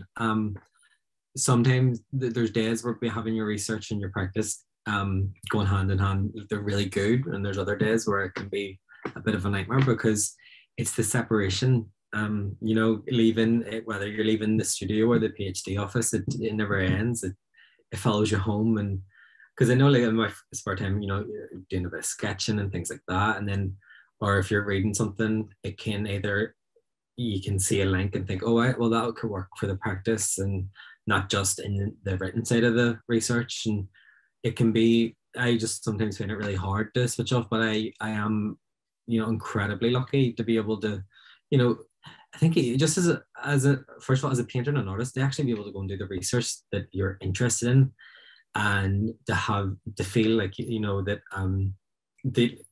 doing it as a part of the PhD and that the university believes in your project, and, you know, it can be validating. And as, you know, a queer artist, which I still don't know what it means, but to have that, as I talked in my talk about like a lineage and stuff, to be able to not only research that and look into that and see all these links, but then to realize that you're actually a part of it can be quite interesting. And it's something that I find that it helps when you kind of like look at the bigger picture and see the links and see how you can move your practice or move your research depending on, you know, what you read that day. And it's been, I have to say, it's been a very positive experience. That's really interesting. I think it's amazing to think of like that kind of connection. I know Fiona's talked about that kind of notion of affinities and how productive they are. And I think like to be doing that as part of research is such a useful thing. I want to finish off with a question for everyone, which again, Claire has sort of formulated here, which is about the archive and the role of the archive, particularly the kind of gaps that exist. And what we have to do is, I think it's particularly a problem for a lot of Northern Irish practice. I went to the archives of the Orchard Gallery a number of years ago, and they're quite incomplete. There's a lot of things that aren't kept and a lot of things that are difficult to find out about. And so how do you think about yourselves in relation to those archives, and what kind of you have to do as in terms of kind of imagining around the archive, particularly for artists, and how they're imagining around the archive in ways that others can't, I think is Claire's question. But just particularly like what we do with archives that are necessarily incomplete, that are affected by a lack of institutional support, and the kind of, or are taken away from Northern Ireland to make them sometimes inaccessible. Like how can we sort of address those kind of challenges? I think for me, especially when you look at the work of and the life of Jacques Dillon, you know, Jacques Dillon, there's one book published on him, like his biography, and even then, you know, well, I'm coming looking at his sexuality within his art, but it's relegated to a very small space within this, what's meant to be a vast compendium of his life. And even I noted it as well, you know, there's contradictions. He's been called a repressed homosexual, but he's been called a well-adjusted homosexual. And it can be hard when you're trying to look for kind of things. And sometimes, well, I know for me, when I'm doing it, I kind of say to myself, you know, am I shooting in the dark here? Or am I seeing things that I'm not meant to be seeing? And it's those things that I wonder, especially because I think a lot of people, this idea of Northern Ireland and Ireland being so incredibly conservative still, and, you know, I know, like, from my own family, there's things you just don't talk about.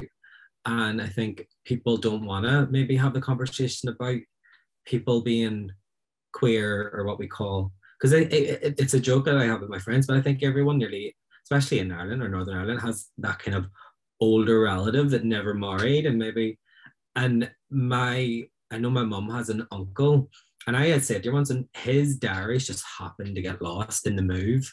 And I was like, So there definitely is that kind of missing thing that, you know, families would have destroyed papers, and they would have, or they will just shut down any conversation about the artist's sexuality and whether that focused on, whether their works are focused on. And I think for a lot of people don't realize that how alternative or non-normative or queer sexualities have such an impact on someone's life.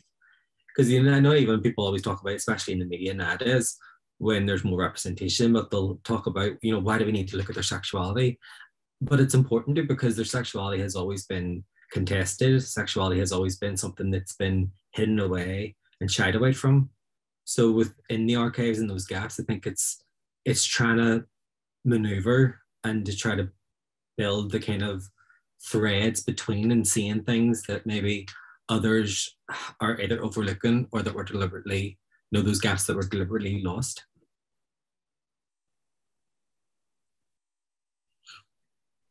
I don't want to interrupt you, Alessa, but I mean, one thing that I would say is that, I'm Irish. I've been researching artist film and moving image for a number of years, but turned focus on particularly kind of lineages within Northern Ireland in the last sort of three or 4 years. And what's really struck me is a pronounced absence of archives and a real fear around what happens with this work. And I know it's a conversation that Sarah's having with Anna Margot. It's a conversation I've had with people like Anne Talentire. It's a genuine fear. And then you think about, where are the repositories, where are the safe places for work that the association of which has changed, might change, whatever, but it's vital work. There's materials that are vital. They're in attics, they're in drawers, they're fading away. So, I think when you talk about the archive, I'm like, well, where is, which archives? So it's a real concern. It's something that myself and Sarah have spoken about, and we're doing a panel to try and kind of workshop that a bit this isn't like, but we're doing a thing at the Art History Association conference, and we're bringing that on a bit. It's a question asked in many ways as an outsider, because it just seems like what's missing. So that would be my response. And Claire knows, Claire, that was your question. She knows how to get me going. But I think it's a much bigger conversation. And I think there are definitely concerns for art historians, among others, about what, where is this material? What do we do with it? And but I think it's something that needs to be thought about with great depth and care. Yeah, definitely. And like adding to that, I might have quite a similar experience that like sometimes I feel loads of things are kept privately because some people are not really sure like who is gonna take care of this, and they're a bit like obviously also precious about their things. But once you approach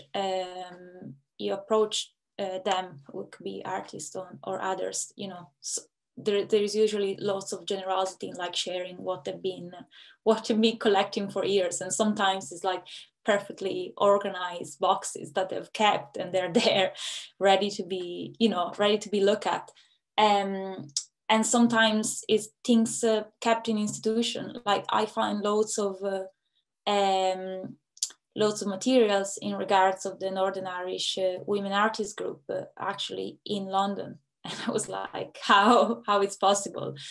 While there is almost none, well, there is none in Belfast as far as I'm concerned, unless in private collection.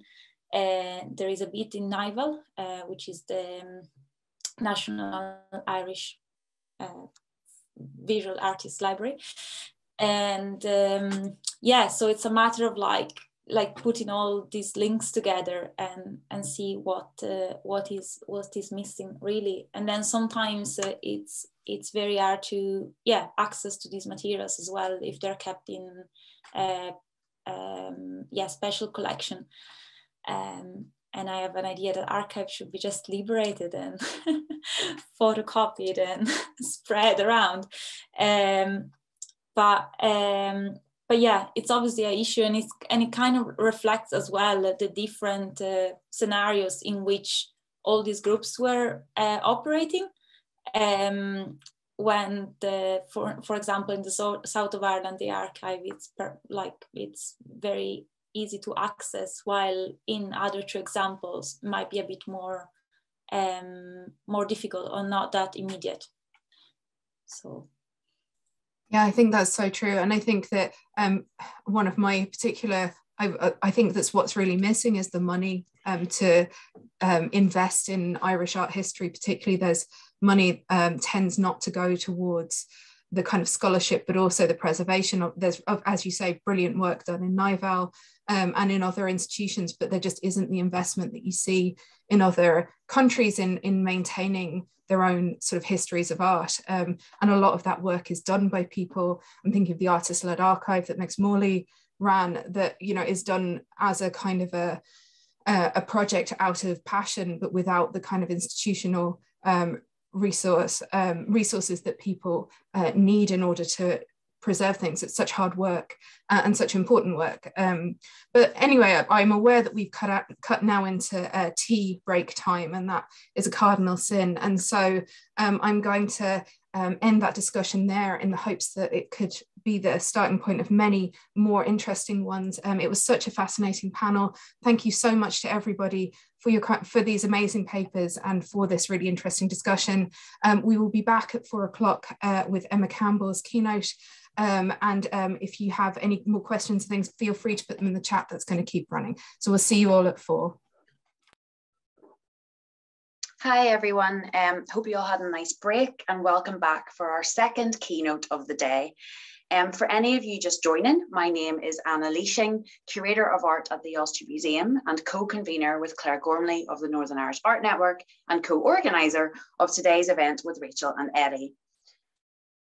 I have the huge honour of introducing Emma this afternoon. I've worked with Emma on lots of projects, and a lot of our own research practices very much align. Emma is also, of course, along with Alessia, who spoke earlier in our last panel, a member of Array Collective, who we're all very proud of here in the North, even before the Turner Prize, but especially now, as through winning the Turner, they have highlighted Northern Irish artistic practice and the political activism, and our very presence to such a wide audience with subtlety, beauty, and great care.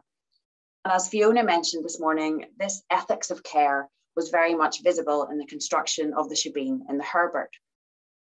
And just to say that work by Array and individual work by Emma will be featured in my upcoming exhibition called Collage, a Political Act, that opens at the Ulster Museum on the 11th of February.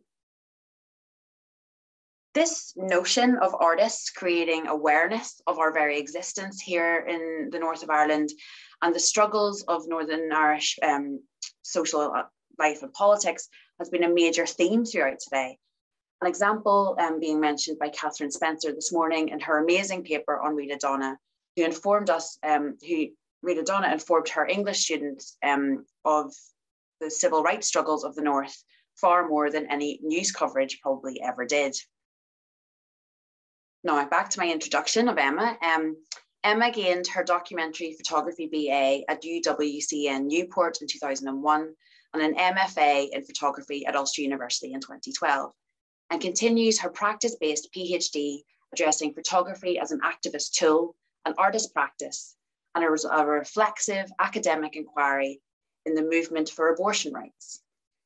Inspired by practices employed by women photography collectives in her historical research, she employs archive images, documentary, film, group performance, found images, street art, and collage. For her forthcoming practice, supported by the University of Atypical, she is using photography and sculpture to create a series of pre-Christian-esque artifacts, which reimagine fantastical queer and feminist icons. Emma collaborates frequently with Irish artist Siobhan Clancy and is co-convener of Alliance for Choice. Emma is one of the busiest people that I know. And today's Emma's keynote talk is titled, and I'm going to swear, Out With You Fucking Whores. And Emma is going to remind us and incite us to remember how powerful women and queer artists are. And as per the other talks, please place your questions in the chat box, and we will have time at the end to field them to Emma. And now I'll hand over to you, Emma. Thank you so much.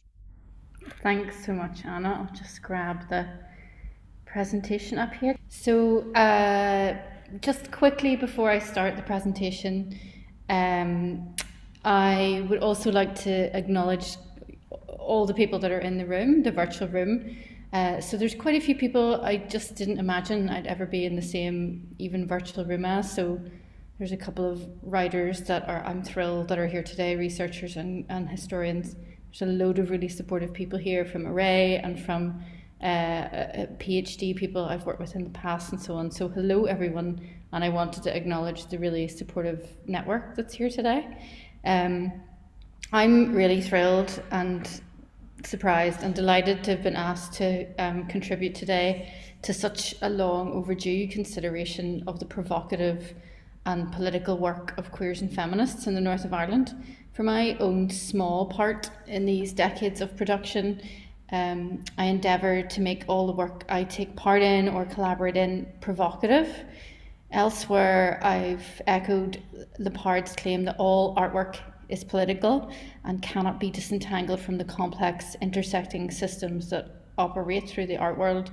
But today, gloriously, we've heard about art that has been intentionally crafted to challenge, entice, and complicate the deeply personal and political threads that make up the fabric of our lives as queer people, as women, and as artists.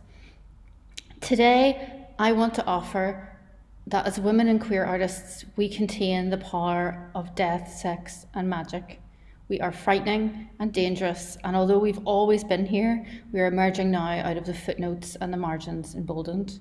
I'd be really excited to have a discussion at the end about any of the ideas of work, and love to learn about any that you have that might chime with this magic. So it's just a quick roundup of what I'm going to talk about today, and hopefully we've got plenty of time for discussion if I've timed this properly.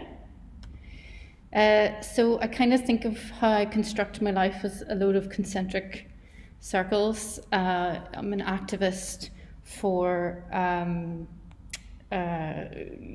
feminism, queer liberation, social justice, an artist involved in campaigns central to feminism, queer liberation, and social justice, an artist making photographic, performative, print collaborations and street art, and as an academic focusing largely on abortion, either through art, photography, social policy, and even politics. But why the asshole? So I sometimes, artist, activist, academic, or why am I such an asshole? In my family, all of these roles would evoke the air of a dilettante amongst an electrician, a care worker, and a doctor's receptionist. Their often sardonic reactions to my projects are quite frankly substantiated sometimes. It just doesn't seem to them like real work.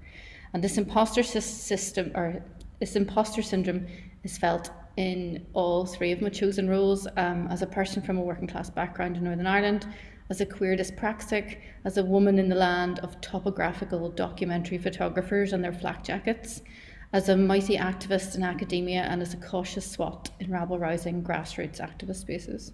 However, inhabiting three concurrent roles, artist, activist, and academic, in addition to my domestic current roles, feels vital to ensure that my art practice is theoretically robust, to forge creative approaches to activism, to be able to test out the theoretical arguments that are in the academic study, and to try and make a lived reality out of the ideas in the research. This constant shift between various obligations and projects means this quite often happens organically and enriches the other, whilst admittedly simultaneously competing for time and brain space.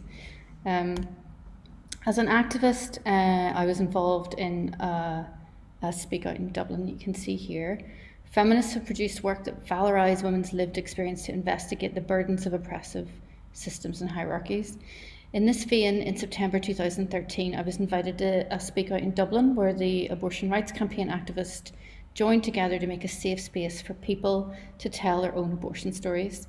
This was a feminist reclaiming of narrative, key to the ways in which we can challenge and change stigma, which would usually other or problematise abortion stories.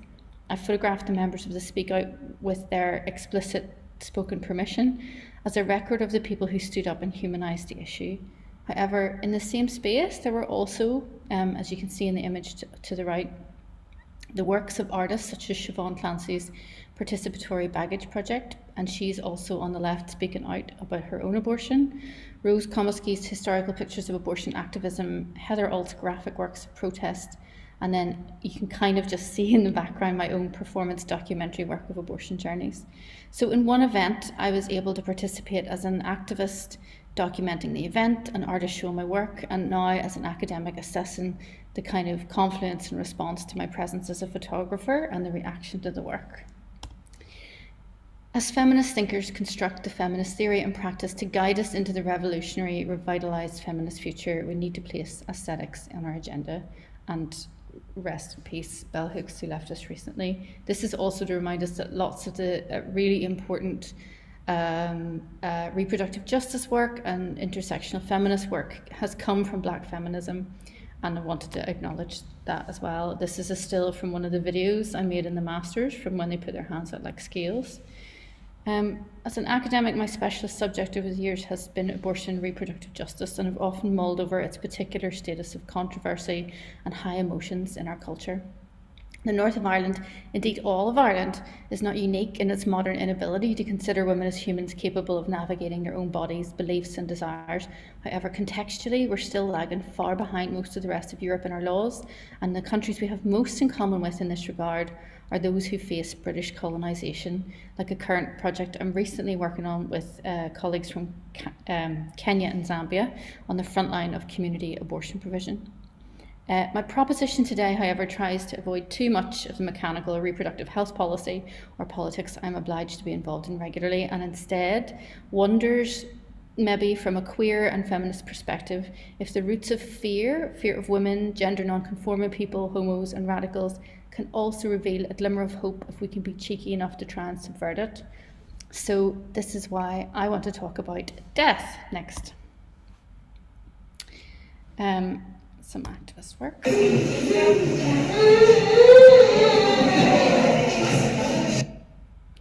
In 2014, I participated in a group show of Irish artists at the invitation of the RFSU in Sweden. We were celebrating 40 years of abortion access there, and whilst it remained criminalised in Ireland at the same time. Just as my film was about to start, we were attacked with a smoke bomb. Although the cries were in Swedish and required translation to us afterwards, the unwelcome diversion arrived with, "Out with you fucking whores."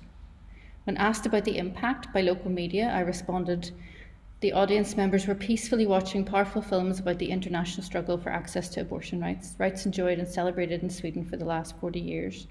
This unwarranted and aggressive attack reminds us of our shared struggle and highlights that even long-established rights are constantly under attack from those who wish to keep women and their bodies subordinate.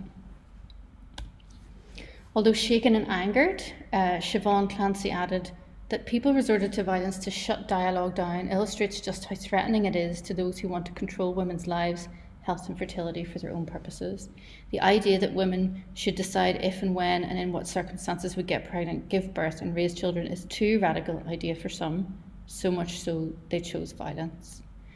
Both Siobhan and I assumed the implication in the cry, "Out with you fucking whores," was a conflation of abortion with the most feared and derided part of sexuality, namely sex workers. Abortion awakens the greatest fear in our culture, the fear of women and people with uteruses who have sex for pleasure and not procreation, fallen women with the need to be saved. If we consider the Western Christian framework that positions the essentialist idea of womanhood to strive towards this impossible goal of both motherhood and purity, women are left with few safe spaces to occupy, for if sacrality is obtained through motherhood, this is negated by the profaning sexual process in order to achieve this, a process which of course did not apply to Mary. And there's a still from one of the projects I worked on. What is the link between sex work, sexuality and abortion that this attacker felt the need to threaten? We argued in a few follow-up performances that our unashamed, unapologetic existence as women and queer people is enough of a threat, and then we dared to practice, celebrate, fight for and commemorate decision-making power over our own bodies. How dare we live a life of love unencumbered by heteronormativity? These rules apparently diverge too radically from the gender stereotype inscribed for us, the chaos we could bring. Our brazen efforts in bodily autonomy represented to the attackers a trespass of territory, which is the gendered body, that has been colonised for centuries by external forces and controlled in order to be predictable and regular in its procreative outputs. This was about death, primarily that the majority of gallery attendees thought they might die. Interestingly, the Northern Irish artists were slightly less afraid and didn't go and hide like the rest of them under chairs, but the sound of the crying child stuck upstairs in the most densely affected room as his mum ran towards the blast, unlike the rest of us, and searched through the acrid fog to find him spoke volumes about the gap between the truth and perception of life and death, child rearing and abortion that allows the continuation of the violence and stigma towards abortion seekers, providers and activists. The smoke and spectacle of the bomb was likely to remind us of our fragility, our dancing with death, and how we deserve to die for not wanting to stay pregnant. What death also reminds me of is the unnecessary death of hundreds of millions of women globally in the last 150 years. Even today, the global death toll of unsafe abortion is an estimated 43,684 deaths per year. And this is really state negligence and colonialism's impact. In Abortion and Women's Choice, the State, Sexuality and Reproductive Freedom, Rosalind Pachesky calls out our Western European historical amnesia, which bonds our culture to Victorian ideals. This amnesia disavows bygone eras where abortifacients and contraceptions were commonly used by midwives to control family size, and even the Catholic Church permitted abortion up to quickening. The restrictive Victorian legislation, the 1861 Offences Against the Person Act, was a hefty British colonial bootprint, the impact of which is still felt around the globe. The Global Abortion Policies Database reveals of the 18 Commonwealth countries in Africa subjected to British colonial law, 11 still have statutes directly derived from the OAPA. In the Caribbean, 9 out of 12, and in the Pacific, 9 out of 11. Most of these outlaw both sodomy and abortion, then as now, two of the most frightening things to patriarchal power, the women and the gays. As most in the virtual room know today, the North's close but complicated relationship with Westminster didn't alleviate our problems caused by the OAPA. Instead, access to abortion was used as a bargaining tool by both Labour and Conservative governments when they needed the support of the DUP. We've now got the decriminalised model we have, not through the benevolence of the powerful, but through the dogged persistence of the rabble-rousing grassroots movement in Northern Ireland, with the help of a similarly dogged backbencher, Stella Creasy. Sex, the fear of feminist challenge, or This Cunt Bites Back. Some here may recall that at the height of the Repeal the 8th campaign, Mazer's art activist mural on the Project Art Centre in Dublin was controversially removed. This artistic violence seemed to encapsulate the culture of censorship that an attempt at public visual protest was ironically addressing. The image of the red logo being obliterated by the blue paint has been used frequently as a visual metaphor for Ireland's denial of women's reproductive rights. That was in 2016. A similarly controversial piece of my own street art in Belfast produced a swift reaction from the local media, the City Council and organisers of Belfast Culture Night. So swift, in fact, that all but 2 of over 50 posters claiming This Cunt Bites Back that were pasted around Belfast City Centre in 2016 remained the next morning. Apparently for the City Council and Belfast Culture Night, the phrase wasn't family friendly, and as the Irish News said, some of the posters featured offensive language and pictures of genitalia. The visceral visual language was perceived as too strong and too far a message for the city's public, as other posters around the city connected to groups and events associated with paramilitary violence remain. The removal would seem to represent the sanitization of culture when real bodies are at stake. Worse, it reveals the comfort with guns, hand-drawn penises and sectarian warfare, but not with abortion or a mouth turned sideways, teeth intact to resemble a vulva. Alliance for Choice, who I am the co-convener for the Belfast branch, has an office in Northumberland Street, right on one of the most contentious Belfast interfaces, where the gates still close every night for safety and where buses and black taxi tours swing by our office constantly to bring tourists to see nationalist and loyalist murals, Palestine and Israeli murals, all side by side. So far, so contentious. We had a tiny little hand-painted mural with a very simple "My Body, My Choice," and it was defaced and painted over so many times we eventually got the artist to do a different one inside the security gate that gets locked at night, and yet still it got defaced. Meanwhile, the whole time we've been there, not one of the controversial political murals covered in men have been defaced. Similarly, Belfast street artist Wee Knowles had her work for the homeless period painted over swiftly, I think it was just last year, by 2 grown men. Apparently the ever-present threat of gun violence is acceptable, but the sight of blood on someone with a uterus is too much to bear. Again, just last year, Alliance for Choice commissioned some animated videos from artist Nicola Irvine. They were so beautiful, we did a crowdfunder for billboards and raised over 5k to have them all over the north. Some of them lasted a couple of hours before they were torn down from 11 sites, and these were huge billboards. Within days, many billboards were so damaged or destroyed completely. Within a week, the campaign was reluctantly withdrawn from the company hosting due to the abuse of their staff and criminal damage to the billboards. Finally, Array offered to host a poster version in the Turner Prize Shebeen. These examples demonstrate the fear and disgust that the sight of a vulva or the positive use of the word abortion elicit in the public domain.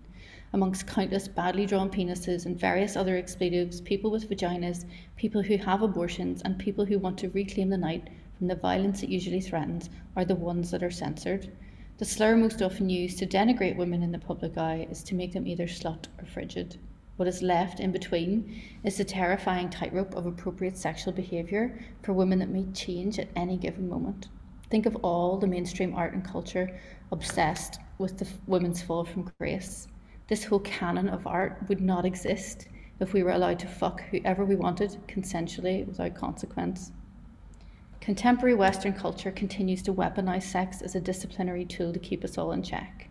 As long as we're not rich, white, straight, male and powerful, because we know that they do fuck whoever they want without consequences, consensually or not. This reminds us of the attack in Sweden. Abortion stigma is a socio-cultural process tied to the categories of difference upon which power relations are produced and legitimated.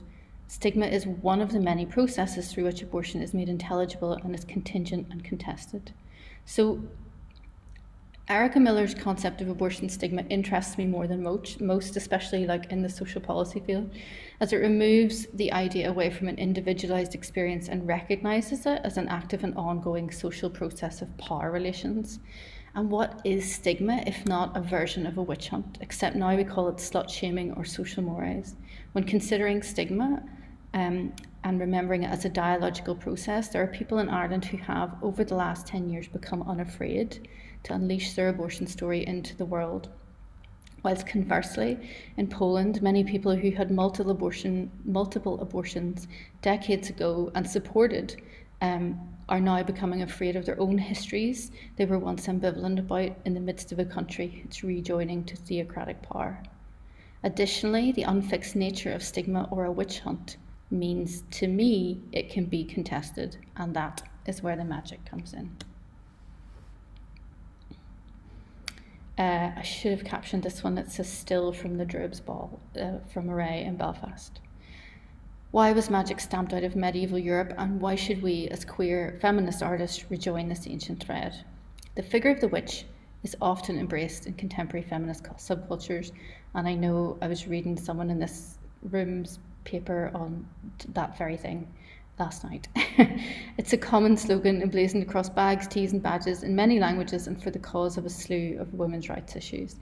In Caliban and the Witch, Federici utilises a feminist and Marxist deconstruction of the medieval witch hunts to explain the absolute and necessary abasement of women's bodily autonomy that is required for modern capitalist systems to flourish. The incompatibility of magic with the capitalist work discipline and the requirement of social control is one of the reasons why a campaign of terror was launched against it by the state. It's not just that our oppression is a symptom of modern capitalism, it's a core tenet and a necessity. Embracing our inner Silvia Federici witch and our coven of conspirators, or our communities of spirit, means we enact a refusal to have our bodies colonised by white, straight, male capital, and refuse also to ignore the ancient whispers of sexual power and bodily knowledge that they've tried to wipe out and make us forget. Our bodily and sexual reproductive power is also why millions of medieval common healers and midwives were accused of witchcraft.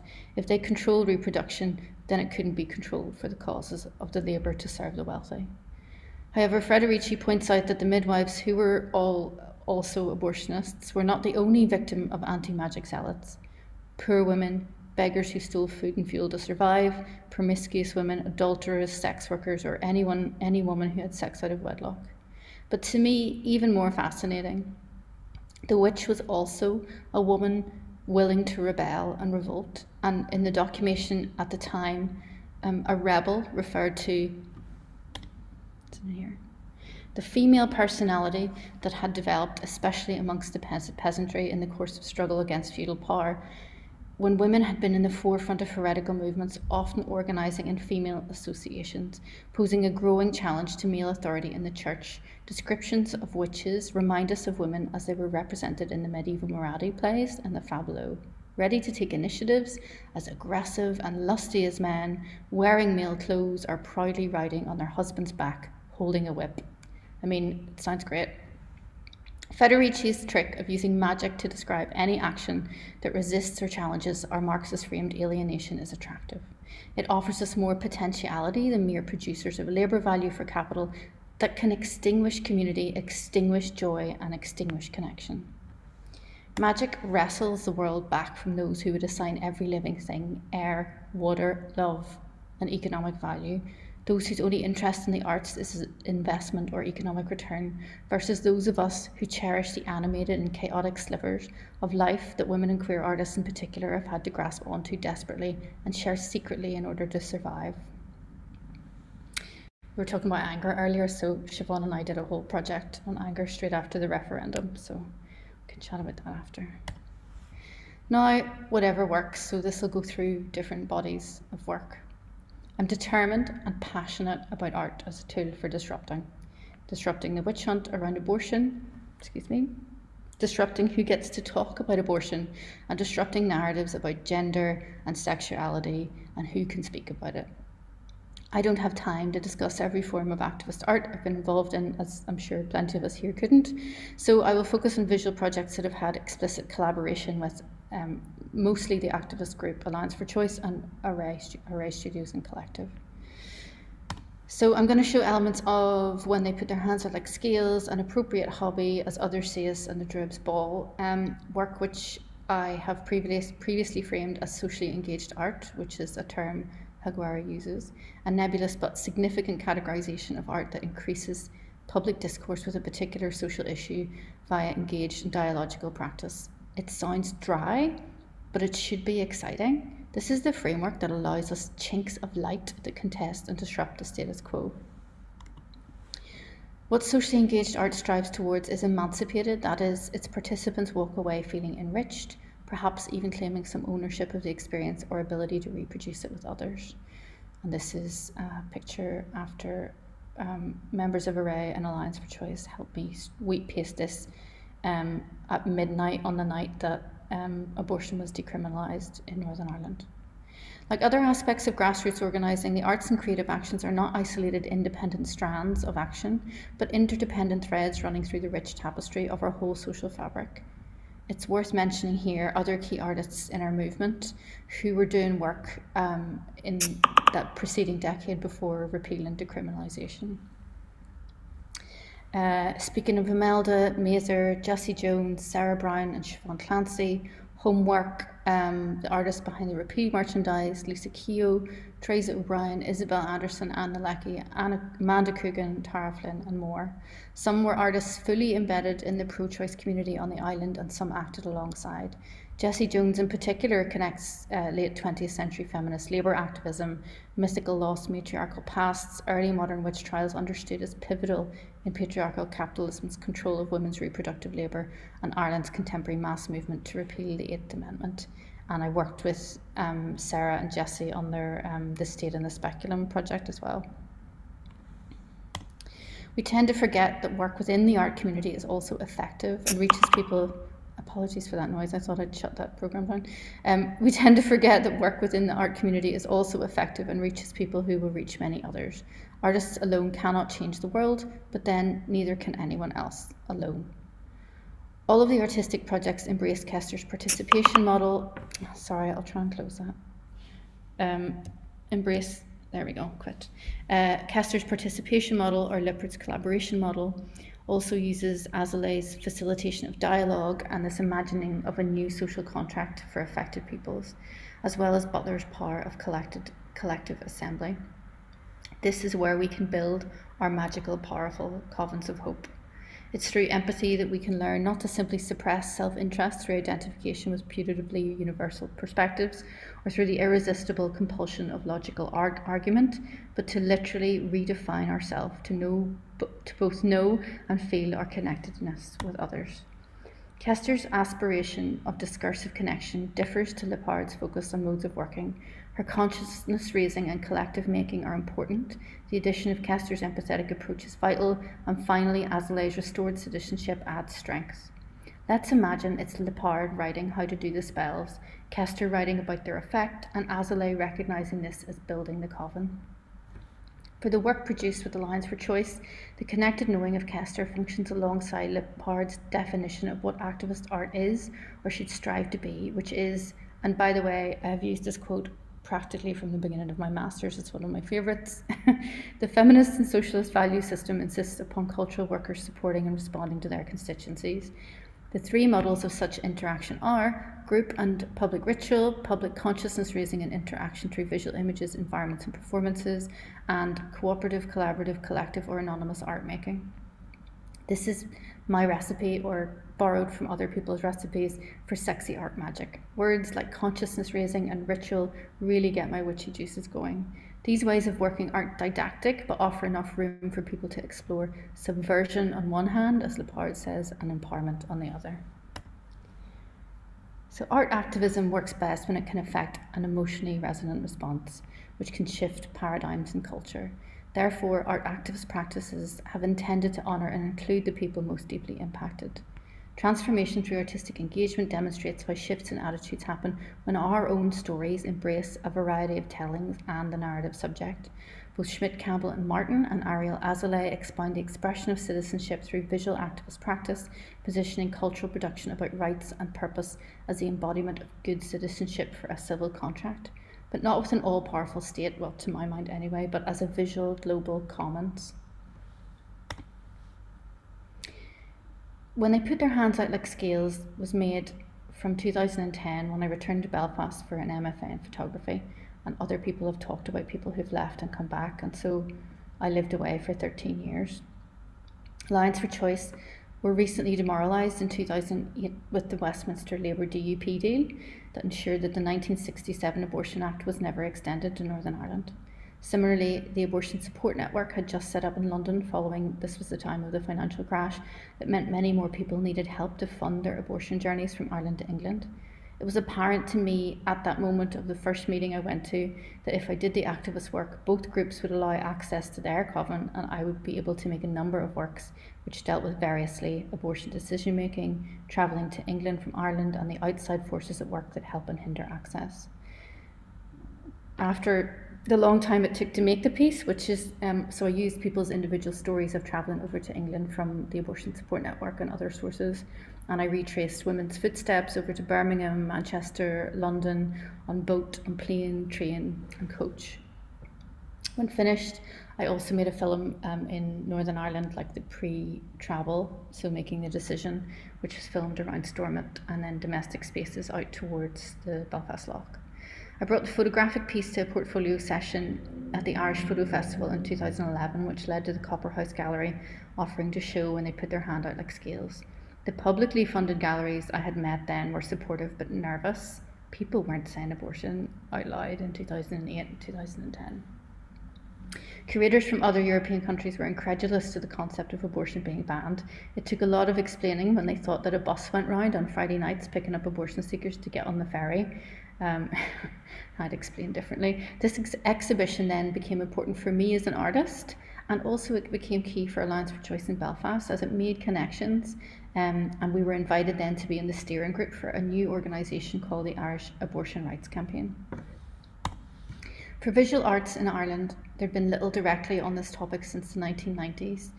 Susanna Chan talks about Sounding the Depths, a collaborative installation by Pauline Cummins and Louise Walsh, mentioned earlier, and Sheila Holan's Untitled. And both are notable and brave exceptions at a time when the country had recently witnessed a referendum fall in favour of a continued ban on access. Chan's discussion on the work produced draws out how the selected artists problematise silence, silence as a strength, silence out of duty, and being broken in ways that can call attention to the difficulties that silence provokes.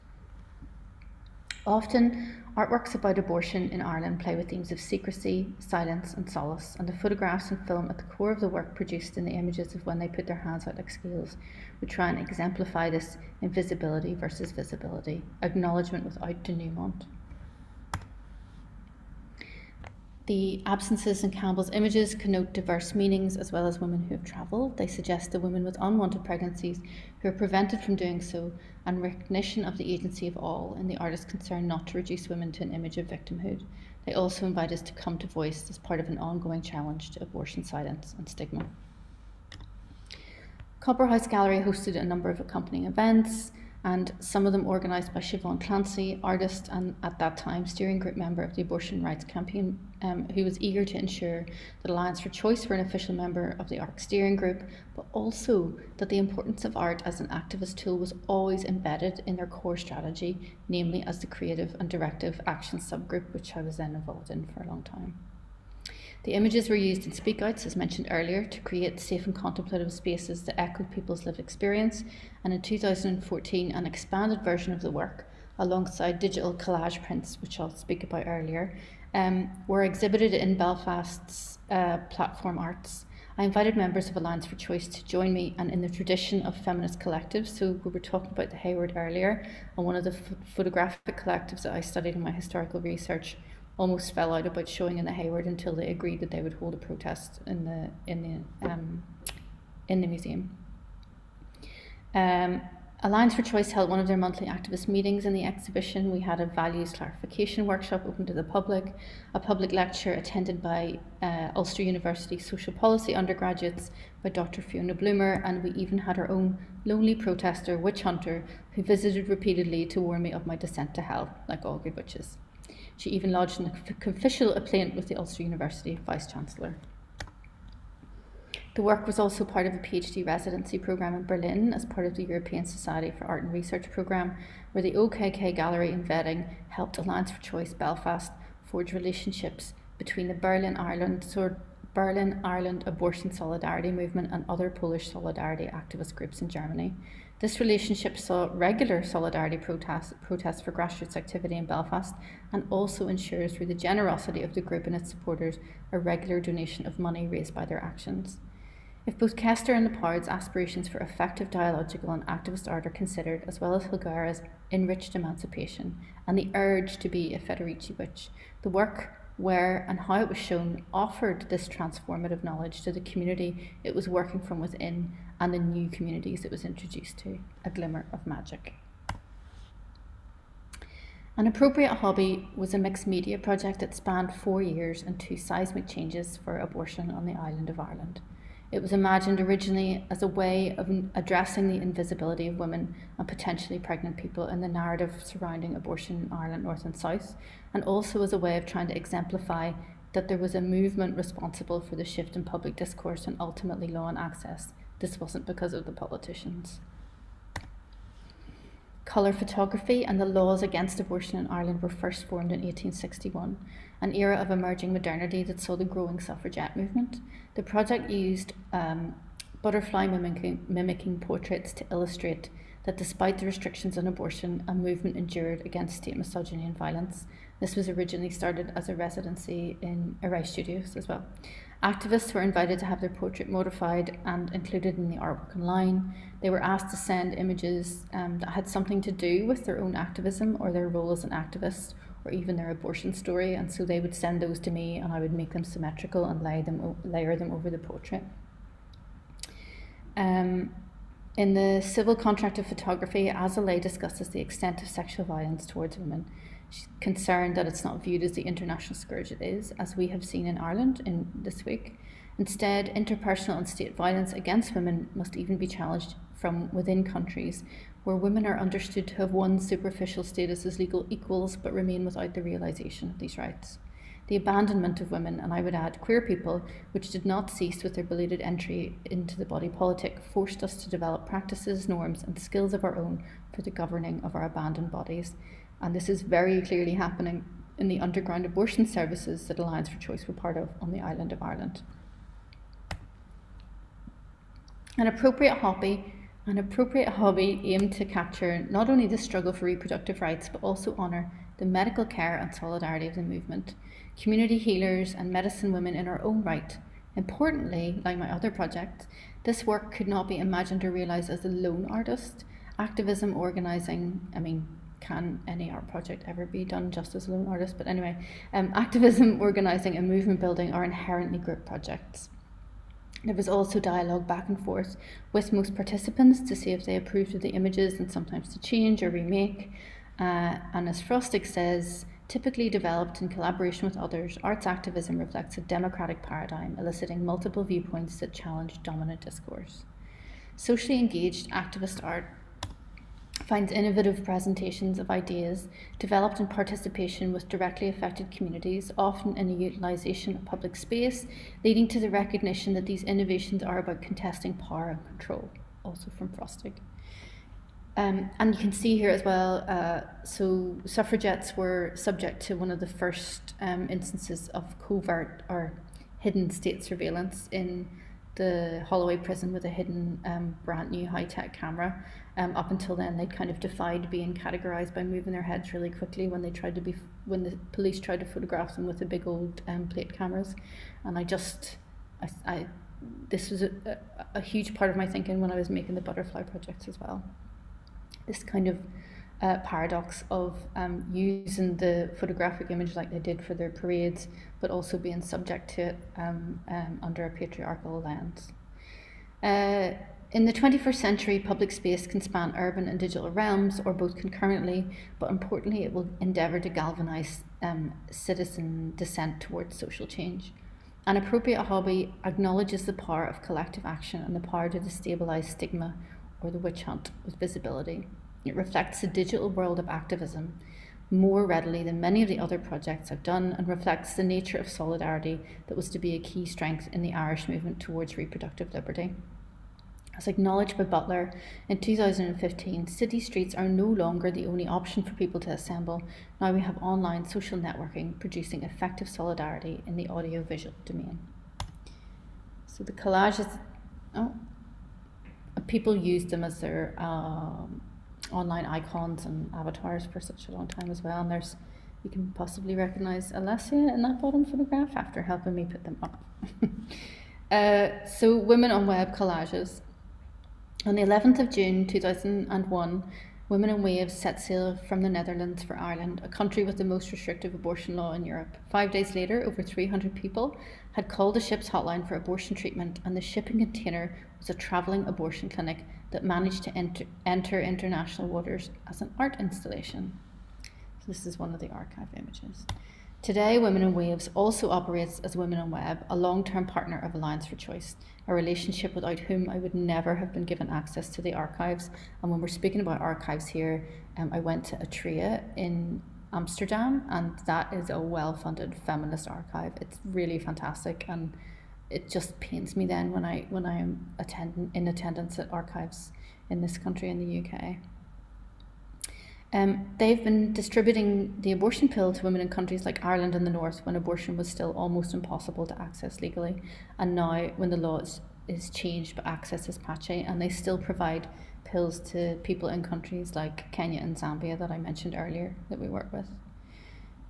After being given access to their archives and mixing with the National Library of Ireland Creative Commons archive, I made the collages during a summer residency at the Belfast Exposed Gallery, wishing to acknowledge the colonial and religious factors preventing access to abortion. These images were also shown at the Stockholm Gallery, where we were smoke bombed.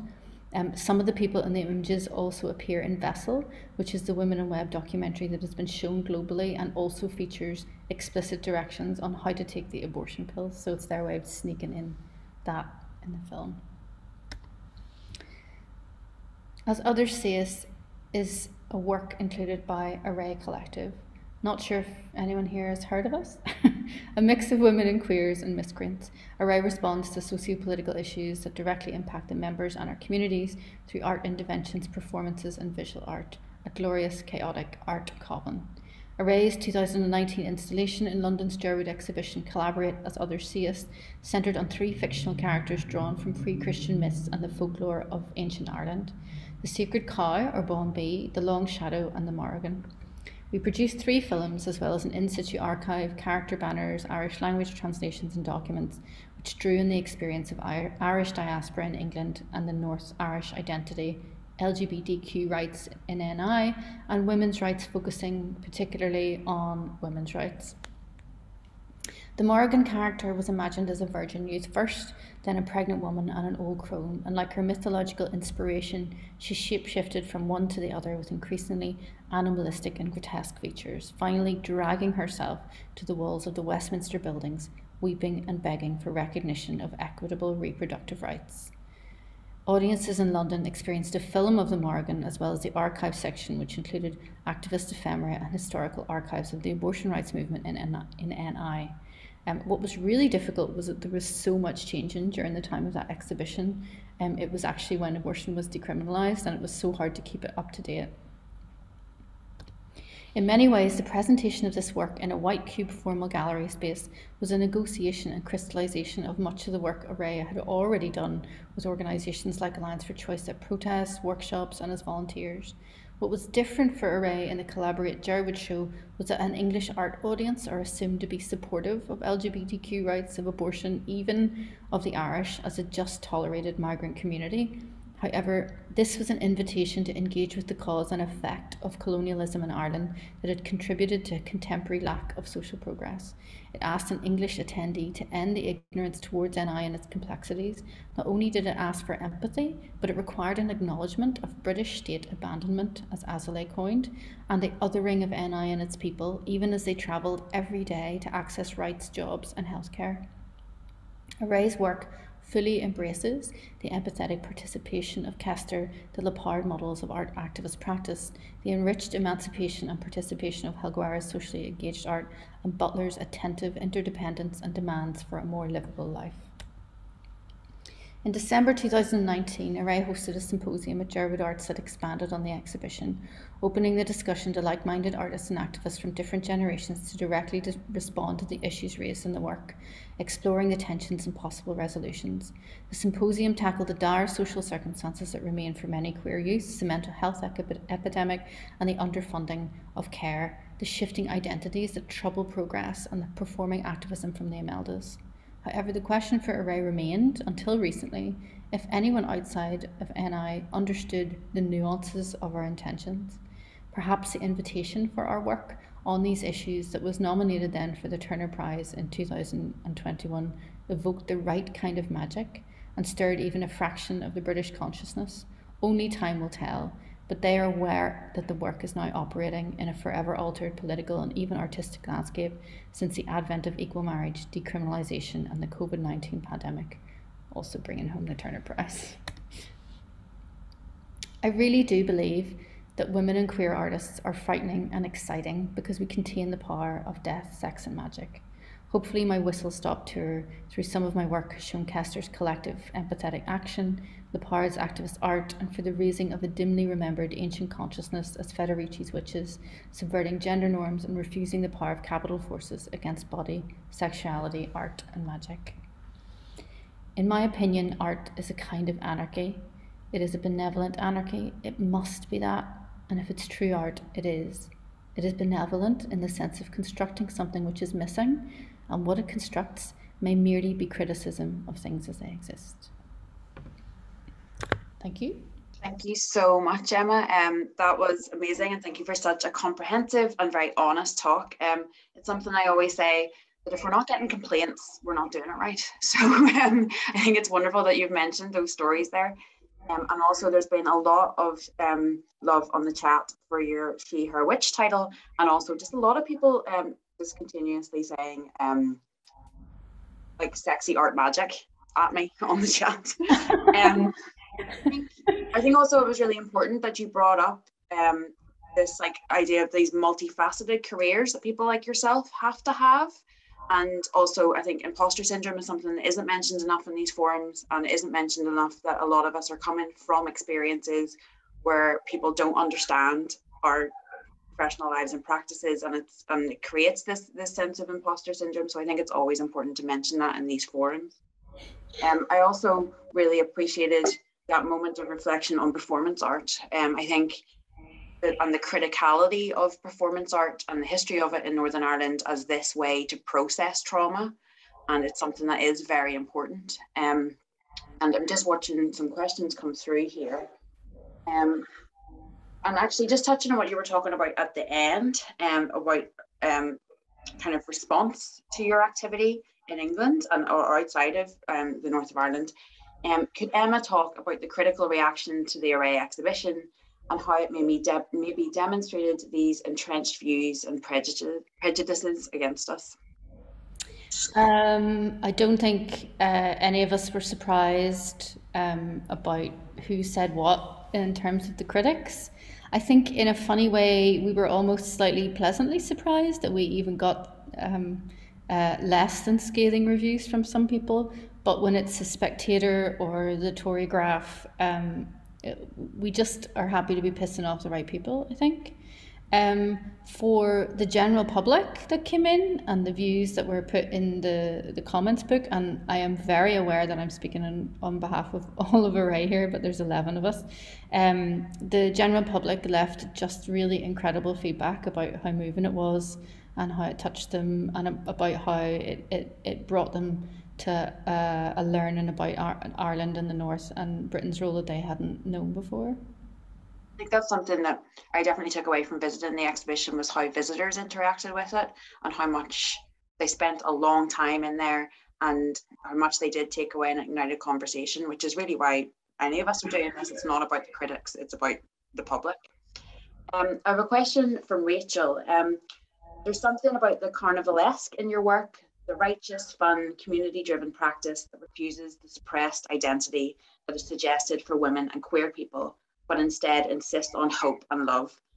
And she's saying, I guess, sexy art magic. Can you talk more about this subverting how these identities are expected to be communicated? I think when we did, it was the AN project, we talked about Hilguera again, and he mentions the Feast of the Ass. So there's similar things across Europe from, I guess, pagan times, where people would switch genders or switch roles. So like the mayor would become a beggar and the beggar would become a mayor for the day. And these were quite common satirical practices that sort of kept people a little bit freer, but also a little bit accountable as well. And I think as well, there's something really powerful about the ancient history of artists in Ireland that was definitely lost, where poets were the people to be feared. If you were royalty, if someone wrote a bad poem about you, then you were dethroned quite frequently. And I love the idea that because we're already marginalized as queer people and as women, or even as artists, quite frankly, that like you kind of, instead of trying to get yourself into this formalized canon, or instead of trying to be accepted in the formalized institutions, which we then accidentally ended up in as Array, but we weren't, none of us were ever trying to do that. We were just continually, always authentically speaking in our own language about ourselves and to the other people that we cared about and wanted to make a change for or with. So I think a lot of that subversion is just because we are allowing each other and ourselves to be authentic. Definitely.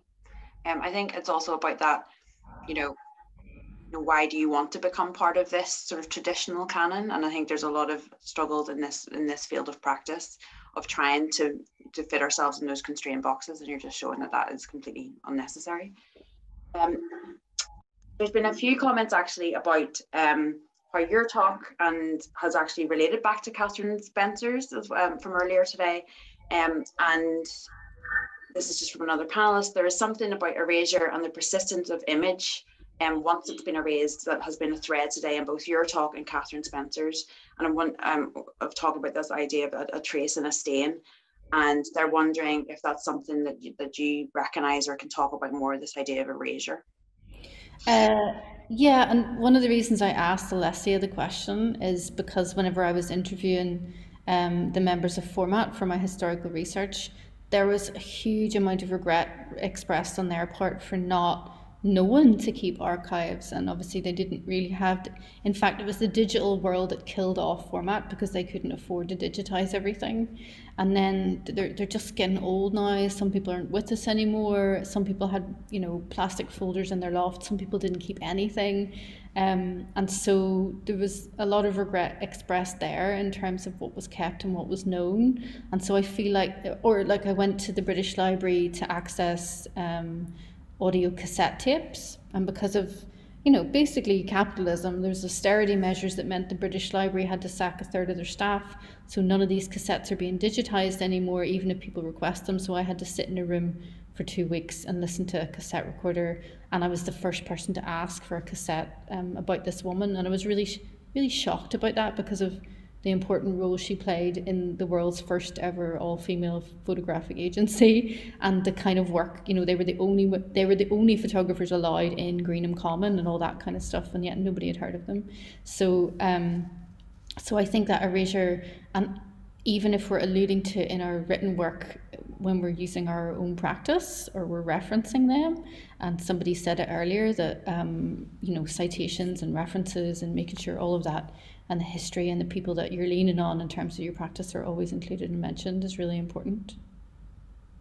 And I think, I'm sure, like myself, many others today have had similar experiences in the British Library of discovering these incredible, important pieces of archive material that haven't even been looked into or researched before. I think that brings us right up actually perfectly on time. And I just also want to point out one of your works actually you did show as part of the Women on the Water project is actually going to be shown in the Collage exhibition on the 11th of February. So people definitely come along to that to get to see Emma's work in real life. And we'll have events around that exhibition that will touch on topics of today as well. So keep an eye out for that. We're going to take a little 5-minute break now and come back at 5 o'clock. But I just want to end by saying thank you so much, Emma, for such an amazing and comprehensive talk. And I can't wait to watch it again, actually, on our filmed recording. But we'll see you all back here in 5 minutes. Thank you. And I would really like to thank you all again, our main speakers, for your contributions and sharing, and everyone who attended, engaged and listened. This will be available as a captioned recording, which we will share with you. And on behalf of Claire and myself, I'd like to thank Rachel and Eddie for their incredible work and partnership with this event, and Grace, Acacia and Leila for their amazing support from the Courtauld Research Forum today, especially with all the tech side of everything. And also to remind you to please join the Northern Irish Art Network if you haven't already done so. Please feel free to continue this conversation on Twitter, and also just enjoy your evening, and we wish you all a really relaxing weekend. Thank you so much.